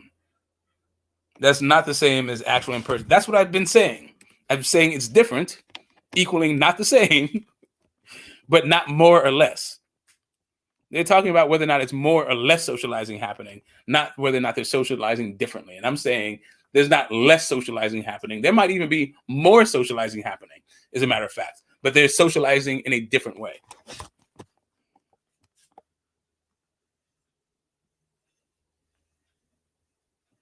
Tesla lived long? I thought he didn't live long. Well, maybe it's But happiness. is that really socializing? Like, if you're in the chat room, or like, is that really socializing? You know what I mean? Let's see. Let's see. Is it really socializing? What? Well, it depends on how you describe it socializing, but yeah, it is. I don't know, I bro. think it makes both. Oh, I think it makes both the sufficient and the necessary conditionings for socialization. I think you're just talking to a computer and it's relaying information. You're not talking to a computer. You're talking to someone through a computer. The computer is just a device. Yeah, Unless you but don't if exist. Unless you are a computer. I can't prove that you're not AI or that you exist at all. But I'm just going to assume that you are not a robot. That you're not a computer. That I'm talking to a person and using a computer to do it. you make too many assumptions, bro, what if I'm an algorithm? You ain't You know. could be. You could listen. Okay, first off, there's no way to disprove hard solipsism. I have not come up with a way for that. I don't know that I'm not a brain in a vat. Okay, I don't know how I demonstrate that I was, or if I wasn't. There's no way to do that thing. But I just assume that I'm not. I'm assume that I didn't create all the best art and all the worst arts at the same time. Like, I assume that I really have hands and they're really in front of my face. A lot of assumptions, bro. It is. Yes. That's what welcome to being a human being. We are born and we die in ignorance, and we assume a whole bunch of shit along the way. Yeah. Oh shit, he did live a fucking long day. They did live a long time. Okay, look at that.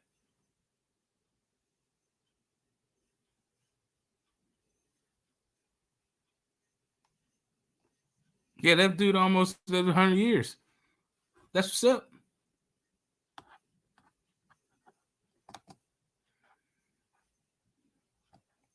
Let's see. Tank is on page 2 of the Quran. Oh, that's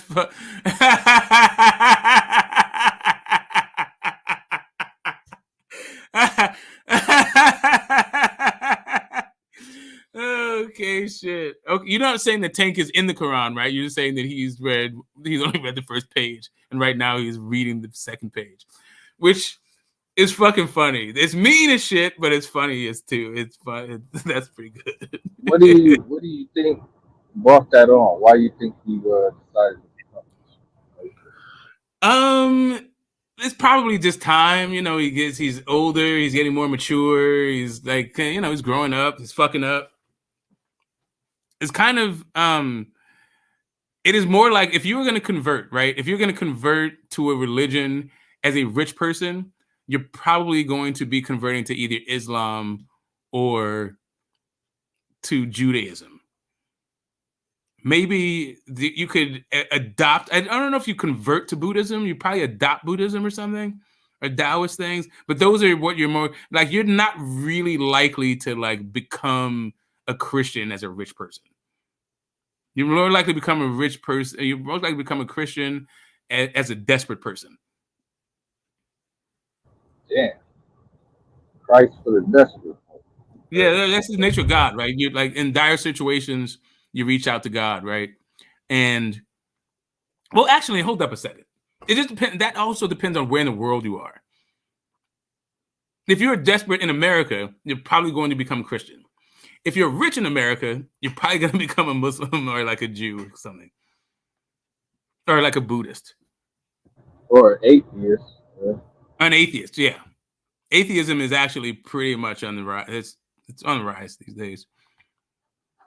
But like, people aren't typically becoming rich and converting to like Christianity in America.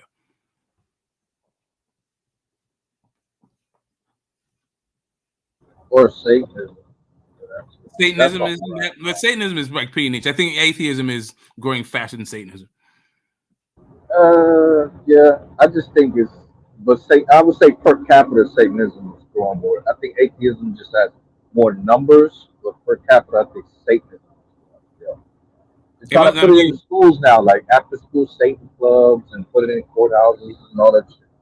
After school Satanist club. I mean, listen, you could say that like the individual nature. There's a kind of and that's the thing about Christianity. And I'm not trying to get into Bible study, but I guess we could, because we're together now. We talk about our boxing. We keep going back. And Ryan Garcia, I guess we're talking about religion and boxing, right? It's part of the whole deal.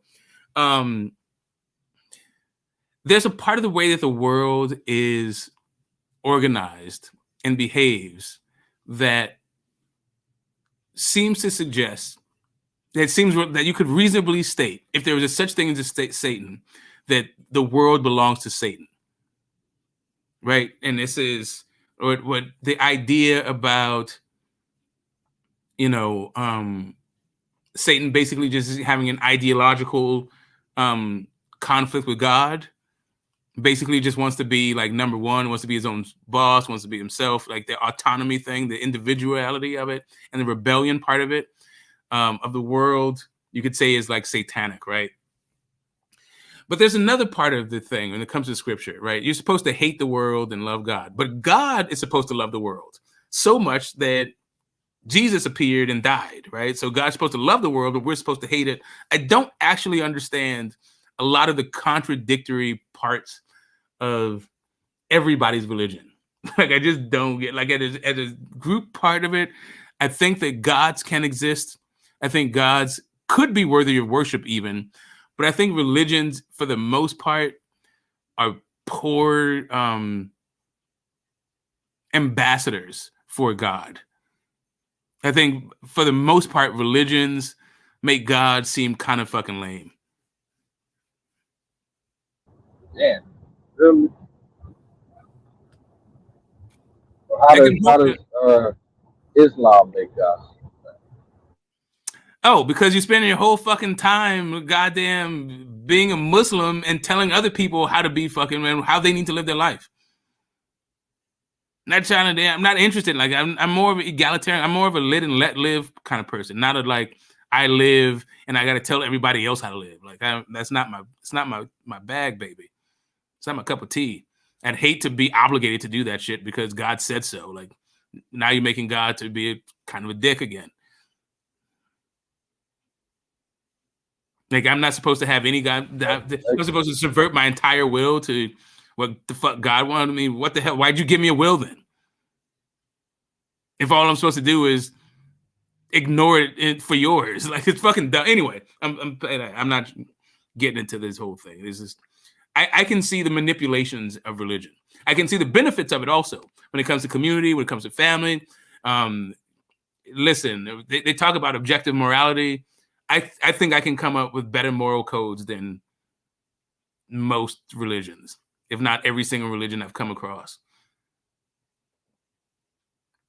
And maybe the Jains. The Jains are pretty good, actually, when it comes to a moral compass.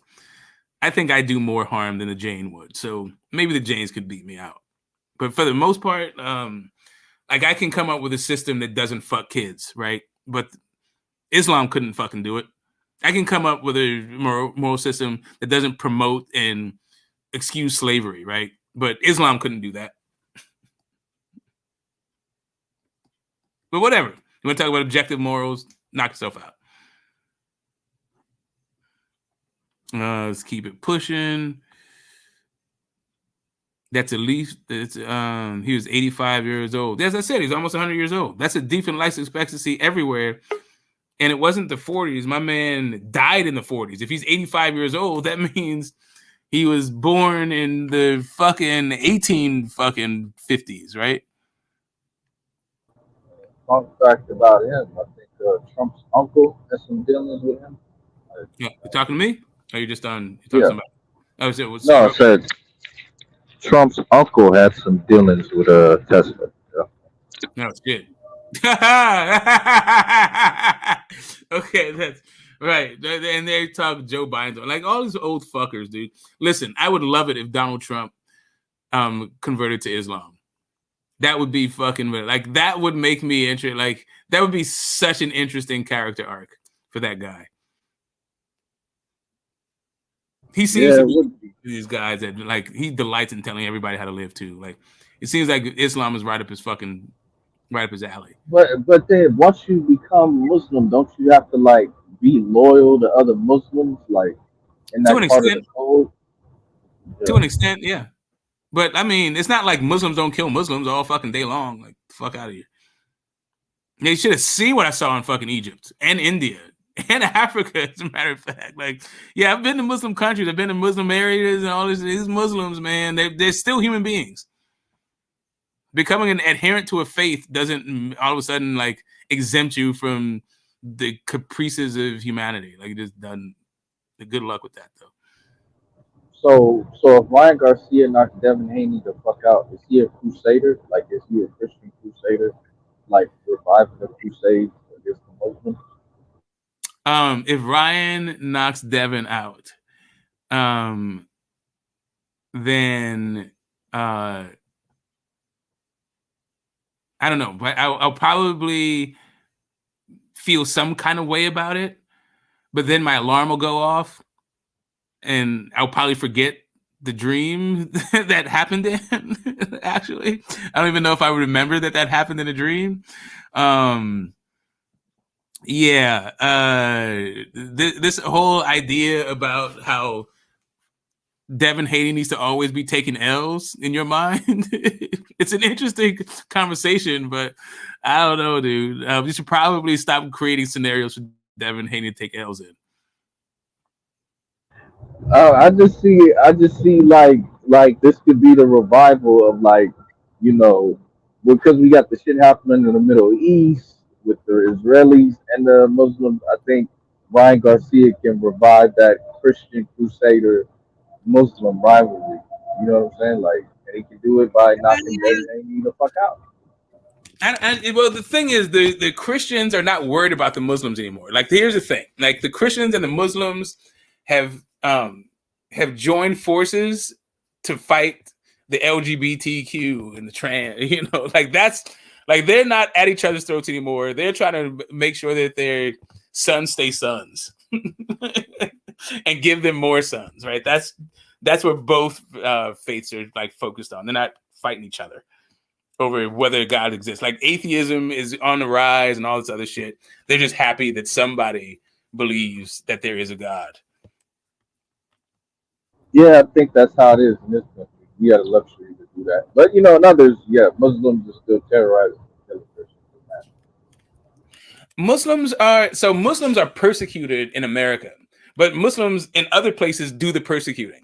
Like, the idea, like, Christians might be getting persecuted in some parts of the world also, but the idea that Christians are the persecuted class, fuck no. Overall, both Muslims and Christians are persecuting non-Muslims and non-Christians. That's what's happening. Yeah, I would say, yeah. That's a numbers thing. Yeah, I mean, we're talking generally speaking, right? So I'm just breaking it down in general.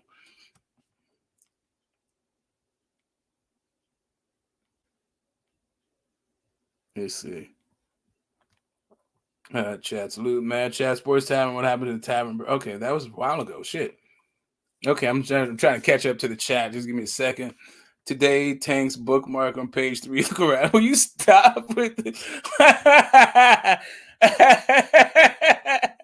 Oh, he's getting through his sutras. He's getting through his mishras. Is it? The hadiths. Yeah, you know, he's getting his shit up. Like, it's been a long. No, Mishra is fuck. Those are during my Hebrew days. The Mishra is fucking the Hebrews. Fuck. Anyway, it's all a blur. Let's see. I'm lower middle class. Left Christianity 5 years ago, and since then I never looked back. Yeah, I hear you. There can be one truth. There can only be one truth, as logic will dictate that whatever goes against it is false. It is what it is. I think you have a misreading of logic. Sorry. There's all kinds of logics. For instance, mathematical logic tells you that there's degrees of truth, right? Yeah, I know what you're talking about, the classical versus non-classical. But you got, like, even when it comes to, like, laws of non-contradiction or excluded middle, you got intuitionistic logic, right? That does away with the whole excluded middle thing. You have to prove it's not just if A or not A. You are, oh, sorry, P or not P. You have to actually demonstrate that it's P or not P, not just state it. Right. So anyway, there's all kinds of logics that don't comport to what you're saying. But beyond all of that stuff, logic is only a means, a tools that human beings use to perceive reality. And that's all we're talking about. Like, the issue isn't whether or not our perceptions exist. The question is, it's not even a question. The reality of it is, it's all we have. All we have is our own perceptions. That's how we perceive math. That's how we perceive numbers, how we perceive logic. That's how we do language. It's only through our perceptions. We could be totally wrong. Like I said, there's no way to demonstrate that we're not just brains and vats, because that's the extent of our ignorance, really, when it comes down to it.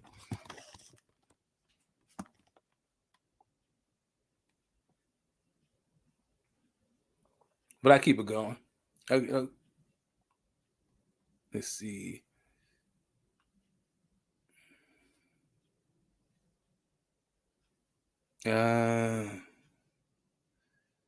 One truth. There can only be one truth. That's a claim that there's no way for a human being to prove or disprove.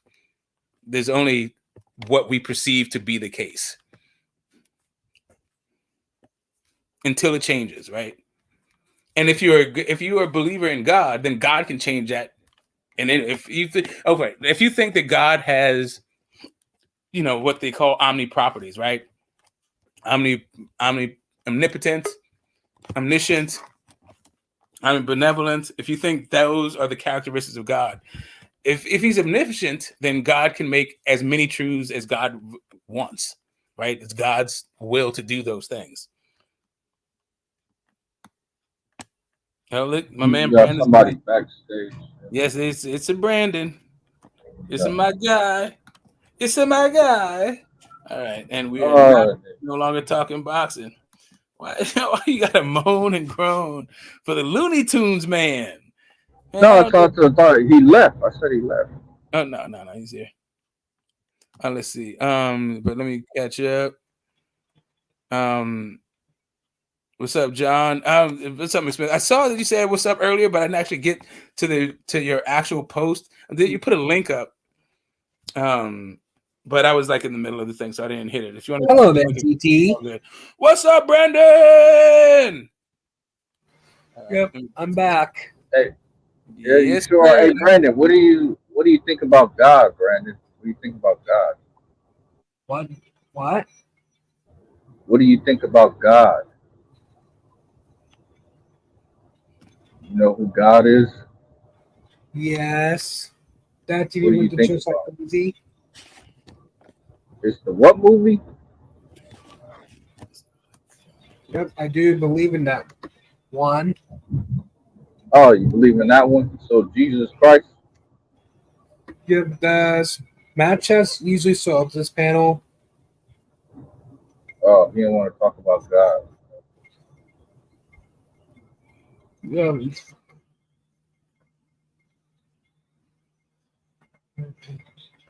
Yeah. Well, the great Brandini, and I mainly go to Matt Chess channel a lot. Okay. Somebody said something funny. I gotta laugh at this. If Jesus came back, would Christian Americans make Jesus get a visa? That's funny. That is objectively fucking funny. And the answer is, of course they would. If Jesus wanted to be an American citizen, then yeah. If he wanted a travel visa just to come through, yeah. If he wanted to come from Israel to America, yeah, you got to go through customs, baby. You got to figure that shit the fuck out. Jesus don't get pass. I don't know. That heaven passport might have some power to it, bro. It might have some power to it, like in heaven, but you're in America. We're a little bit more hard nosed. Like listen, your soul can belong to God, but but your ass belongs to America. What's up, Brandon? Sorry, what you got going on, bro? Does Matt Check come to this panel? He did.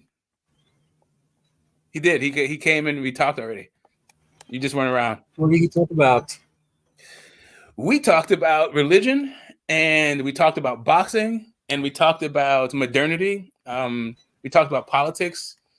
We talked about people who sincerely believe. We talked about a bunch of stuff.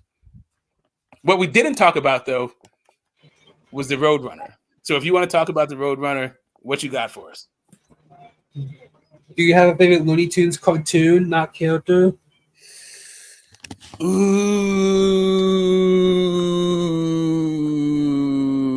damn. All right. So my favorite Looney Tunes cartoon, it might be Daffy Duck with Alibaba.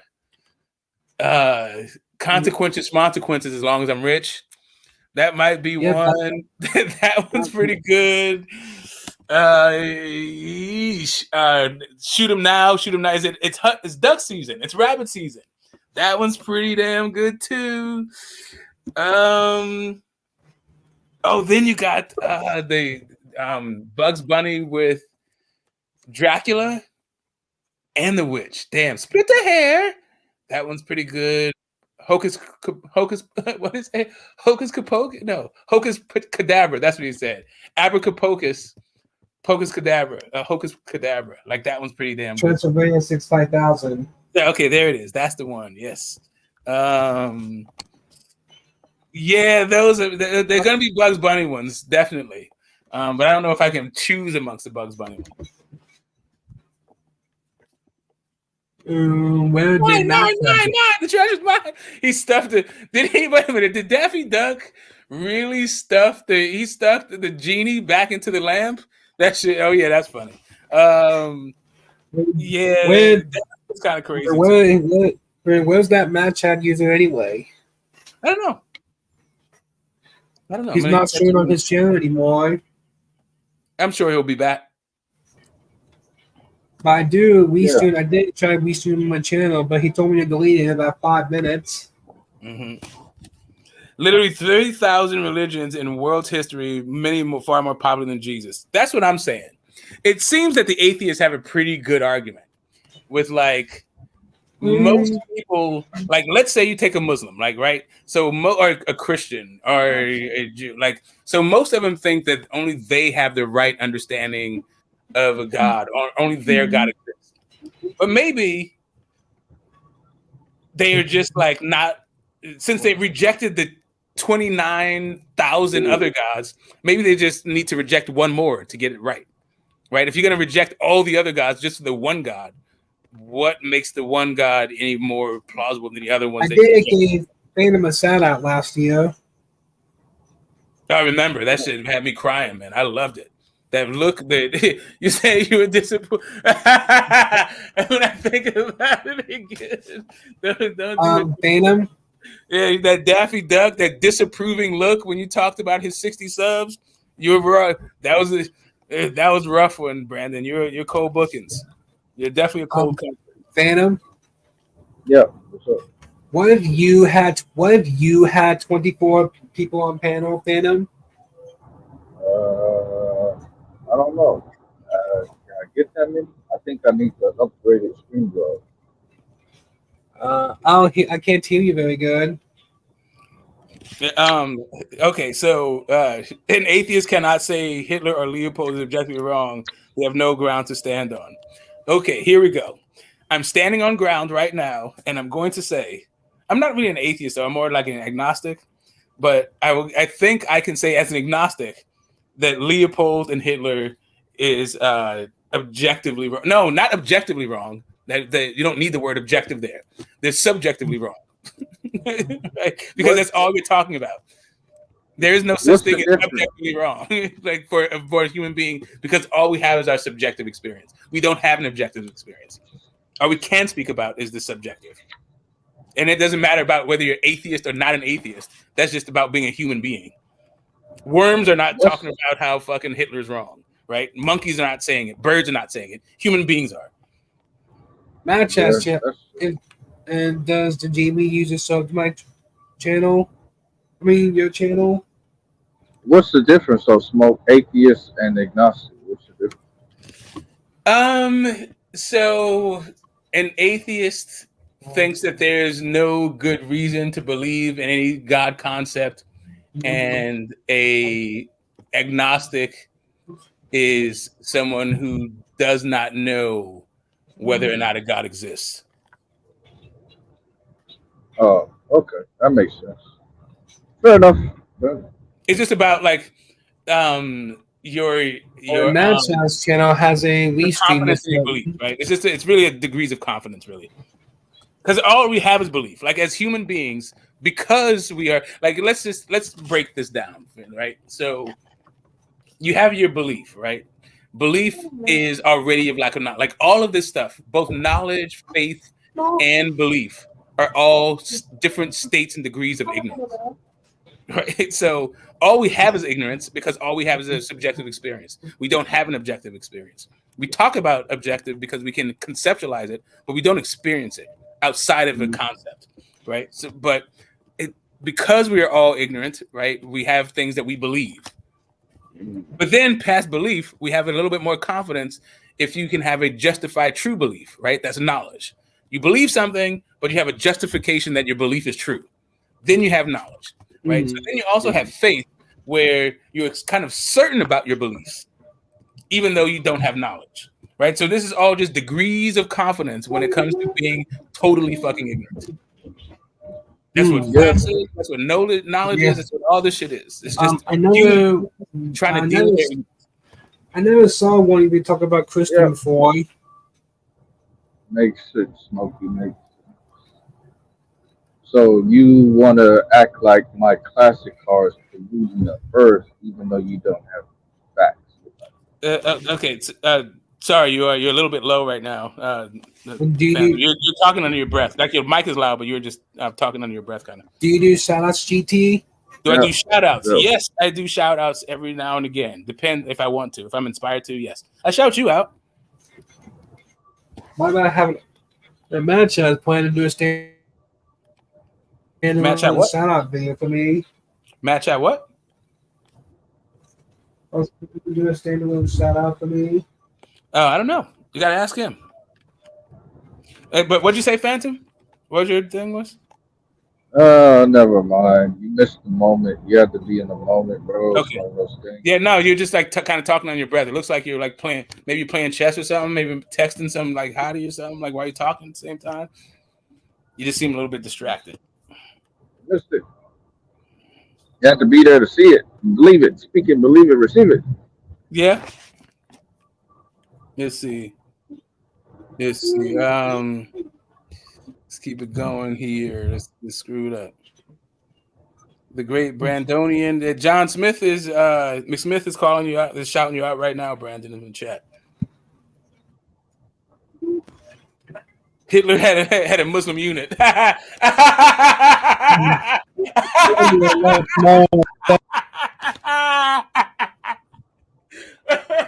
Oh shit! But beyond that, yes, Muslim. Not going live today. A lot of the Muslim countries did actually align with Hitler's thing, but that's a different subject. But the whys he did it is a different thing. But yeah, that's really fucking funny. Hitler. Dick Justice is not a nice man for that one. It's a nasty, nasty man.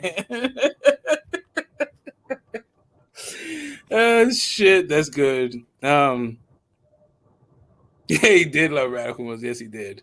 I know. Anyway, besides you and what'd you say?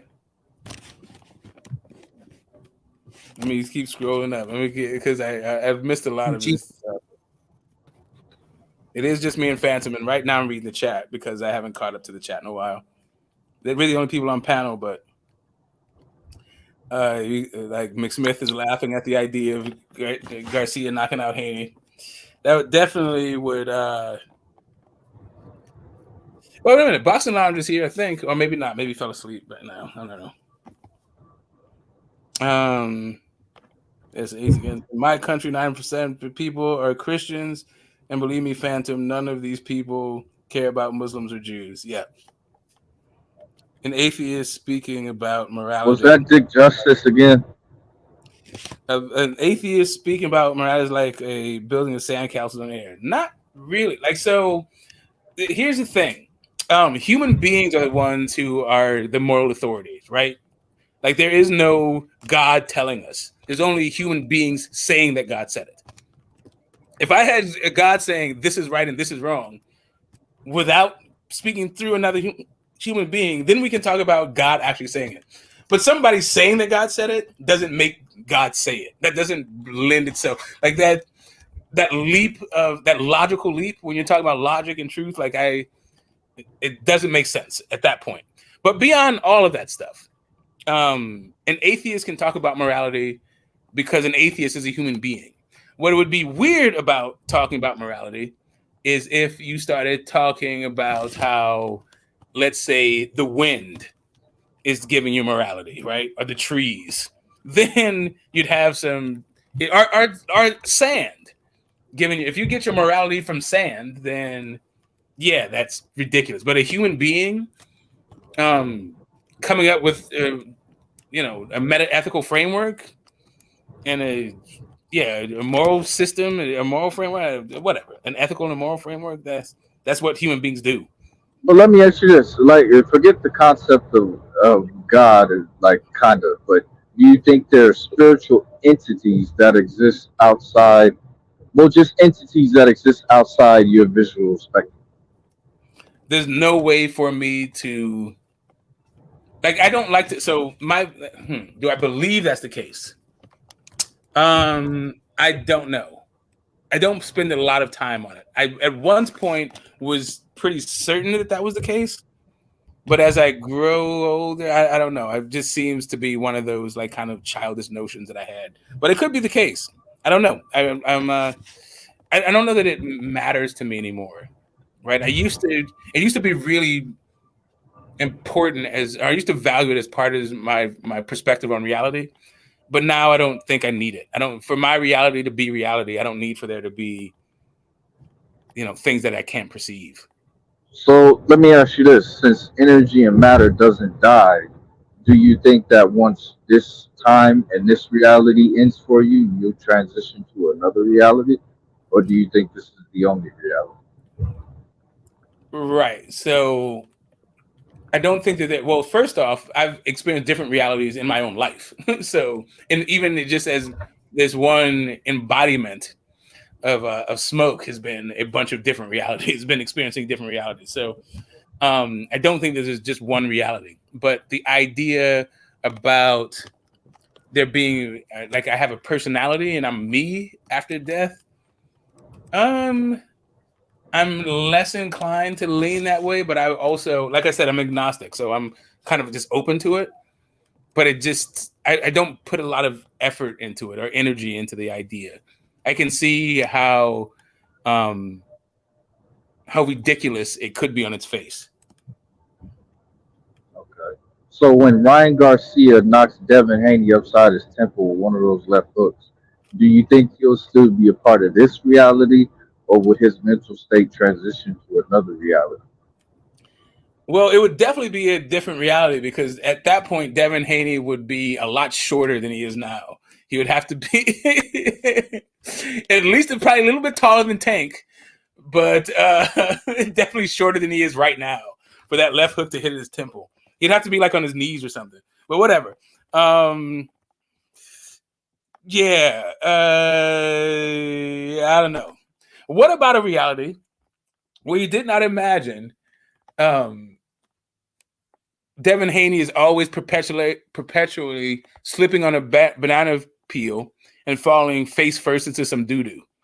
Like, maybe you can perceive that kind of reality. Like, I don't know what it is. Is it going to take Devin Haney beating up your guys in order for you to like stop imagining the next guy is going to beat up Devin Haney? I'm just saying, like, we his have entire career, you're just going to be like coming up with another guy to beat Devin Haney. different versions of reality. That's all I'm saying. And then once Devin Haney takes one of the left hooks upside his temple, I'm not sure if he'll still be a part of this reality as it stands now, or his consciousness will Right. temporarily go somewhere else. That's all I'm saying. Right, but you also, we already had the hypothetical if Regis knocked him out and then Ryan knocked him out. So we already got Regis got washed, didn't win a round. right? Got dropped and beat the fuck up. So now, like, once Ryan also performs abysmally, what's going to be the next guy? Like now Richardson Hitchison, right? So if Dev knocks up, if Dev beats up Tank, Shakur, Richardson Hitchison, Matthias, and Ryan, are you just going to move up to like Boots knocking them out? Is that what's going to happen? Or are you going to like be off this like envisioning the next person that knocks out Devin Haney? I don't know. That remains to be seen because those are a lot of niggas and a lot of fights. Yeah, I know. have to wait. It is. I'm just wondering. It seems like you're just going to transfer this guy knocking Devin out to another dude. Well, I think Ryan. I think because he's a Christian, right? So the power of God could be potentially in the left hook. So when he knocks Devin Haney upside his head, where it cracks the shit out of him, maybe there could be a temporary transition to a heavenly plane. That's all I'm saying. But here's the thing. Okay, so let's put it into language that you understand. You think Deontay Wilder's a bum? He's definitely a Christian. He definitely thinks that he has the power of God in his right hand, or God gave him the power to get to where he is. But he didn't beat fucking Joseph Parker. Is Joseph Parker a Christian? I don't know. Joseph Parker comes out with all that mayority shit, dancing and singing. I think he has some New Zealand fucking deities, Mapea, some fucking deity with a bunch of vowels in his name. I don't fucking know. I think he's Christian too, so it cancels out. Like, because Tyson Fury was also a Christian. No, so, Tyson yeah, Fury. I didn't say Tyson Fury. Like Tyson Fury, I know is a Christian warrior, right? That's yeah, cool. Yeah, I think. But I don't so know I'm saying, I think Joseph Parker is Christian as well. Yeah, I think he is. Yeah. I know. I mean, I just don't know. I could think he is So too. it cancels out. No, you're saying it cancels out. No, hold up a second. You're saying it cancels out because you think he is. But if he's not a Christian, then it doesn't cancel out. Well, I'm 99% sure he was saying thank Jesus Christ and after the fight. Like, yeah. Is Joseph Parker a Christian? Think good, but you don't know. I don't think he's thanking Jesus in there. If he's thanking Jesus, then I wouldn't be as confused. Because him saying thank God, I don't know if it's not Okay, I might be confused. He might say thank God, not necessarily Jesus exactly, but yes, that's what I'm saying. He I don't did. know what that means. Because that dude comes out in his traditional fucking song and dance shit. So, but that's a cultural thing. That's yeah. What do you think God is? The fuck you think religion is? Yeah, okay. So Christianity is a part of his culture too, since he encountered the Europeans. But also could be Mapea. Why am I fucking up there? Let me see the mayority God. All right, I don't know why I have to call it do Mapea. Like this is an episode of the Brady Bunch and shit. Oh shit! The Brady Bunch goes to Hawaii. Let's see what's going on here. Let's see, mayority. Maori or Maori, however you say it, Maori, gods. Oh, damn, they got God of War, they got a God of Sea, they got goddess names. How many? Oh, shit, there's a whole bunch of them. Good God. Okay. Who was the main Maori god? Let's see if there's a main one. Okay, shit, there's a lot of Maori gods. Who is the supreme Maori god? Lomatua Kore. So he could be thanking Lomatua Gore as far as I know. I doubt it, but yeah, I can see your argument. If you're not sure, I'm sure he's a Christian, but if you're not sure, I can see your argument. Yeah. Well, you said you think. But it doesn't change the fact that Wilder's a bum. Like, God doesn't love you if you want to be a bum. Like, you can't be a bum out there saying you got the power of God. You gotta. I think Joseph Parker's kind of a bum, but whatever. It's all good. I think that some Christians are bums also. I think God loves bums. That's the whole part of it. Like, God is supposed to love everybody and all this other stuff. I don't know about this whole like. But is it equally? Huh? That's the thing. Is it equally? Is it applied equally? Man, I don't sit around worrying about the capricious nature and the elitist part of God. Like, I get that could exist. That's my point. It's like maybe God does exist and is not worthy of worship. Maybe God is a jealous person or is a jealous being really, and is bloodthirsty and don't give a shit about humanity at all. Since I am a human, I care about humanity. It's not clear that God gives two shits about humanity. Yeah, that's possible.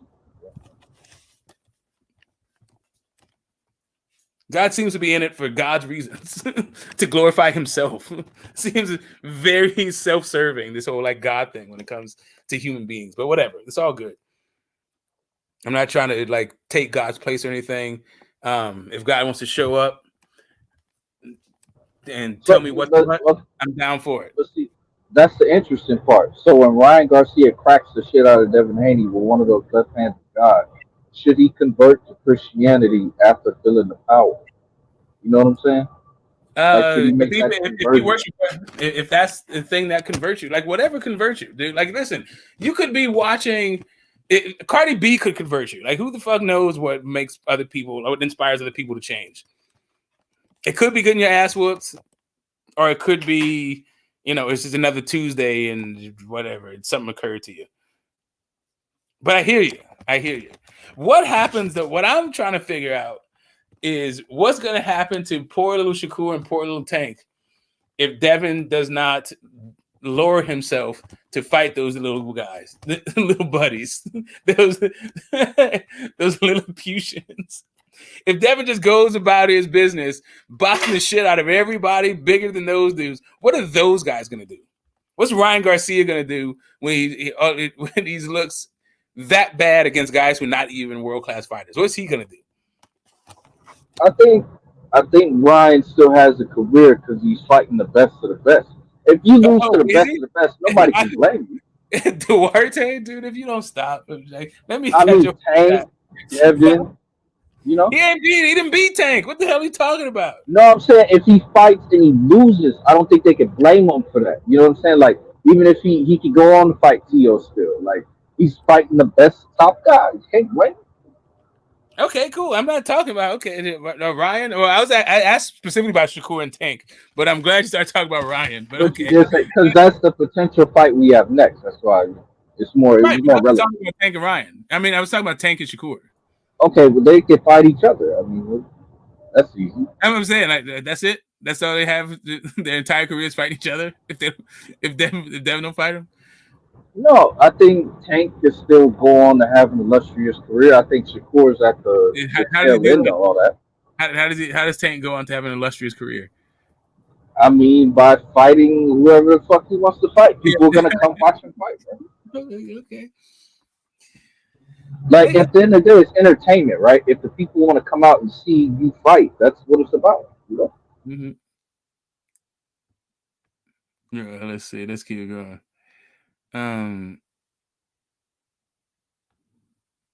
Yeah, let's keep going in here. Okay, Tommy's back. Dick Justice has a link. Brandon got a shout out, but Brandon's gone. Brandon's a legend. Yes, he is. Muslims are not permitted to fight in a non-Muslim army. Yeah, see, that's what I'm saying, man. Like, what the fuck? Like, I can't even fight. Yeah, that's what I'm saying. Like, Islam is like one of the. This is too damn restrictive.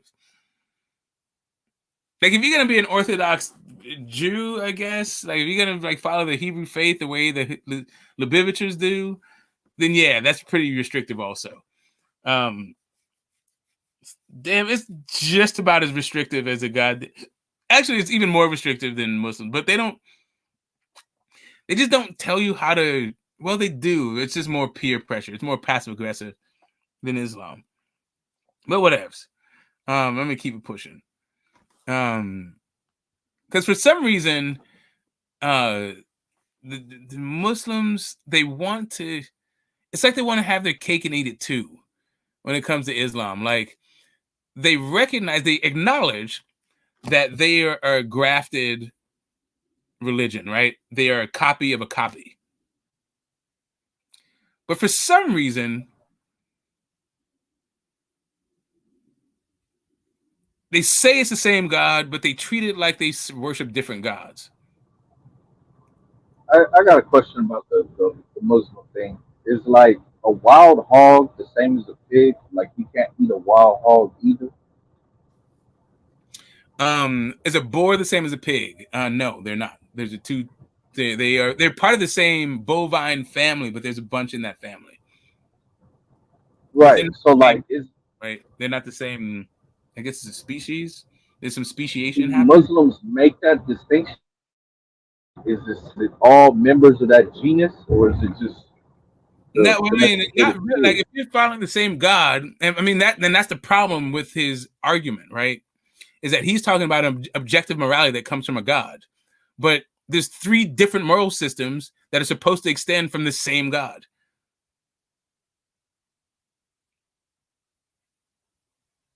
So you saying Allah, Yahweh, and quote unquote Christian God is the same person?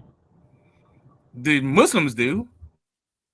Allah is just an Oh, Arabic name for God, right? It doesn't. It's not. His name isn't God. It's an Arabic term for God. Like they don't speak English, so they don't say God. They say Allah. But it's the same yes. God as Israel, right? Is it? It's yes, the same prophets, Oh, all that. Same God, same prophets, all that. Is it the difference I is like thought. Jesus is just is another prophet, not the Son of God. But I all don't of know. I think these the are copies of the Judaism, right? Like Christianity. Jesus was a Jew. All the people we talked to were Jews. He was talking about Jewish people. When his whole thing was talking about how Jews need to become better Jews. He's talking to Jews about Judaism, correct, right? but And I don't know. then the Christians had their own thing when whatever the spread of Christianity through really through the old Roman Empire is kind of most of it, both the East and the West churches. And then they like sort of came together with the Nicene Creed about the nature of God, but the canon came around later. But whatever. Point being, all of these religions are supposed to be like both Judaism, Christianity, and Islam are supposed to be represented by the same God, which does not have an objective morality to begin with. Like whatever. Even the God of the Bible changes his morality up. So like, Yeah, that's true. So like, but because I heard somewhere, read somewhere like early Islam, like God was a woman. Like the the early versions of the religion isn't the same as it is as it evolved. Like something like that. I don't know. God was not a woman. It was still the same Christian God. It was that there was a local presence. Okay, so really what it is, the prophetic line is a prophet is a member of a group that can commune with God to tell the group how to be more in line and harmonious with God. So right, so the Islam with Muhammad, he was the Arab presentation, like he was an Arab guy with a message for other Arab people from God. That's what his thing was. But then as the Crusades had, as we had the Umayyad invasions and all that other stuff, then it starts to expand. And the way that religions grow and the way that any idea grows is just, the way that human beings grow shit. So I don't know. There's nothing particularly divine about it unless you just think that the way human beings do things are divine in and of themselves. Interesting. So let's just take it to present tense. Let's say God were to talk to you and give you a gospel or a doctrine, and you were to preach that other people and attain a following. Wouldn't you say you created your own religion and it would have Yeah. merit since God spoke to you? Yes.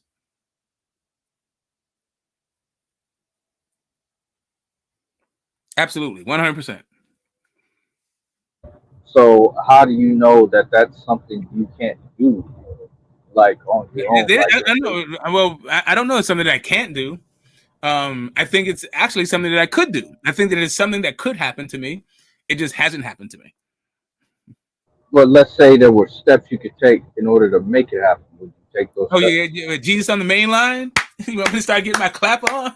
Got Jesus on the main line. What do you mean? Like how the fuck? Like God is supposed to reveal itself or himself or whatever the fuck. That's Let's on. just okay. Right. Let's just say but you got to open a line of communication, right? So let's just say you completely isolated yourself for like a year, and you were just eating off the land, drinking water, and meditating. And Okay, then eventually, God spoke to you. sure. I mean, yeah, listen, God can speak to me. I don't without doing all that shit. If God spoke to me and said, "Here's a new thing for the people," I don't even know what people he would be talking about. Whatever my people would be. For boxing fans, here's what God says to boxing fans. I want you to tell boxing fans about boxing straight from the mouth of God.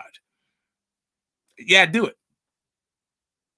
And I mean, if I was compelled to do it, sure. Here's the other thing, and I'm not much of a salesperson, and I don't really want to go around selling people like what I believe. I'm trying to sell my beliefs off. My beliefs are my beliefs. Maybe they work for you, maybe they don't. It's not really my business to tell you what works for me, and I'm not really trying to find out what works for you. To be honest with you, I have my own kind of idiosyncrasies. I don't know that what works for me works for anybody else, and I wouldn't presume that.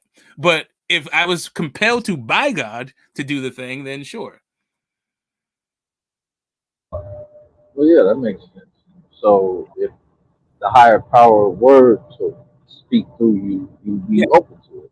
Yeah, exactly. Yeah, right. If I was compelled to do something, first there was a way for me to prove that I wasn't just sleep deprived and malnourished and having hallucinations, right? First I'd have to say, determine that I just didn't imagine the whole fucking thing. But let's say that there is a way for God to prove that it was God to my satisfaction, and said, "Hey, you know what? This is what boxing needs, and you need to go tell other fight fans and all the powers that be in boxing how to fucking behave, because God said so." Yeah, cool. I'd still feel like a fucking brand new fool doing it on some hand, but hey, at least I got God on my side, I guess. Facts. But actually, no. I still need proof that the God is worthy of actually, I think I might have. What if I disagreed with? Fuck. Yeah, God got a little bit more explaining to do. You can't just exist and then give me some marching orders. Nah, I need to do something more than that. Sorry. I just realized something. Because if God's marching orders ran counter to what I thought was best for boxing, would I still do it? Red Glove! I didn't even see him. I didn't even see that he came. Goddamn. What's up, Red Glove? Shit, I'm glad you're back. Happy fucking 2024. Yeah, I need to take a look at them laws also. I need to come. Yeah, I'm probably gonna have to meditate on the laws. Yeah, there's more to it. You can't just show me that you exist and then give me marching orders. Nah, I need a little bit more than that. But what more than existing? Like, Okay, I so created existence for you to exist. How can you you go can against? exist, right? So let's take the story of the Pharaoh, right? The Pharaoh knew God existed, still didn't worship God, right? Just because you exist doesn't mean I now need to bend the knee. Yeah, what you got free will for. Yep. You know what I mean? So I need a little bit more than that. Sure, now I show that you exist. Can I get a tour of this heaven and hell so I can just know that, is there such thing? But let's say there God exists, and it turns out there is no heaven or hell. That it's the same idea of the souls that the original Hebrews had, where you just cease to exist and you return to dust, from ashes to ashes, dust to dust. Once you're done living, you just go back to replenish the earth, and that was it. Now the question becomes, okay, why really do I need to disseminate this information again? Because it's gonna make boxing better. Okay, how is this gonna make boxing better? So now I need to, I'm gonna have to have a detailed conversation with God in order for me to then disseminate. I need my questions answered. I can't just go around saying because God said so. Because what if Yeah, I think you get a thorough explanation, of course. But if it runs counter to what, if it runs counter to what you believe would be best, would you still preach it? That's the thing. Yeah, that's what I'm saying. God would have, if God convinced me that that was the way to go, then I'm going to do that to convince other people until I am convinced of something else.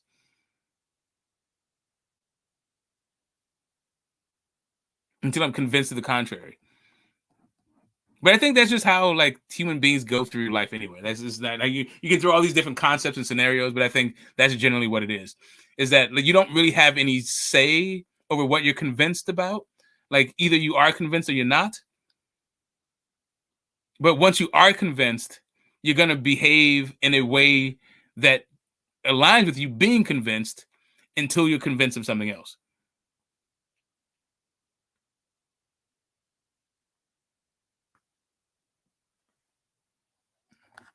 Let's see. Okay, what does history say otherwise? Let's see. Hitler ain't got nothing to do with Muslims. Yeah, he did. Yeah, well, you didn't.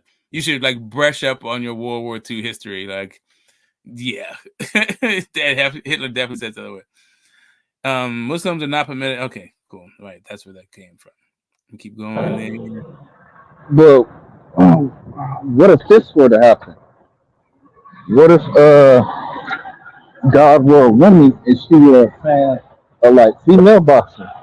And then like when you die, she give you a tour of heaven, and it's as glorious as you thought it'd be. It's awesome. You get to see your ancestors and your relatives. But then she asks you, "How come you ain't watched no more female boxing?" And you was like, "I don't know." And then she sent you to hell. What would you think of that? Well, first off, I need a tour of both places, right? I mean, it's not just about a tour of heaven. The original heaven, like within the Hebrew faith, is pretty mundane. Actually, like the idea, like so, like really, all of this comes from a Greek tradition anyway. About I'm not even going to this one, like whatever. So I need some confirmation of some stories because as I understand it, the text could be off. So I need to see what heaven and hell is like, right? And then I can make a determination from there as to like whether or not I'm incentivized by a reward or a punishment. But if I am just incentivized by making boxing better, then the argument becomes, will it make it better? And then there's places where I might be able to have some faith, right? Like let's say God and I disagree on something that I'm not that confident on about the outcome of, right? Like if God said, hey, I need for boxing to lead the way to a utopian dream of humanity, right? And the way that's going to happen is fighters are going to beat each other to death. It's going to be death matches. 2 men enter, 1 man leave. Probably going to have to convince me, like before I go around preaching that shit, I'm going to have to show me how the utopian dream is going to align with my vision and how I can get this whole thing. Cause I don't know. I'm not trying to be surrounded by death. I think it would ruin me. I think that it would ruin the sport for me if it turned into death matches, like all kinds of shit. Like it just depends, right?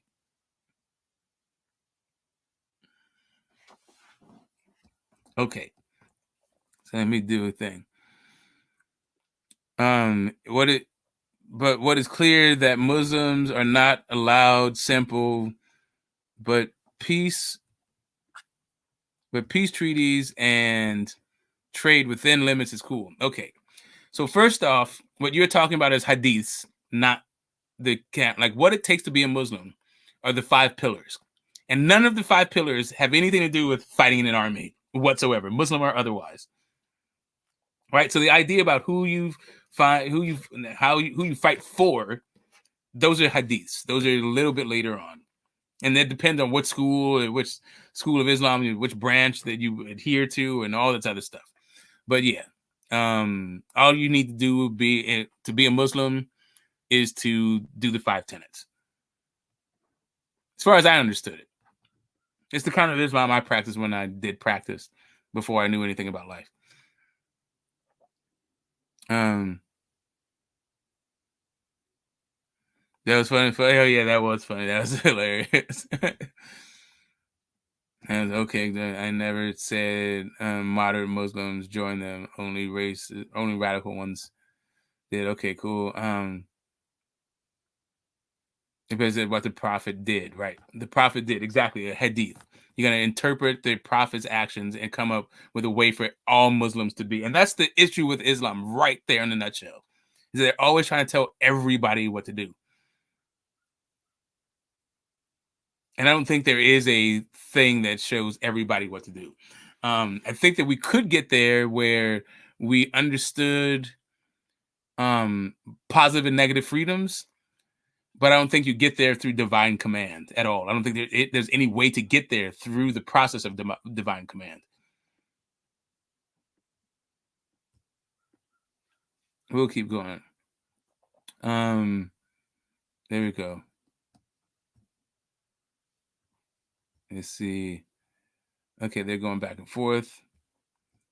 Virgil 156, Lawson 152. But how much is Virgil going to weigh on fight night? You know what I mean?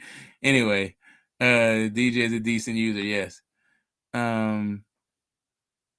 It's like Starling. Wasn't he acting on Darwinian's theory, natural selection is for survival of the fittest? Starling? I don't know who it is. Smoke, the Lord loves you, faith is blind. Well, it's all blind, right? As a human being, that's all we have is blind. We don't get the sight. We don't get to be omniscient. We don't get to be objective. We don't get to be anything but subjective. All we experience reality through is through our senses. And from that, we have consciousness, and then we form concepts about other things. But yeah, our ability to actually experience something outside of a subjective reality is beyond the human capability. At which point, once you could perceive something beyond that, if let's say human beings, if you could perceive the fourth dimension, you would no longer be a human being at that point. It'd be something else. Some 4D kind of. You'd have to be a fifth dimensional entity to experience a fourth dimension.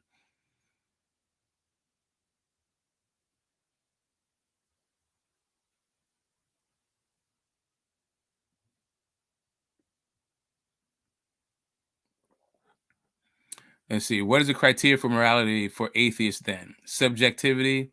So then anyone could be right about anything. That is the human thing. That is true for both the atheists and non-atheists alike. All we have then is subjectivity as human beings. Doesn't matter what you believe. That's all we got.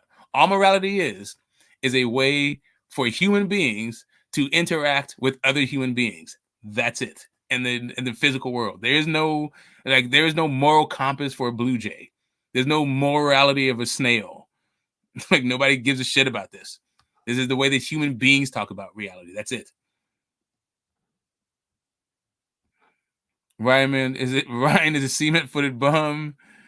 Devin's favorite type of opposition. Okay. I don't know that. I think Devin's favorite opposition is people that he can prove himself against. I don't think he's trying to just fight the same kind of guy over and over again. Haney wants no parts of Shakur. I don't know about that. Shakur's kind of little, but whatever. Let's see if we don't have a criteria for morality. Didn't he send Shakur a contract actually? What the hell? Whatever. Let's see. Wilder lost to Fury because he was going to say thank Heyman. Okay, that holds up, but that's more like the Hebrew tradition. But sure, that's their Old Testament. Whatever. Let's see. Okay, they're having a conversation. The Justin Hamza. God is a narcissist. That's so far as I can tell. It seems pretty narcissistic to me. Let's see. Let's keep going. Let's see. Rape, murder, and any type of killing, robbery, LGBT suicide, you cannot condemn that categorically. Well, neither can Muslims. Muslims do that shit all the time. There's nothing that you just mentioned that a Muslim doesn't do routinely. Rape, murder, any type of killing, robbery, LGBT, they do all that shit because they're human beings, man. Let me keep going though. Let's see. Drug addicts can get places to be. Okay.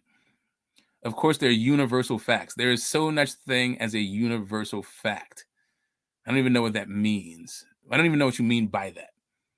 Actually, maybe there is such things. I don't know. Like the facts come up with the universe comes up with facts. No, the universe exists, and human beings perceive facts, but facts are changeable. Like the idea. So here's the thing about the human's knowledge: it's fallible. You can be wrong. You can have a justified true belief. You can be certain. You can be all this other shit, and still be incorrect because all you're trying to do is perceive reality from a human perspective. Absolute truths. I don't know what that's supposed to. I don't know what you mean by that. It just seems like concepts to talk about God, to justify God. But okay. Cotton lost to Floyd. And I think you mean Cotto. I was thinking Eddie Cotton. Anyway, Cotton lost to Floyd and Pac and still went to fight Canelo and others. Yeah.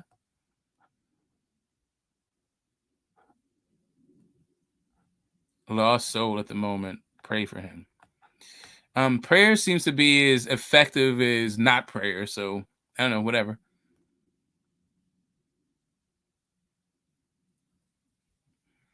Racism was common sense to the racist. No, racism was common sense to the capitalist.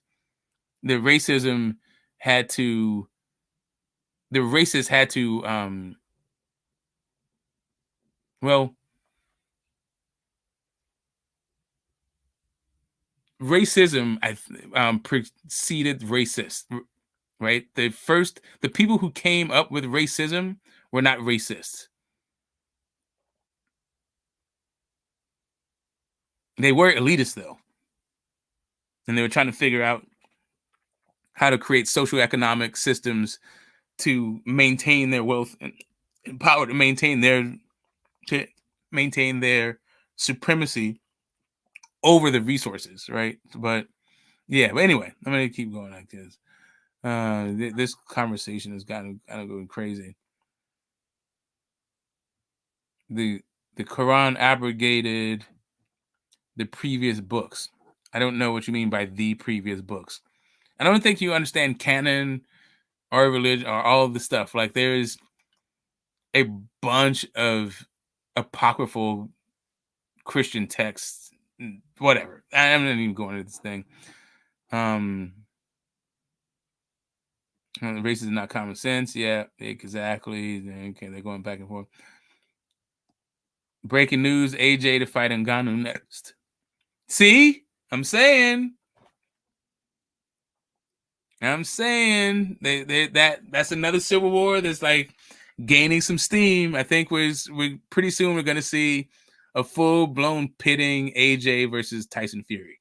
I think that's gonna rear its head again in 2024.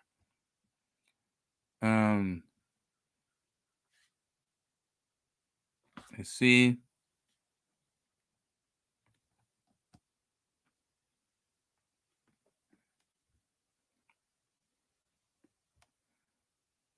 They're talking to each other. They're going back and forth.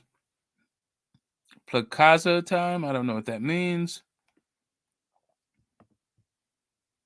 Cause and effect is a universal truth. Cause and effect is a way that human beings perceive reality. There may not be any cause or any effect. It's just what we talk about.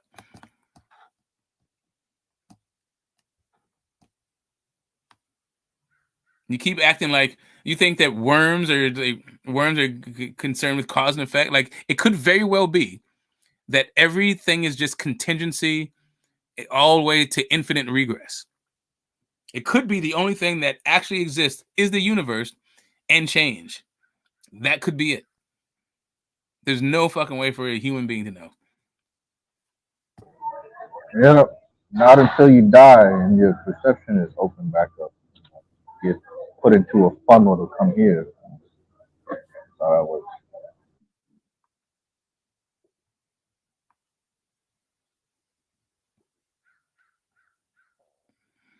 Mm-hmm. Mm-hmm. I know all secrets of the universe, by the way.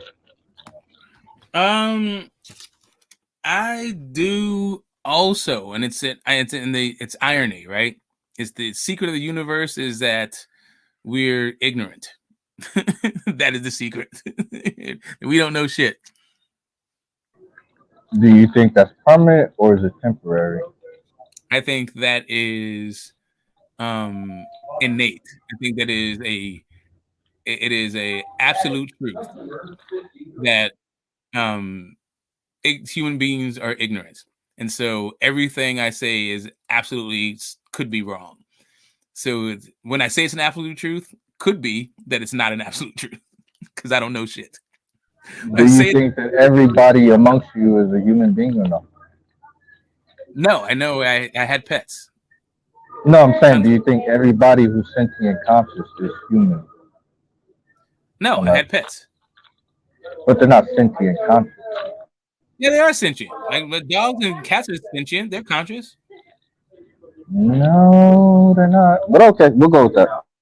Yeah, I mean, we could say like whether they have a soul is a different thing. Like whether or not, like we don't. Okay, so when it comes to consciousness, right? It depends on how you describe consciousness. But if it's just but they have a conscious, like they have desires. They have they go against their desire or whatever.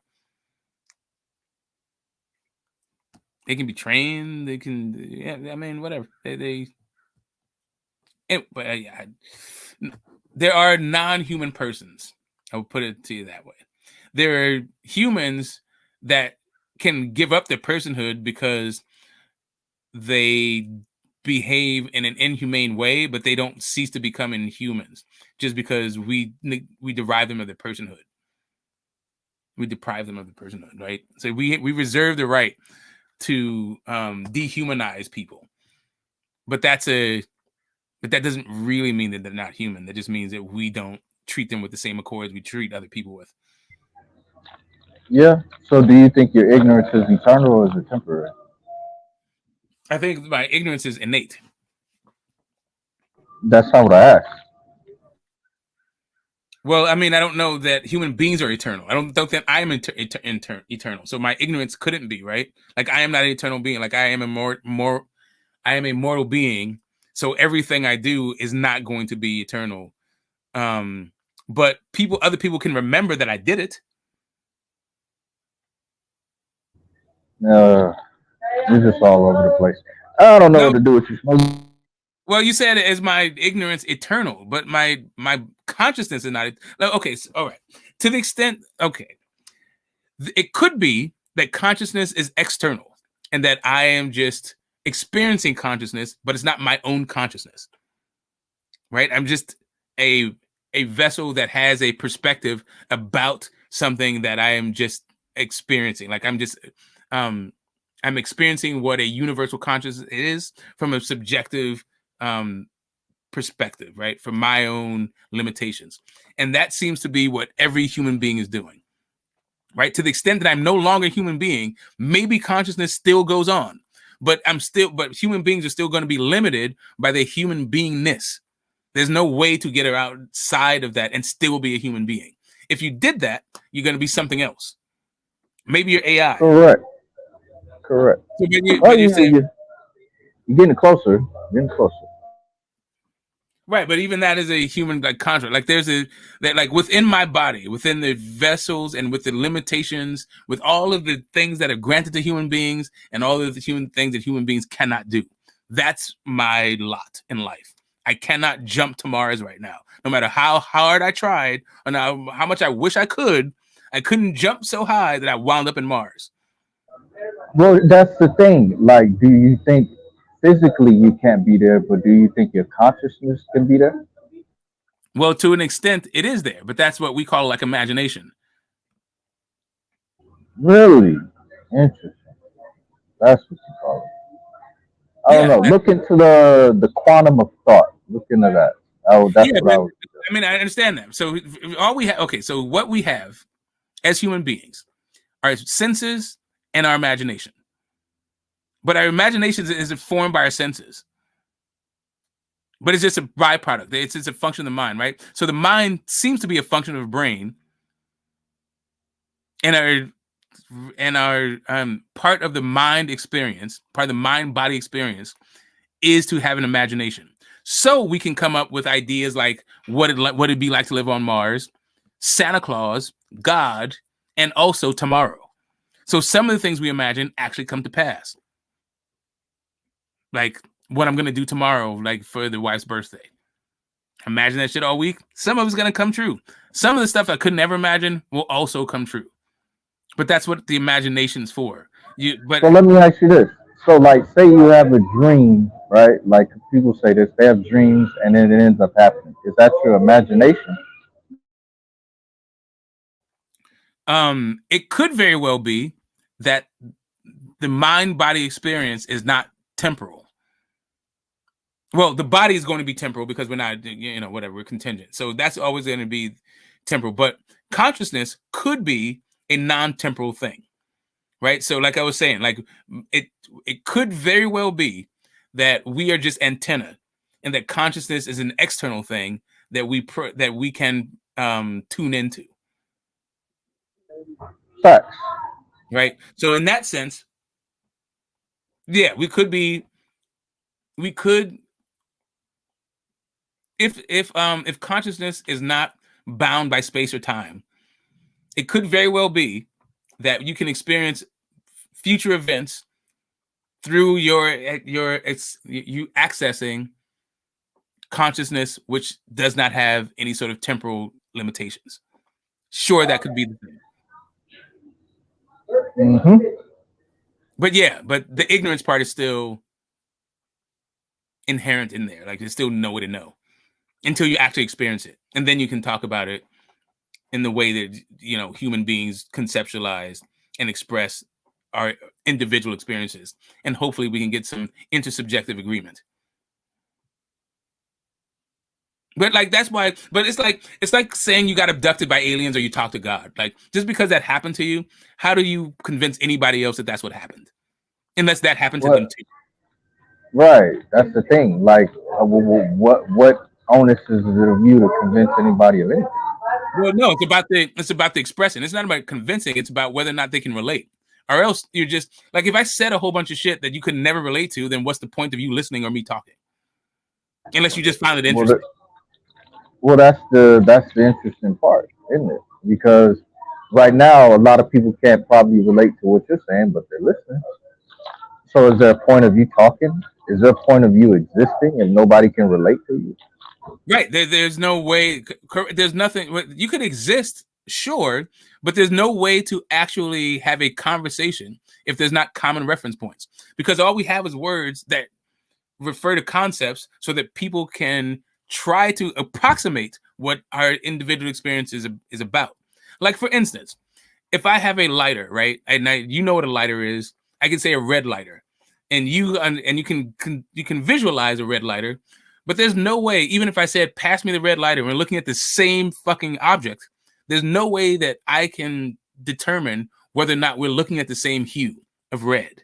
We both look at a color, determine that it's red, but maybe we're looking at two different colors of red. Is it fire engine red? Is it candy apple red? Is it? Because that's that's the way that your eyeballs and your brains receive and process information, the color part of it. And we have different sets of eyeballs and different brains. So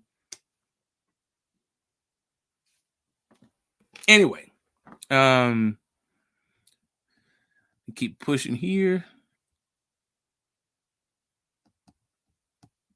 You see these guys are funking with each other in the chat. Okay.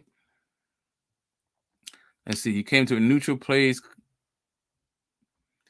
You come to neutral places, cousin channels of the tavern. Why aren't you trying to squash the beef with tavern and CBD? Benzo is a snake. Is he a snake? He just seems to be a troll. The dude just seems to be a miserable human being that loves spreading misery for kicks. That's what I said. Like some people, they don't have the best intentions for other people, like for even people in general. Some people just don't like other people. You know, it is what it is. Nobody has to do this thing. I just, I'm me because I like being me. That's all. I don't think being me is better than or worse than being something else. I just happen to like being myself. That's all.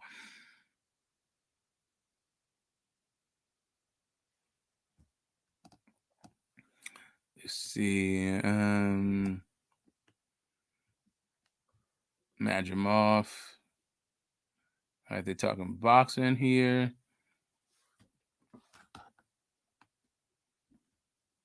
Okay. How does anyone let this get out of control? Benzo.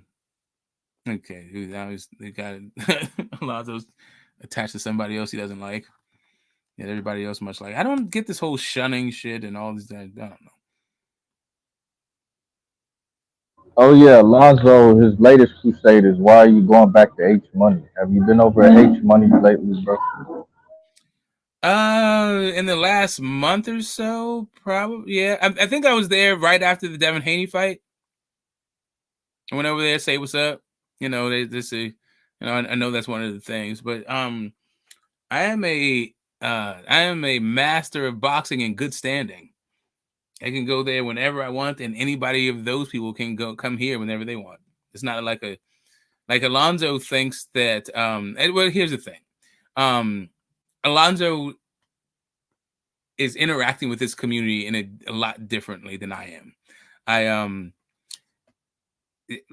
You guys are family in a sense, but it's a very liberal use of the term family. It's more like community members, and we have shared interests.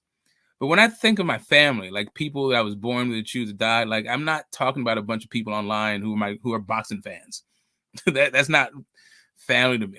But for Alonzo, it seems like the YTBC and these groups are his family. These are his family, his friends, and his enemies.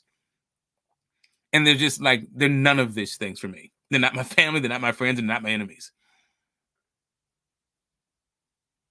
They're community members with shared interests kind of shit. Like some people I think are cool. I like personalities and all that shit, but I don't fucking know. I don't even know what the fuck you look like, man. Like unless I was in the elevator with you and you were wearing a fucking a gigantic a sky blue lowercase t lowercase white t. I would be, oh, you the Phantom? And then if you said something, I recognize the voice, like, oh shit, that's him. But otherwise, how the fuck would I know if I was even in the same room with you? Like, how the fuck? How do you get around this shit that people have? Anyway, it is what it is. Alonzo is who Alonzo is. I don't get it, but it's him. But it's like because if you had the chance to meet Alonzo, you meet Alonzo. Like you're in San Diego, you meet up with Alonzo. If I didn't have shit else to do in San Diego and I had time, sure. Duh, that's what I'm saying. Yeah, of course. Yeah, but I mean, I might do that with a stranger. Like that's not like if I don't have shit else to do and I'm in San Diego, I might just go to a bar and chat up a stranger. That doesn't make them my friend, my family, or my enemy. Yeah, but you would. But what I'm saying is, you have a rapport with Alonzo, so it'd be different chatting it up with him than a complete stranger, right? Oh, if I do have a rapport with Alonzo. It's not that I don't have a rapport with him. I just, the fuck. Like I'm here to talk. Like I don't care enough. Like, see, here's the thing. He's really invested in other people on YouTube, and I don't care. So like, I'm not gonna sit there and have like a hour-long conversation about Johnny Boy. Like, who gives a fuck about that? I think if you were to meet up with him, and you guys were at a bar, I think talking about the YTBC and its various groups would be an interesting topic of conversation that you and Alonzo could have. No, I think it would. No,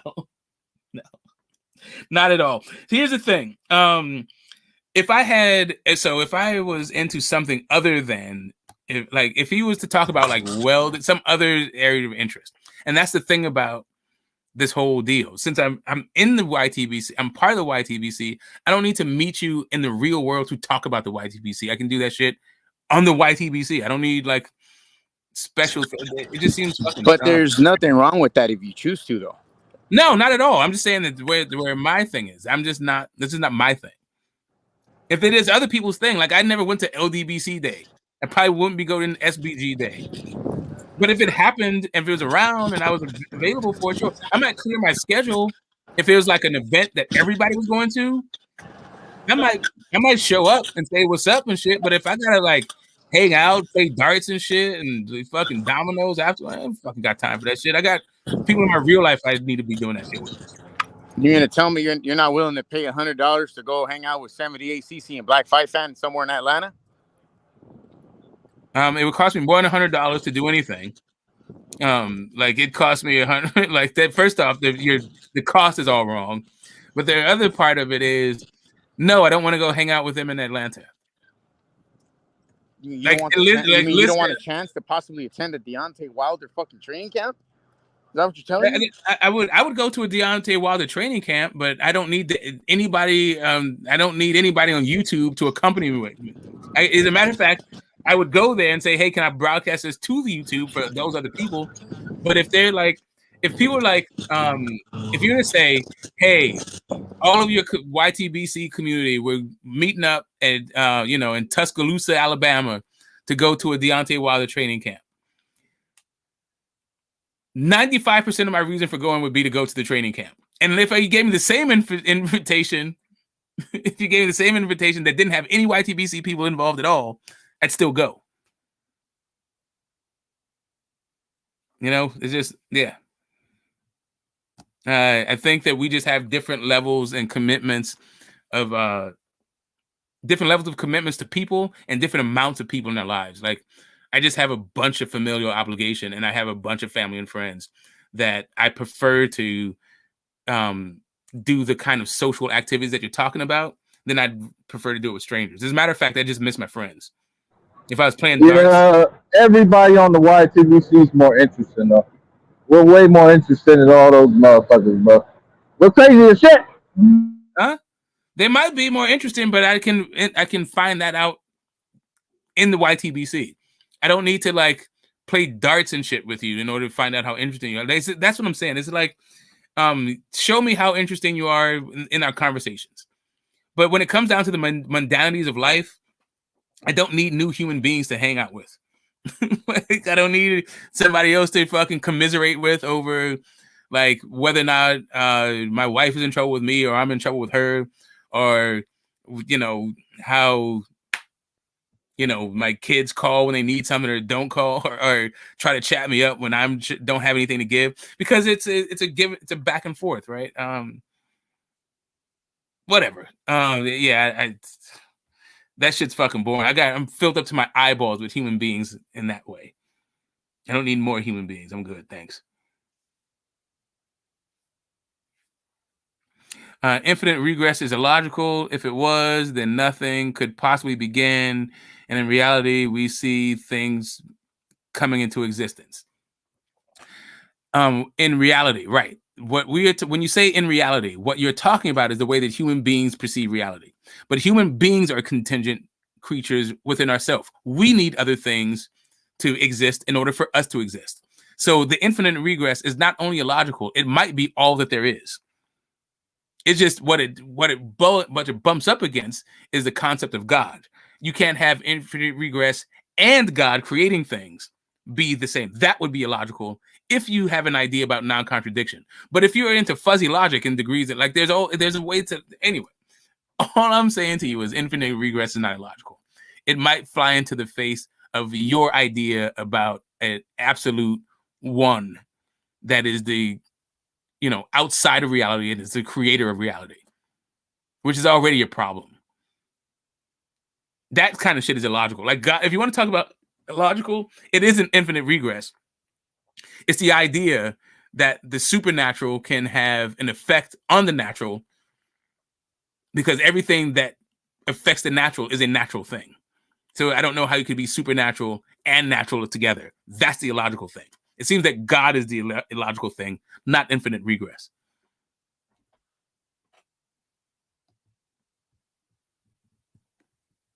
But both things can exist because logic, again, is a way that human beings perceive reality, not the way that reality actually is. Because there's no way for us to know that.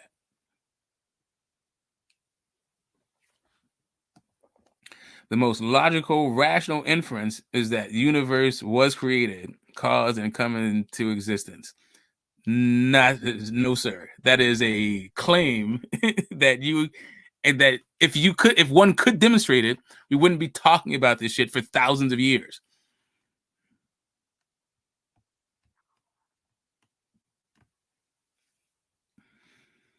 It's something that you believe. It's something that you have faith in, but it's not anything that any of us could ever fucking know. That's just you trying to feel certain about your faith. But that's the thing about faith. Faith is being certain in your ignorance. It's the cognitive dissonance that people just don't fucking get and won't, for whatever reason, refuse to acknowledge, right? You're both ignorant and certain at the same time about the same thing. Well, there's like a prevalent theory amongst the elite that once they create an artificial intelligence with enough computational power, they can like know everything. No, the AI can know everything. All the human being can do is talk about what the AI told them. It'd be the AI knowing everything and imparting its knowledge. Right. That's what I mean. Well, right, but it still wouldn't be human beings knowing everything. It was this. Well, if the human beings created a being that can know everything, then they fucking know everything, bro. No, but see, it still would be, no. It would. That's not how it works. It would mean that the being would know everything. Listen, I have kids that know all kinds of shit that I don't know. Just because I created them, and they could tell me about it, sure, but that doesn't mean that I know it. Well, that means you do know it. If they can tell you about it and you can comprehend it, then you know it. What the fuck? No, they can tell me about their knowledge. But since I don't have that thing, all I can do is approximate their experience. I literally have to have the same knowledge for me to know it. I can know that they know it. I can know that they have an understanding about a thing that I don't have an understanding of, but I can't know that thing unless they did. Anyway, whatever. It's all good. Not when it comes to the nature of it, but anyway, it's about the subjective experience. But as human beings, sure, human beings can teach other human beings what a human being knows. But can an AI teach a human being to be AI? No. They don't have to teach you to be AI. They teach you what they get impart the knowledge that they have. Like, put it like this: like, what if they can download everything that the AI knows into your consciousness? Then what? How's that any different? Okay. So now you're just talking about the limits of the human mind and the limits of the AI mind.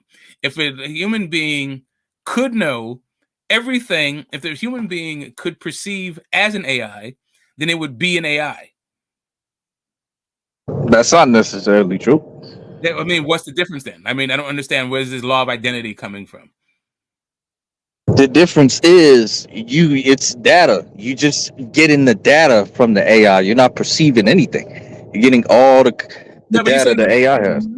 The ability to know everything is also the ability to perceive other dimensions and shit that human beings don't have access to. Okay, that's for now. 10,000 years from now, that might not be the case. Right. So if then you're not talking about human beings anymore. You're now talking about some other thing. Wait a minute. So if human beings evolve, they're no longer human beings? Is that what we're under? Correct. I mean, oh shit, Smokey. Hold up. We gotta dive into that one. Let me stop you right there. How do you think evolution works? We used to be Cro-Magnons. We used to be Cro-Magnons, and now we're Homo erectus. Like, human beings can do shit that Cro-Magnons could not do. Facts. So you mean to tell me that in 10,000 years that if human beings can perceive other things, they'll no longer be human beings? Okay. Homo erectus is not Homo. When I say human being, I mean Homo sapien. I don't mean like every other fucking iteration of human that came before Homo sapien. I mean modern man. If modern man had the ability, once modern man, Homo sapiens, can perceive the objective reality, there will no longer be Homo sapiens. There'll be some other thing. That's pretty interesting, Smokey. Just fuck the species.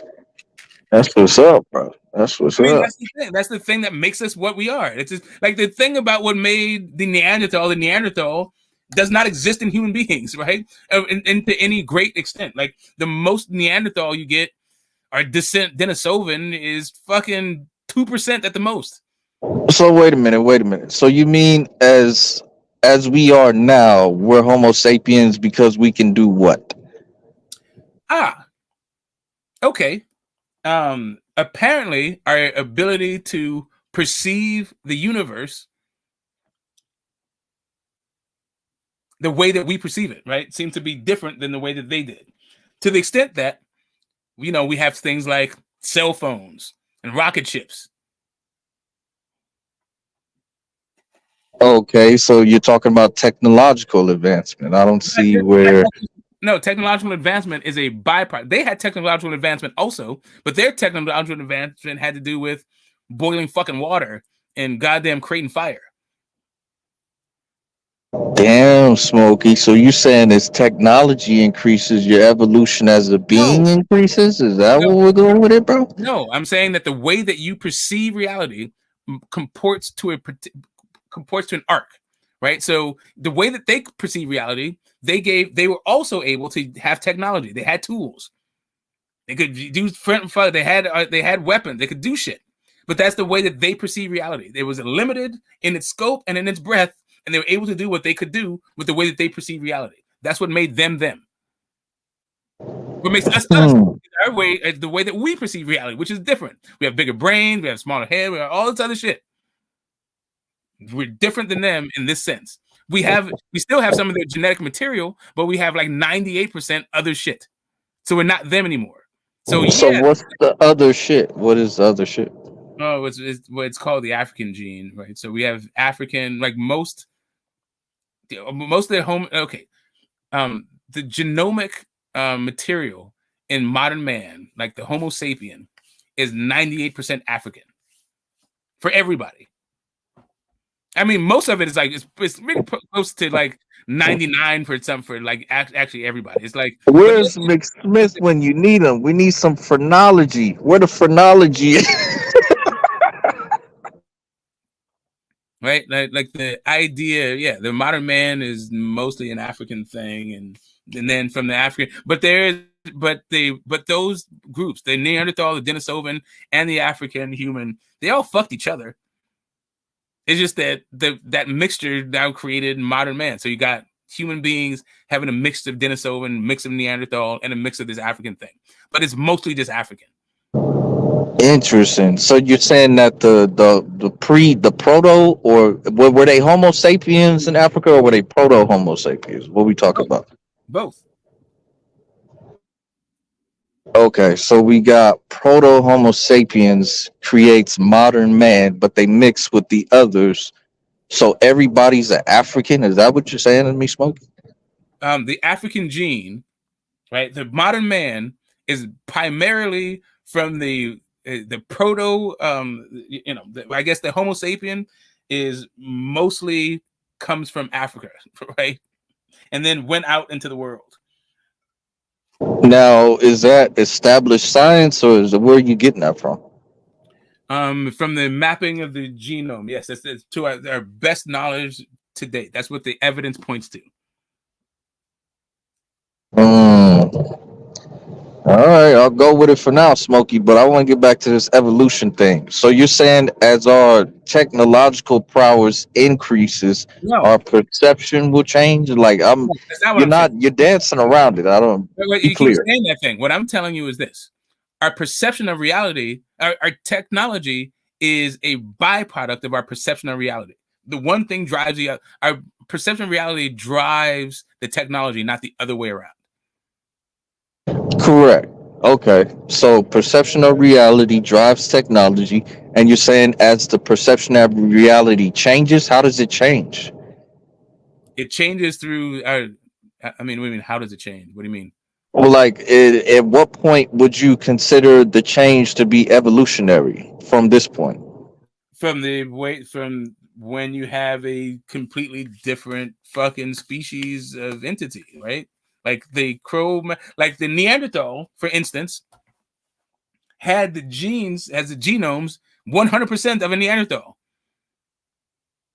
Right? It does not have this African thing. It doesn't have the Denisovan thing. A Denisovan is that, an African is this. But the modern man is an amalgamation of all three of those things to some extent. Yeah, yeah. So that's what I'm saying. Like, you. I don't know how you're trying to phrase this. Is evolution a physical thing or is it a conscious thing? Like, I don't. There's no such thing. Like, okay, so consciousness, like I was saying about consciousness, it could very well be that consciousness is an external thing and does not come from within anybody. It's just our ability to achieve consciousness, which is the thing. It's not an internal thing, it's an external thing. Like, we could just be antennas, and as long as the equipment is working properly, we're able to perceive and attune into things, right? That could be the case. But it seems to be that at the very least, that the mind, which is what we talk about consciousness being, is a function of brains. Okay, I'm trying to follow you. Keep going because you're not answering. Keep going. Right. So your brain capacity changes through an evolutionary process. So what you're talking about is for the brain to attain a space where it's no longer subjective and just it's not confined by an individual experience, but it becomes objective, where it could actually tap into what the actuality of the universe is. So it could perceive like all dimensions and shit like that. Something that like, and it really you can't even do with the physical limitations of a human being. Like, how can you mentally, if you are a 2D, okay, if you're not it seems to be the case that it takes a two-dimensional character to perceive one dimension, right? So being a four-dimensional character, we're able to perceive three dimensions. But how do we get to the fifth dimension? Okay, you would have to change or elevate your perception, basically. No, we'd also have to elevate it. We'd also have to be physically different. Unless we actually are five-dimensional characters, we just perceive ourselves to be three-dimensional characters, or four-dimensional characters, I guess. Four-dimensional entities. Interesting. Or you could be eighth-dimensional characters perceiving yourself in the third dimension. You could go wherever you want with it. Yeah. Correct. But that whole thing would be a process. How do you come to that thing? The question is, what sort of genetic changes would take place in order for you to have that new perception, that new knowledge, that new awareness? Interesting. So can that process be artificially induced? Like when I mentioned, interfacing with AI, could that be the evolution? That I don't think so. What all you're talking about is, again, the ability for human beings to perceive a thing. What the AI will be experiencing and what it imparts to the human being will be totally it would be two different things, right? The AI can experience the infinite and try to describe the infinite to the human being, but the human being cannot experience the infinite. All it'll be listening to is what it perceives to be is a bunch of AI gibberish. you think that would have to be the case? Because I mentioned you're interfacing, like your consciousnesses are linked. So with the AI perceiving, you're receiving that same information. Yeah, but with your human brain, it's about processing, not about so the receiving and the processing of information. We don't have the language for the infinite. We have all of our language, all of our experience, everything is geared towards subjectivity. Okay, that's based on the current reality you have now. Correct. That's all you can base it on. But what I'm saying, when you bring in the quantum realm, you have an entirely different set of No, rules and laws. I don't. The quantum realm does, but not human beings. Yes, you're a part of it. The fuck are you talking about? Okay, you're not understanding. All right. The universe exists how the universe exists. Human beings perceive it the way that human beings perceive it. Even if you had an AI who is able to perceive the universe as it actually exists, has no way to then bridge the gap between how the universe actually exists and human perception. All the AI has to work with is human perception. That's all human beings have to work with. That's all the AI has to work with. I think overlooking the point here.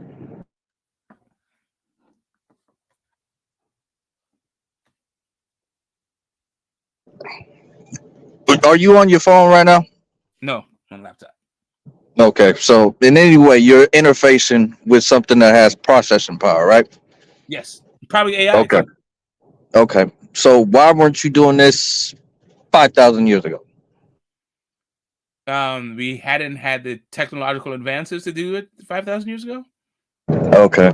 So 5,000 years from now, right? Let's just flash forward to the future, and you're completely interfacing with AI, and whatever knowledge they perceive, you can perceive. Why is that out of the realm of possibility? Because it could perceive that. Doesn't make you now aware of the objective thing. So here's the thing. What human beings are capable of experiencing has not changed for 300,000 years. What we actually do experience does change from generation to generation. But our capability of what we actually perceive has not changed.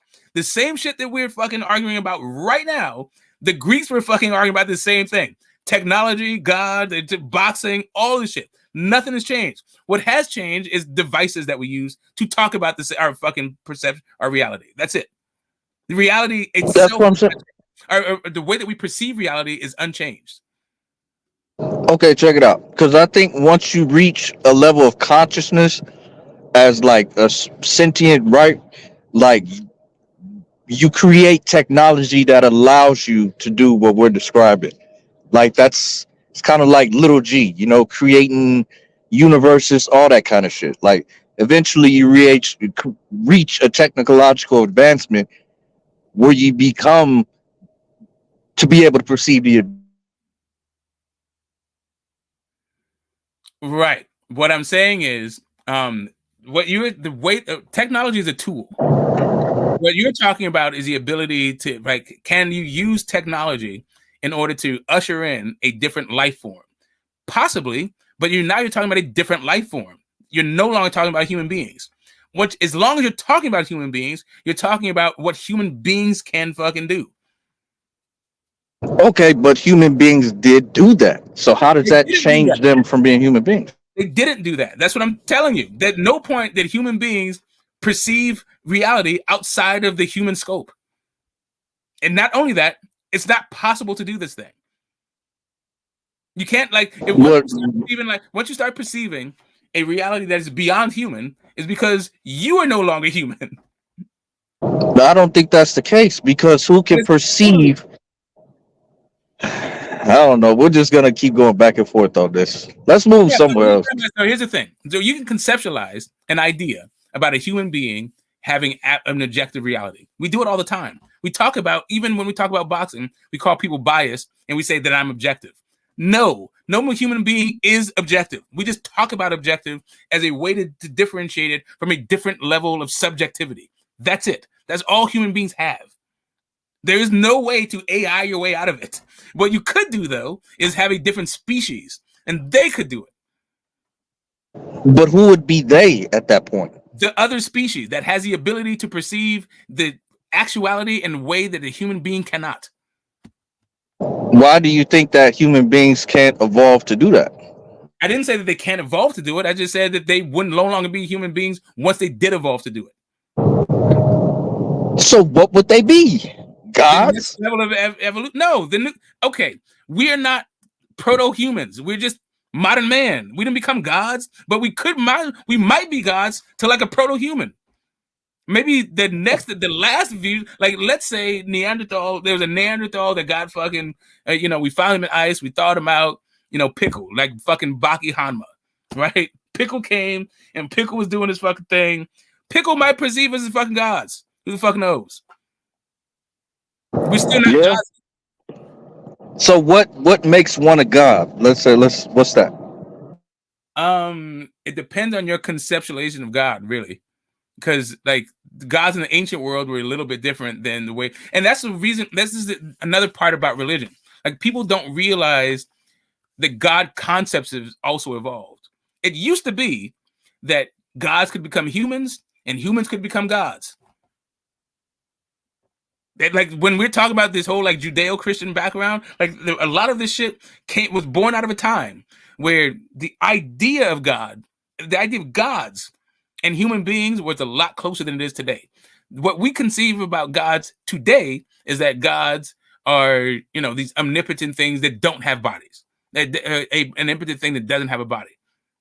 But that's not what gods used to be. That's not what, like Julius Caesar got fucking elevated to God status in Rome.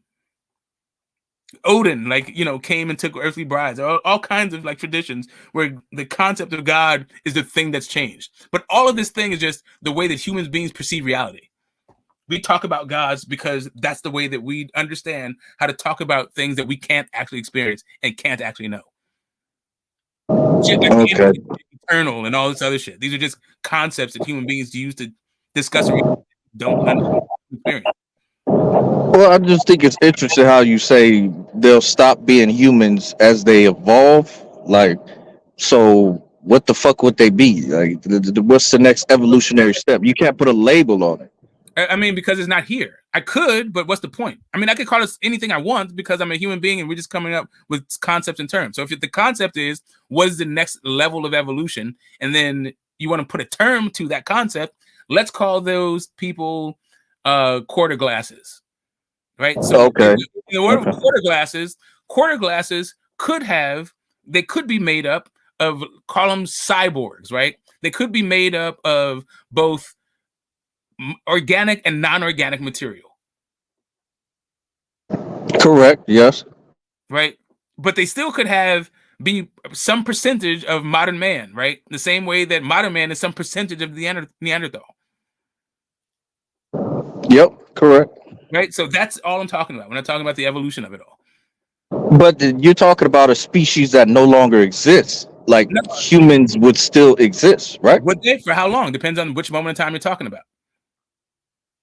And then also the way that the Earth contends to, like, the Earth is also not static. It's also fluid. Let's say the entire Earth became a fucking desert planet like Dune, right? Let's say the desert kept expanding, wiped off all fucking Earth. It's not sustainable for human life, but it is sustainable for this quarter glasses because they're made up of organic and non-organic material, so they can live amongst these things. They can regenerate from the sun and all this other shit. Okay, so the quarter glasses, you're saying you would no longer call them or having any part of the human species at all, pretty much? No, they're the quarter glasses species. We already talked about it. They're made up of, they still have some percentage of modern man, Homo sapien in them, just like modern man has some percentages of Neanderthal and Denisovan in them, but they're completely different species now. Okay, so completely different things. So let me ask you this then. So let's say cybernetic body, human brain, that's no longer a human being, right? Well, it's the thing about the brain is, okay, so let's say, right, so the Neanderthal brain is different than the human Homo sapien brain, both in size and matter, and what makes up of it, the entire thing is just different. So our brains wouldn't be the same. Not the brain and the body wouldn't be the same. No, it would be the same. What I'm saying is you take a human brain, you put it in a cybernetic body. Is that still a human being? Yes or no? Yeah, of course. It's already in there, human. Okay, so that human's perception is opened up to new realms and all that. It is. Its body is capable of doing other things that a human body couldn't do. That's not open to new realms of like the way the universe works, or the actuality of the universe. Just because, like, let's say you had a body, right? Let's say you had a body where it never died, and you had superhuman strength. You had the strength of 1,000 people. All the things. You don't have access to the secrets of the universe as a result. What you have is possibly an internal being that's strong as fuck. Yeah, but what I'm saying is, what if that's included? Like, you also would have access to that information of the He's no universe. longer a human being. Like, you're talking about what if the brain could do something that the brain can't do? How do you know that? But that's you're operating on presumptions now. No, I'm not. How do you know the brain can't do that? Okay, what I'm telling you is, once the brain can do something that brains can't do, you're now talking about something else. It's a totally different brain. The modern man's brain is different than the Cro-Magnon's brain. Okay, yeah. So just pretensions and presumptions. No, big deal. We can move on. It's not pretensions and presumptions. Or maybe we just have a different understanding about the science of it all. But to me, it seems like the mind is a product of a brain, and our brains evolve over time. You're saying if the brain doesn't evolve, but just gets stuck in a synthetic body, now it has all of these different powers of the brain that comes from where? Nowhere, that doesn't exist in any understanding that we have in biology or in evolution. But you're saying let's go outside of those realms and still call them human beings. I don't get why. That's not the way that evolution works, not the way biology works, but okay. Brave new frontier, brother. Brave new frontier. No, it's just the way that we conceptualize. Like, bro, listen, we can talk about vampires that don't explode in sunlight. We have them the Daywalker. Of course you can do this because it's conceptualizations of things that don't exist in reality. Of course we can do all kinds of things. We can make Santa Claus skinny and Chinese if we want, because Santa Claus doesn't fucking exist. But once you start actually talking about Chinese people, then you start to talk about Santa Claus, and you have ideas about what Chinese people are and Santa Claus, then you know that Santa Claus ain't fucking Chinese. Okay. If you can dream, you can do anything, bro. Correct. We can conceptualize all kinds of shit. I can conceptualize a squared circle, right? That's what we call boxing. They call it the squared circle. Guess what? There's no such fucking thing as a squared circle. So let me ask you this. If Devin Haney were to get knocked out by Ryan Garcia, would you advise a move to welterweight, or would you say stay at 140? What would you tell Devin in that situation? If he was to get knocked out by Ryan Garcia, I guess it would entail like how he got knocked out and why. If part of his reason for getting knocked out by Ryan Garcia is because he was dehydrated and weight drained and not at his best at 140 pounds, he's struggling to make weight at 140, then I would say move up. But even then, I have a pretty good idea, both weight trained and emaciated, that he has the feet, the hands, and the training to get all up in Ryan's business in a way that Ryan does not want. My bad, fellas. I got a call for work to come back in for another half an hour because I'm a dumbass slave. So yeah, I'm back. That's what's up. Another day in the rat race.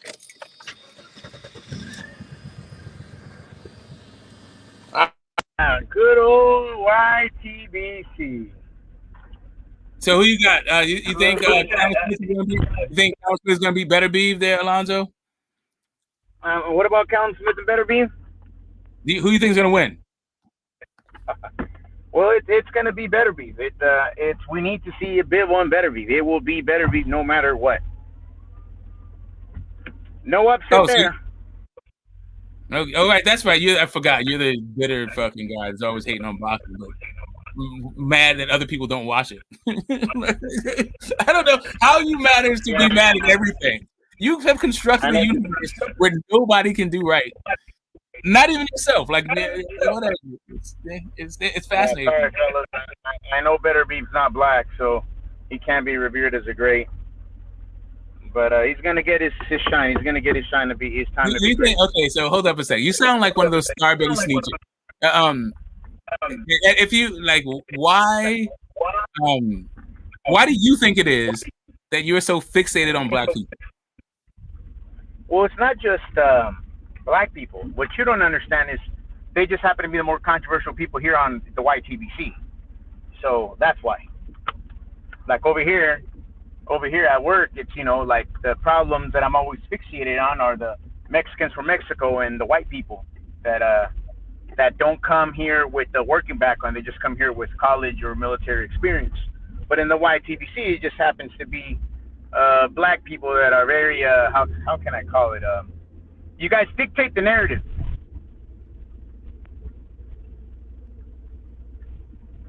So basically, you are the standard and you're the norm. So whatever is other than you is a problem, and it's a group of people. It's not just like one person. Like, how many people does it take for you to start talking about they're all doing it? Like, if 2 or 3 black people doing it, that's black people doing it. Like, I'm really like confused because you'll be on a panel with like 6 black dudes. And you start talking about what 3 black dudes are doing. Like, all of us are doing the same fucking thing. No. See that? No. See, they've been doing that for a long time. Who's they? The black people in the YTBC. But I'm the black person in the YTBC. There is no the black people in the YTBC. That's what I keep trying to impress upon you. There's no such thing as you're talking about. Okay.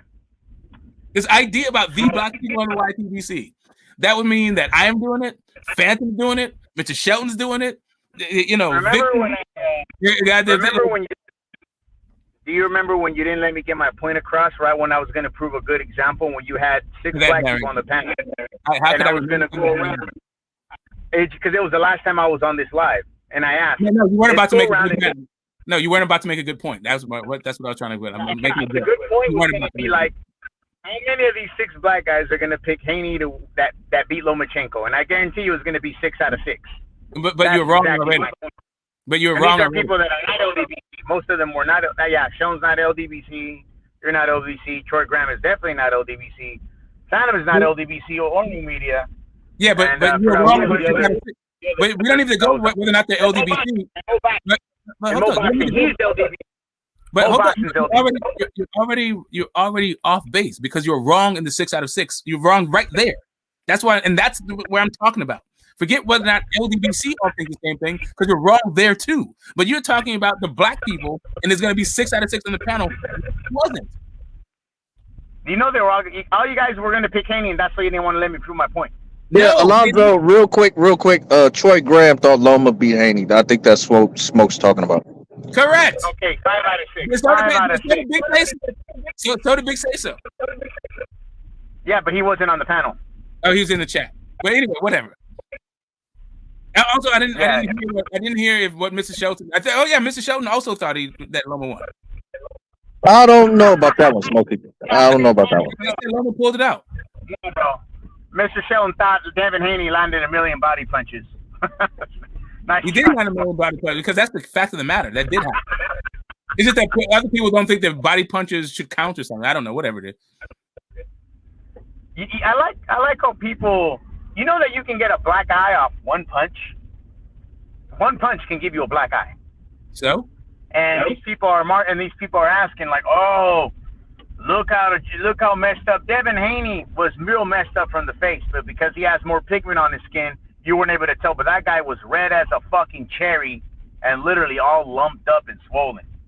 But no, they all want to on a fucking black eye and a scab on top of his fucking forehead that Lomachenko was supposedly more fucked up. We know he wasn't.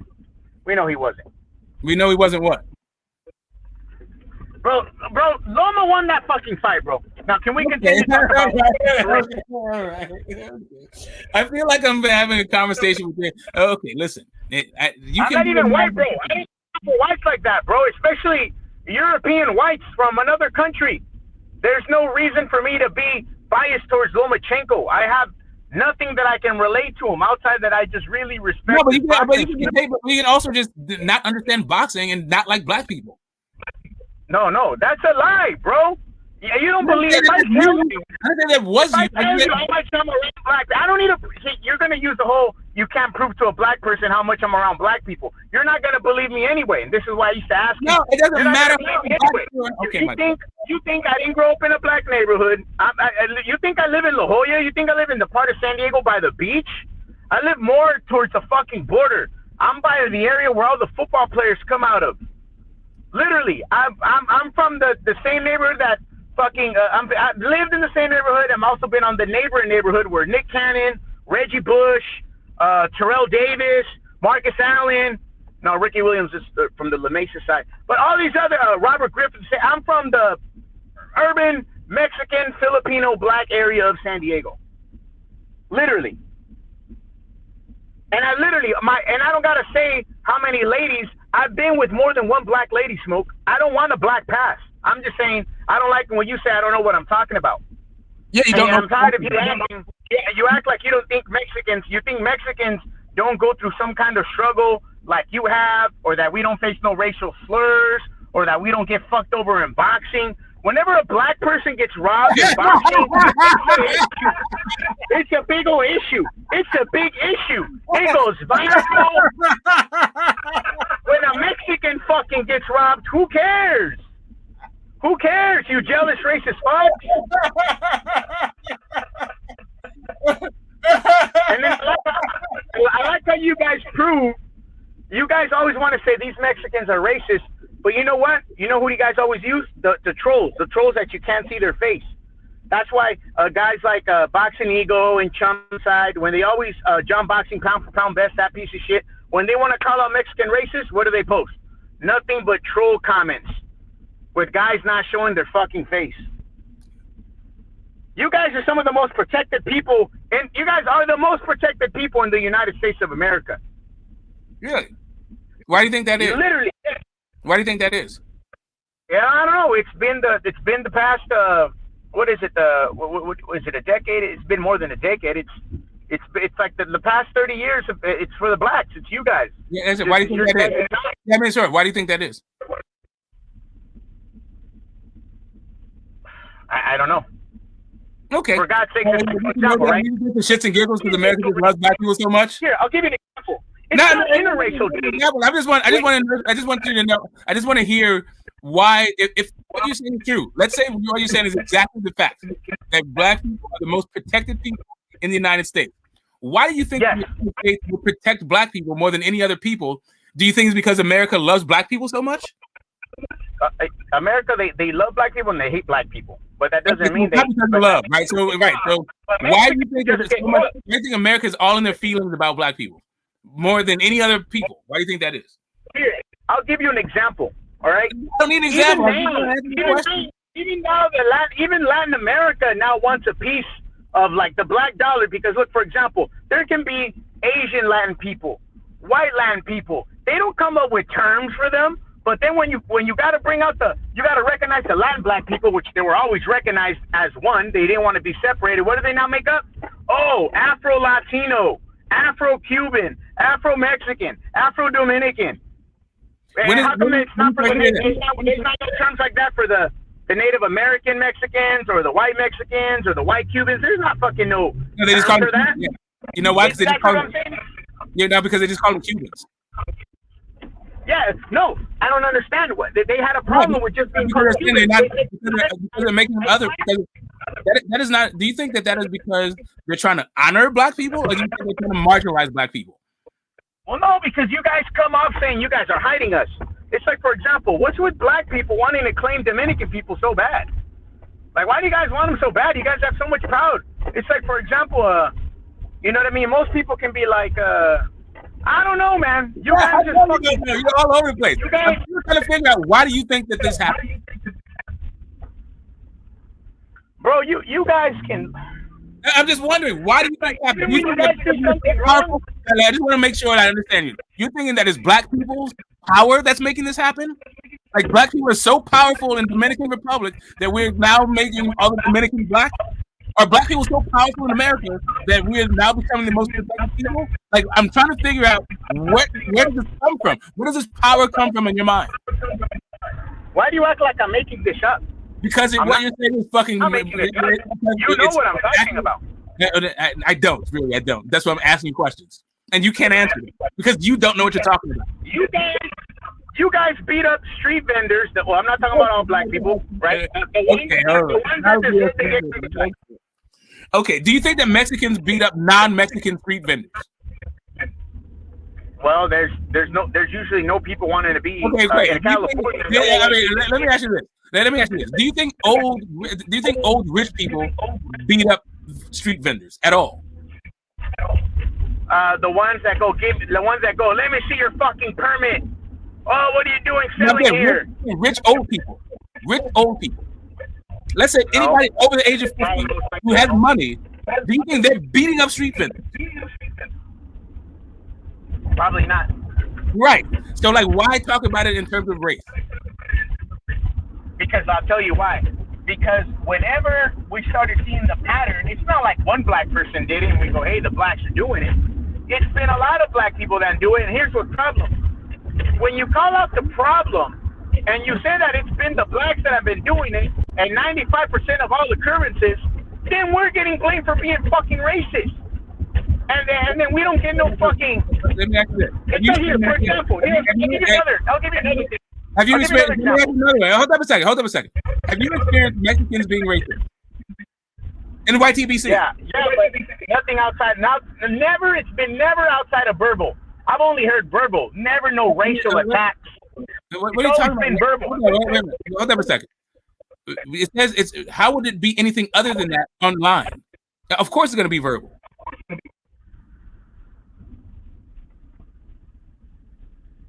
Yeah, but they don't go around saying, you know what I mean, F-N words. They don't graffiti that. They don't do racial hate. Wait a minute. So you mean to tell me you've been completely ignorant? You've been so oblivious to all of these, like, people who claim to be Mexican. They're saying all kinds of racial things, speaking Spanish, you think they're Mexican, all this shit. You're totally oblivious to all the racist shit that they've put towards me at the tavern specifically. You're in the tavern, you're always likely to go to the tavern. Do you see the way that the people who claim to be Mexican, who you think are Mexican, have you seen that the shit that they say to me? You know what? They push a lot of You know what? They push a lot of I'm just asking you a yes or no question. Yes or no question. Have you seen racism directed towards me by people you think are Mexican? Well, they can be around whatever. I'm just asking That's it. That's all I'm asking. You can go back on your rant and you just tell me how I'm crazy and I'm trying to just discount your truth and all this other shit. I'm just telling you that you sound goddamn unhinged. You can't tell me, you tell me why it is you think that why do you think that black people have the power to become the most protected group in America? Where did that power come from? Because I've seen in the workplace. You know how many times I've seen black people go to work? I didn't ask you that. Where did the power come from? You know that black people don't get. You know that black people get managed differently at the workplace. You can't micromanage them. You can't work them like they do Mexicans because they use their power. You can't. Where does the power come from? Where does the power? Okay, that's what I'm asking. Where does the power come from? The Mexicans. Where does the power come from?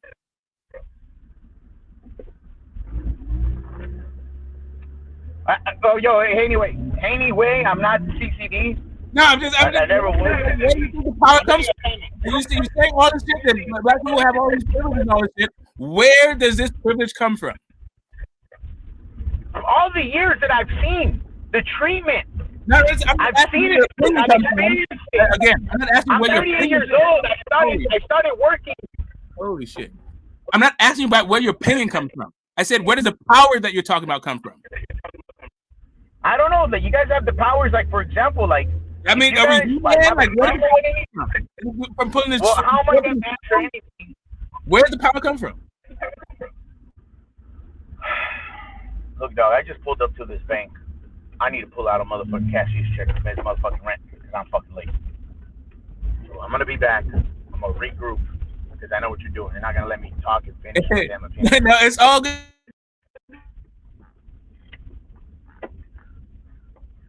I don't mind listening to you talk about your experience, but I'm trying to get an answer to a question and you're not answering my question. That's all. That's why I keep interrupting you to try to get an answer to my question, not to tell me again about your experiences.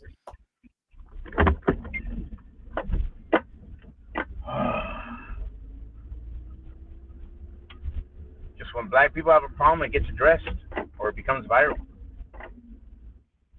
That's fact. After how long? So, how long do you think it took for George Floyd to become viral? Like, how many? Like, do you think, or like Rodney King, or like Emmett Till, or like, what was that guy that Ida B. Wells, like her friend, oh Moss, right? Or the Moss guy. Like, how many years do you think it took for like for it to go viral? Like, when? Like, when is it? When is the abuse? Does it, as soon as it happens, it becomes viral, or does it take like centuries of the same kind of same kind of treatment before it becomes viral? Like, in your estimation, what is it?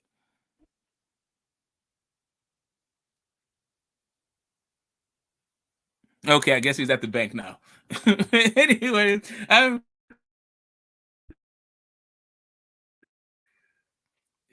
put myself on mute. I am fascinated by people's perspectives. I love to hear it. I'm gonna go ahead and like see what's up with the chat for a second. A Jogba's a bum. A Jogba isn't a bum. Okay, you guys are talking to each other here. Loma, OMD. I think he meant OMG, but I'm not sure. I don't know what OMD is. Carlos, of course, pal. Yeah, okay. Let's see. Thatcher and Hell taking it up the ass from Satan. Thatcher was, yeah. I mean, Thatcher was rough business, especially if you're an Irish person. Could understand why you wouldn't necessarily be a fan of Margaret Thatcher if you are a fan of being Irish.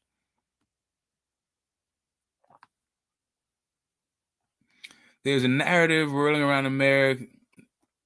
There's a narrative whirling around that Americans get decisions all the time. How come Jacobs and Trout didn't get a decision in their hometown? Yeah, you're gonna have to ask him that. I think he's gonna start talking about his job, though. I don't know if he's I'm Slav, but I don't worship every Eastern European boxer. He does like some guy. That's what I'm saying. I like some guys also. I mean, I can relate to guys because I am part of that like ethnic group and all that shit. But I'm not like this ethnic group over that. And when it comes to boxing, I'm like skills. I can appreciate, like, man, look.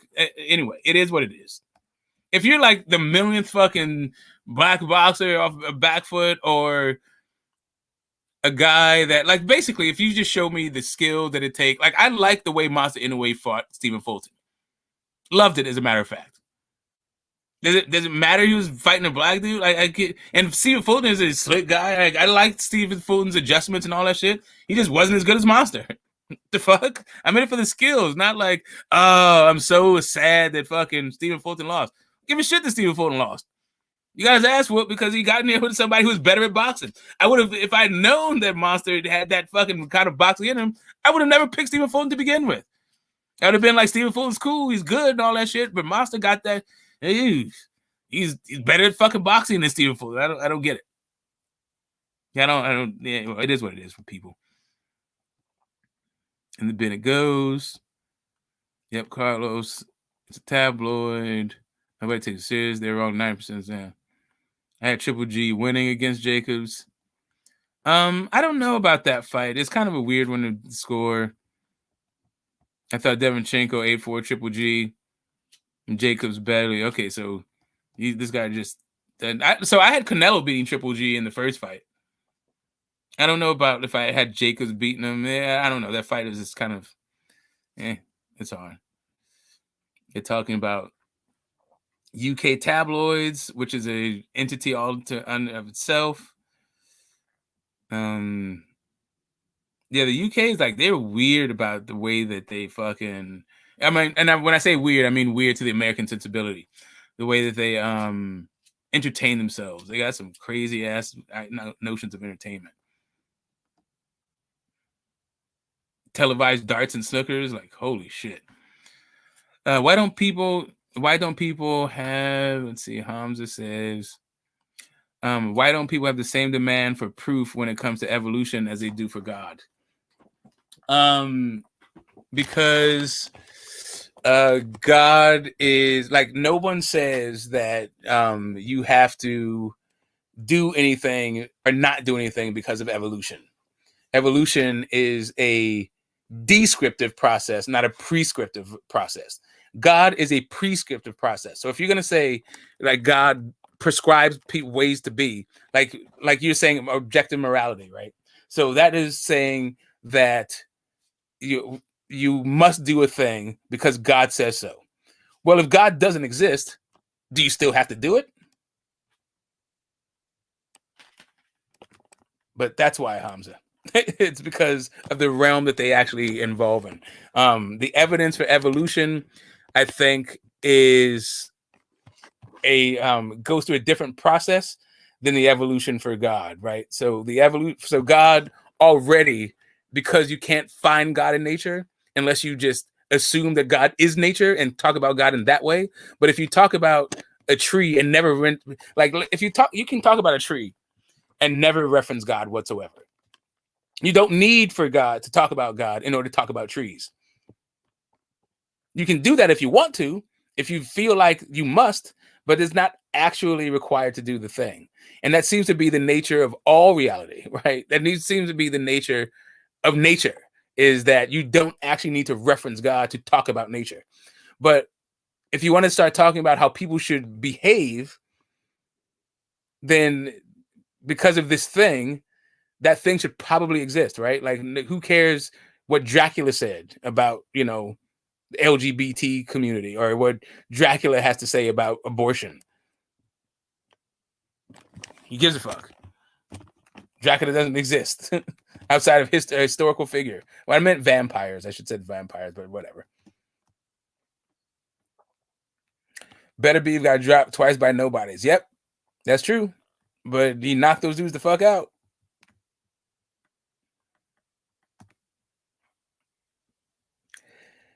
Well, stop Better Beef easily too old, washed, and slow. Maybe. Probably not, though. Maybe. Haney got a gift decision against small and old, lightweight, and Loma. It was a unanimous decision. I don't know how much that's a gift. I don't know how you get a gift from all three judges. Sounds like they're the three wise men now. I see why you don't like religion there, Dick. Yeah, he's old as shit now. Fight was a draw. Loma didn't do enough. Plus, Haney was 23 years old. Okay. B-Ball Duck Better Be for years. Sure did. Last time I checked, Mayweather schooled the 23-year-old Canelo 11-1. That's because Mayweather is way better than Canelo at boxing. Let's see. Loma was 36 years old, past his prime, midget compared to Haney. Yes. Loma is they're just not the same generation. It's just hard to say what Haney will look like when he's 36 years old. We'll see. Loma went life and death with pillow-fisted 23-year-old and should have gotten a draw. Maybe. DJ Loma was 35 when he faced Haney, and Haney was 24 also. He wasn't 23 and whatever. It's all good. Didn't Loma lose to a 23-year-old Tio? No, Tio is older. It doesn't fucking matter. These things, whatever. He might have. Actually, Tio might have been 23. Bivol waited for Better Beef to get old, and now he's going to fight a washed-up version. I don't know that Bivol is washed up. Eastern Europe has some great fighter and legends. Yes, some. He had the easiest route to undisputed.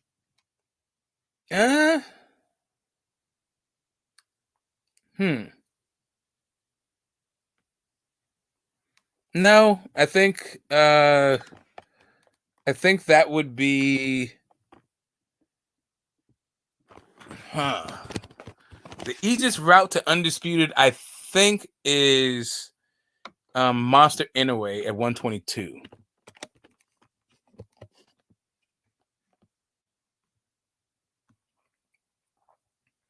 Usyk got stopped by a body shot. Okay. Usyk is greater than Haney. Yeah,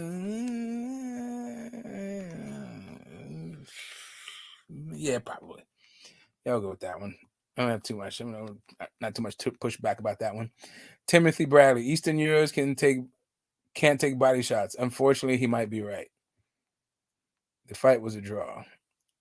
Coquelando has a record of being Latino white supremacists. Don't believe him. Whatever. Eastern Europeans can't take a body shot. I don't know. That doesn't sound racist at all. And I don't think that Eastern Europeans are a race unto themselves. He didn't say all Europeans can't take a body shot. He said Eastern Europeans can't.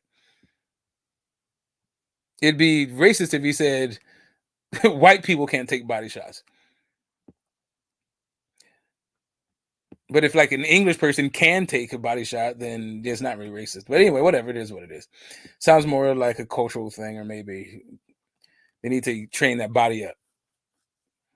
Coquelando used to be on CCD panels. Don't take him serious. I mean, whatever. It is. Latino gringos to parent. Okay, let's see. Ignore the Ford Focus driver.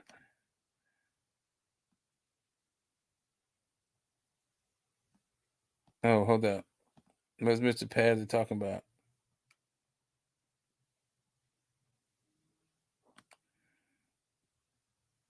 Okay, let's see it.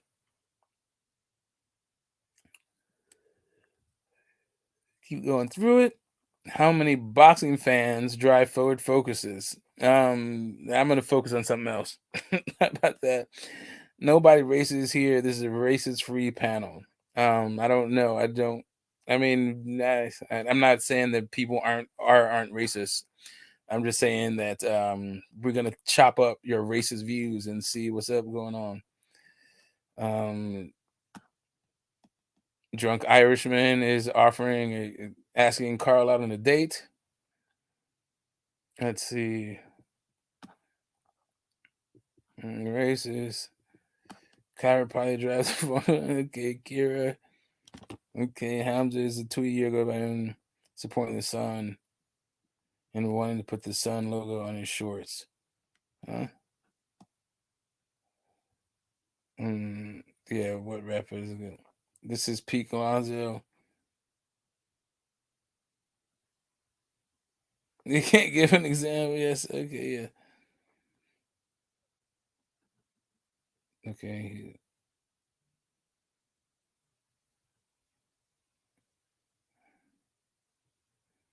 And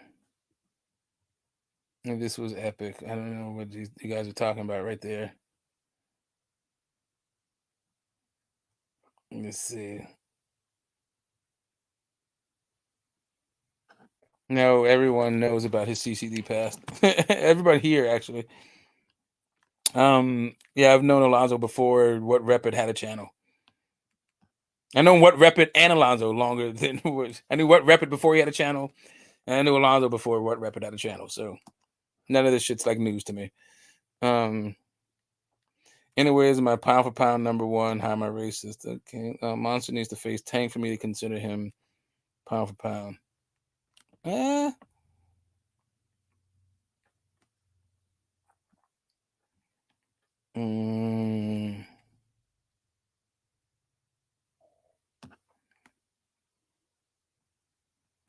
Validity to AJ versus Ngannou? Yeah, of course. Why wouldn't there be? They're both Nigerian, right? Nigerian paydays in Saudi Arabia? Of course. Saudis eat that shit up. They like them big old dudes fighting. Takes their mind off of what the hell they got going on in Yemen. And if you don't give a shit about what's going on in Yemen, like this whole like Muslims and objective fucking reality, because the Saudi Muslims are fucking the Yemeni Muslims the fuck up. You think that anyway, I'm not even gonna go here. I'll let you guys do that. Billy and Bevol be okay.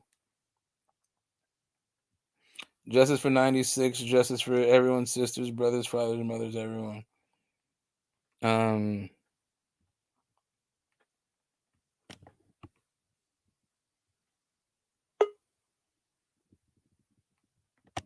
TTS confused me and pads. Okay.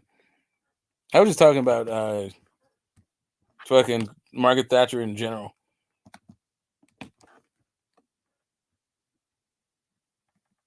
Oh, is he Cameroonian? Okay, that's what's up. I thought he was Nigerian. But yeah, he could be Cameroonian. That could be the case. I never knew the S in the US as grass stood for smoke.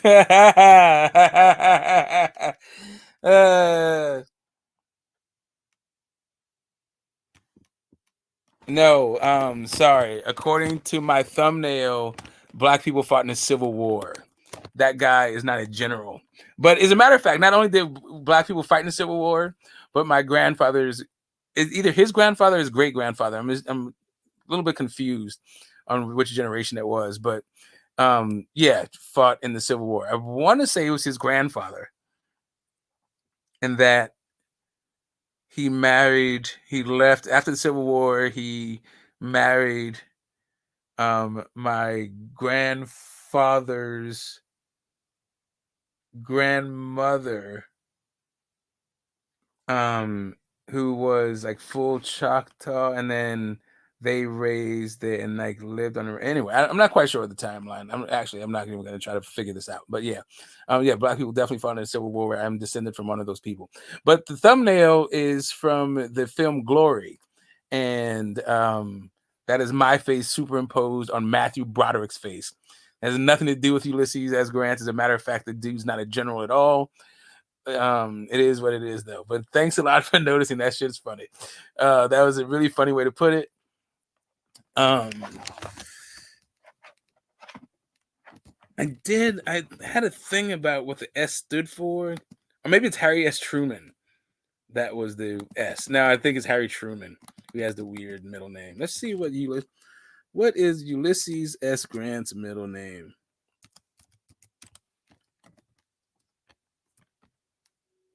That's fun. That's a fun little thing I do. No, actually, I'm gonna keep it going. I would do that shit on my own time. I won't waste your guys' time with it. You guys can look it up on your own time, and I'll look it up on my own time. We're 7 hours in. It's been a big waste of fucking time. Might as well, bro. Well, because it's 7 hours in doesn't mean you need to go 8 hours in. We can end this shit, and I can look at it on my own fucking time. But that was a funny joke, though. I like that shit. And Ghana, yes, Ghana. You have photos from that era. I don't know what era he's talking about. Yeah, they had photography during the Civil War. Yeah. Oh yes, definitely. No, 1865. Yeah, definitely. The Civil War thing. Yes, totally. I think they're asking if you got any pictures of that time. The Civil War. I don't have any family photos from that time, but I have an uncle that predates the Civil War. I have a photo of an uncle that's before the Civil War, I want to say. So yeah. Anyway, I'd call him an uncle, but yeah, I don't know. I don't know how many grades he's fucking removed. Some of my ancestors fought in World War One also have photos, unfortunately. Oh, they have no photos. Okay, so my grandfather fought in World War II, and I want to say his father fought in World War One. No. They didn't come off the fuck. They didn't come out of the South until after World War II, right? So no. I had an ancestor that fought in the Civil War, but not in World War One. The Civil War, World War II, the French Indian War. A couple of like skirmishes here and there, but yeah. As far as my understanding, I'm a family tree. But the old people have a better sense of it than I do. I just, at family reunions and at like different sort of family functions, and as part of just being a member of the family, there's a book that we have a genealogy that goes back 400 plus years, United States, with a whole bunch of fucking people in it. And I've looked at the book. It's like kind of cool. It has some photos of people in there, got in there. My kids are in there, but I haven't really like studied it. It's so many motherfuckers. Would you advocate for your kids to fight in World War III? Like keep the tradition going, kind of. No, I mean I already have in-laws and all that shit. Like my in-laws that are in the military like right now. And my cousin, like my second cousin is in the military. Yeah, My but they're first not your kids. I said your kids. Yeah, I don't know that like the tradition's already going. Like that's what I'm saying. Like we have the same set of grandparents. My first cousin's kids, who would be my second cousins, all have the same tradition of this descent of these grandparents. The I didn't tradition. say their kids. I said yours. You like to dance around shit, No, bro. I'm telling you, my point is the tradition goes whether or not my kids need to do it. The I'm tradition's already. saying your kids specifically. Would you say yes? Sign up for World War III. Go fight the Russians. Would you Off of the advocate that? family legacy thing? No, not in order to uphold family legacy. If they want to go, as a matter of fact, here's the thing. My kids are grown, and I want them to be safe, so I would never advocate for them to go to war. Period. Like I don't want to, but if war was happening, I'm not going to begrudge them. I'm not gonna like. So here's the thing. Their mom would probably disown them if they join the military. That would be a hard one though because she loves her babies, but she's disowned her brother for joining the military. Hadn't talked to him. She really loves her brother, but she's really anti-military. So, yeah, but she fucking loves the hell out of those babies. That would be a tough one for her. That would really tear her apart if her babies join the military.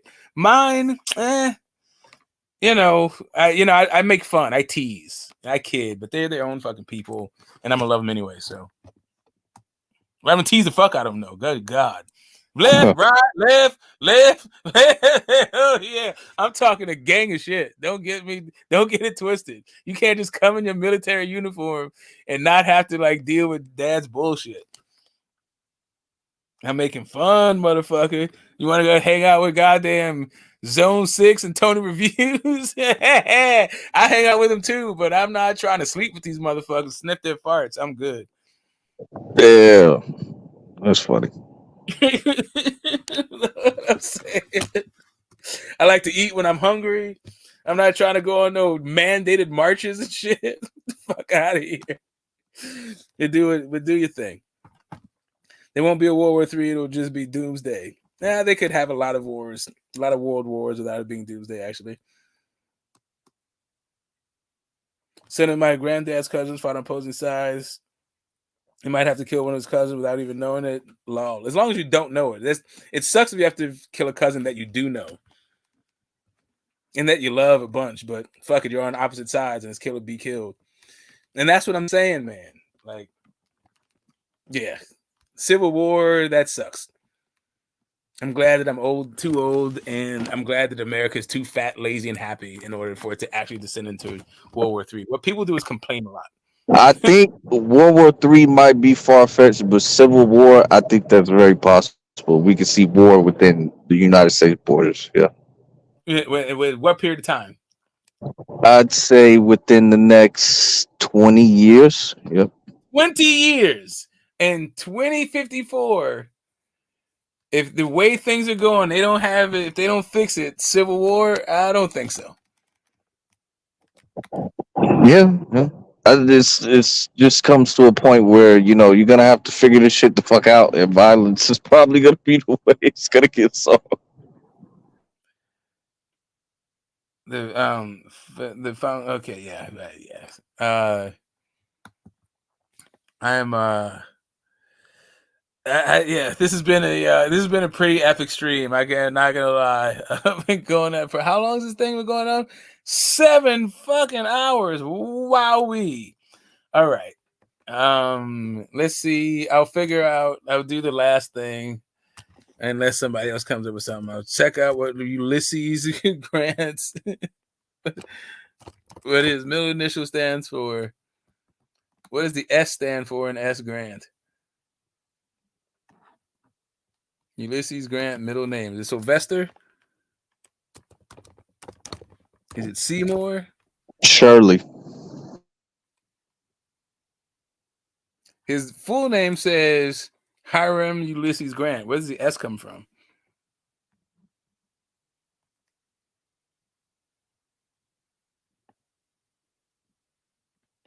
Hiram, isn't that a Jewish name? Hiram, yes. Well, actually, it's older than that. It's a Semitic name.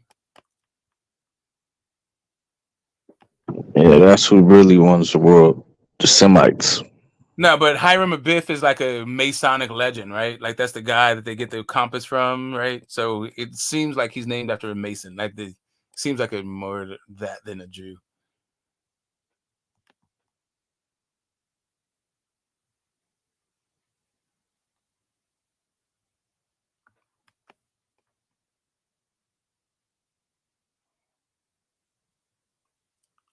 Oh wait, he has a benefactor for his application at West Point.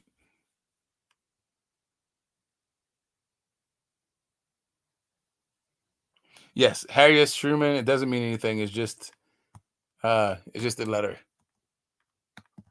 Interesting. But if you know the story of Hiram Abiff, then yeah.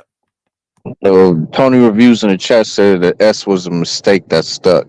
So Yes, correct. That's what I just read. Yes.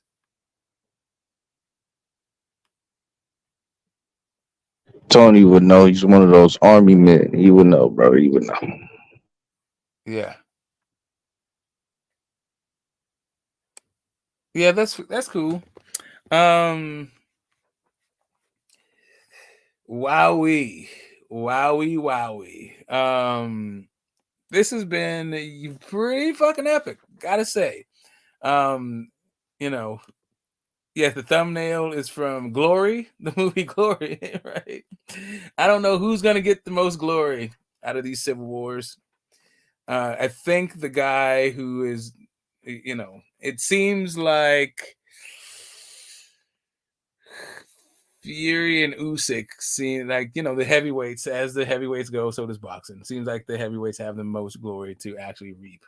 Although Benavidez could reap a lot of glory beating Canelo, but Canelo's already been beaten by bigger guys. I don't know. Yeah, it's probably Fury. You mean Usyk? No, yeah, yes, Usyk. It's probably Usyk that gets the most, but Fury Usyk, the winner of that fight. Usyk would probably get the most out of everybody for winning. Maybe. I don't know. Fury get a lot of glory. As a matter of fact, I think Fury would get more glory than Usyk. Let me rephrase. Yeah, I'm going to take that back. Fury gets more glory for beating Usyk than Usyk gets for beating Fury. You gotta explain that. Because who gives a fuck about Ukraine? Fucking half the fucking world. Not really. Tell that to Europe and Russia and fucking all those motherfuckers. Yeah, exactly. Those people don't give a shit about boxing. They want like Ukraine as part of like, the European tradition, but like boxing is real big in the UK. These UK fans would go fucking bananas if the last two undisputed champions were fucking from the UK. The fuck out of here. They're gonna lose their mind, dude. We're gonna see all these dudes come back. Eddie's gonna come back. All those dudes that disappeared during the waning of AJ's popularity. Jerome's gonna come up here talking a gang of shit. As soon as Smith got an ass whoop, Jerome just fucking appeared.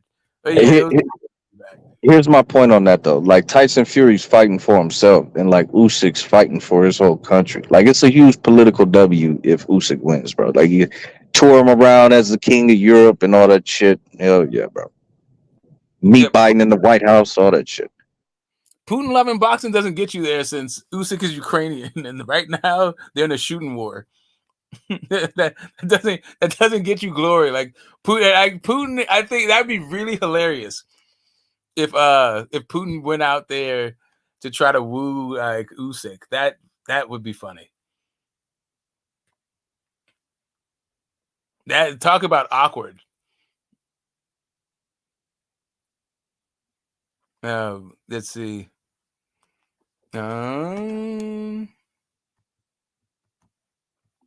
Yeah, man.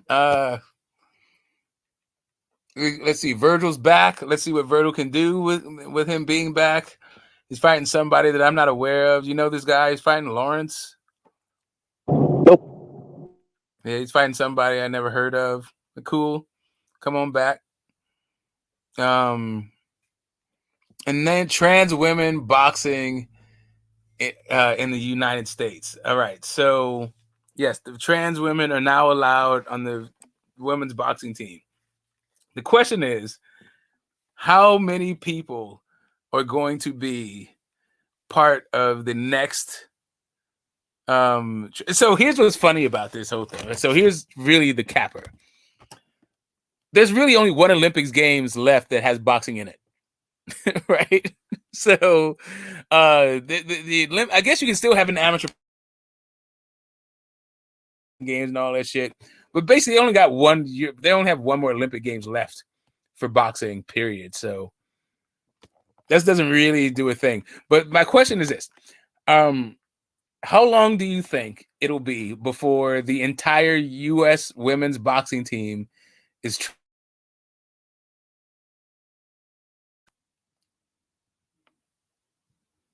do you think it'll take like 2? Like, do you think it'll take 5 years? 4 years, 8 years, 12 years, 20 years? Like, how long do you think it'll take before all of the women on the U.S. boxing team are trans? Okay, I guess I'm talking to myself now. Oh, okay. Yeah. Talk to yourself. I was gonna answer, but yeah, talk to yourself. No, go ahead. I asked you twice and I didn't hear an answer, but go ahead. What was the question? Can you repeat the question? Yes. How long do you think it'll take for the entire U.S. amateur boxing team to be trans? Depends on the backlash they get from the Olympics. We gotta see, Boxing's only around for one more Olympics, so it's not just the Olympics. Oh, well, what I'm saying, what kind of backlash?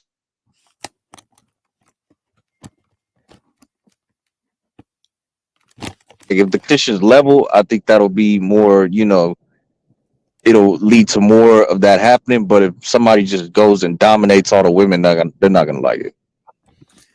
Well, if Jim Carrey puts on a halter top, that's not gonna do it. Yeah, some motherfucker Hulk in the wig, bro, beating the shit out of everybody. Not gonna go over well. That'll be the end of that experiment. You got like how many trans women got to get their ass whooped before it becomes okay for trans women to be in boxing? Yeah, they have to suck. Like they have to be no good. You have to lose. That's the opposite. That's so funny. Like, in order to be gay in the NFL, you have to be one of the best gay fucking dudes ever. Right? It's hard to get some playing time if you're gay, right? You gotta be worth that shit. Yeah, it seems the opposite for trans in like women's boxing. Like the worse you are, the farther you'll go. Facts. You succeed by failing. That's pretty good. On that note, I think it's time to wrap up this Friday. The first Friday of the year. It's been fun. It's been like really cool chopping up with you people. I can't even remember all the topics we fucking delved into. It was spiritual. It was natural. It was physical. It was supernatural. Yeah, loved it. We talked about economies. We talked about the hard and the soft sciences. To me, this is a big fucking win. I'm glad you guys came and hung out today with me. Hopefully, we all make it through this week and we hang out again next week. I'll be on different panels talking about the return of Vergil Ortiz, probably at the tavern if the tavern goes live, but somewhere else at a boxing chat near you. I hope you guys. Actually, I probably won't do that. What am I tripping off of? I'm fucking busy all this weekend. I'm not even gonna be watching boxing. I'm on. Yeah, it's the wife's birthday. Sorry, people. Hopefully, you guys can tell me all about it afterwards. But thanks for coming through. Peace.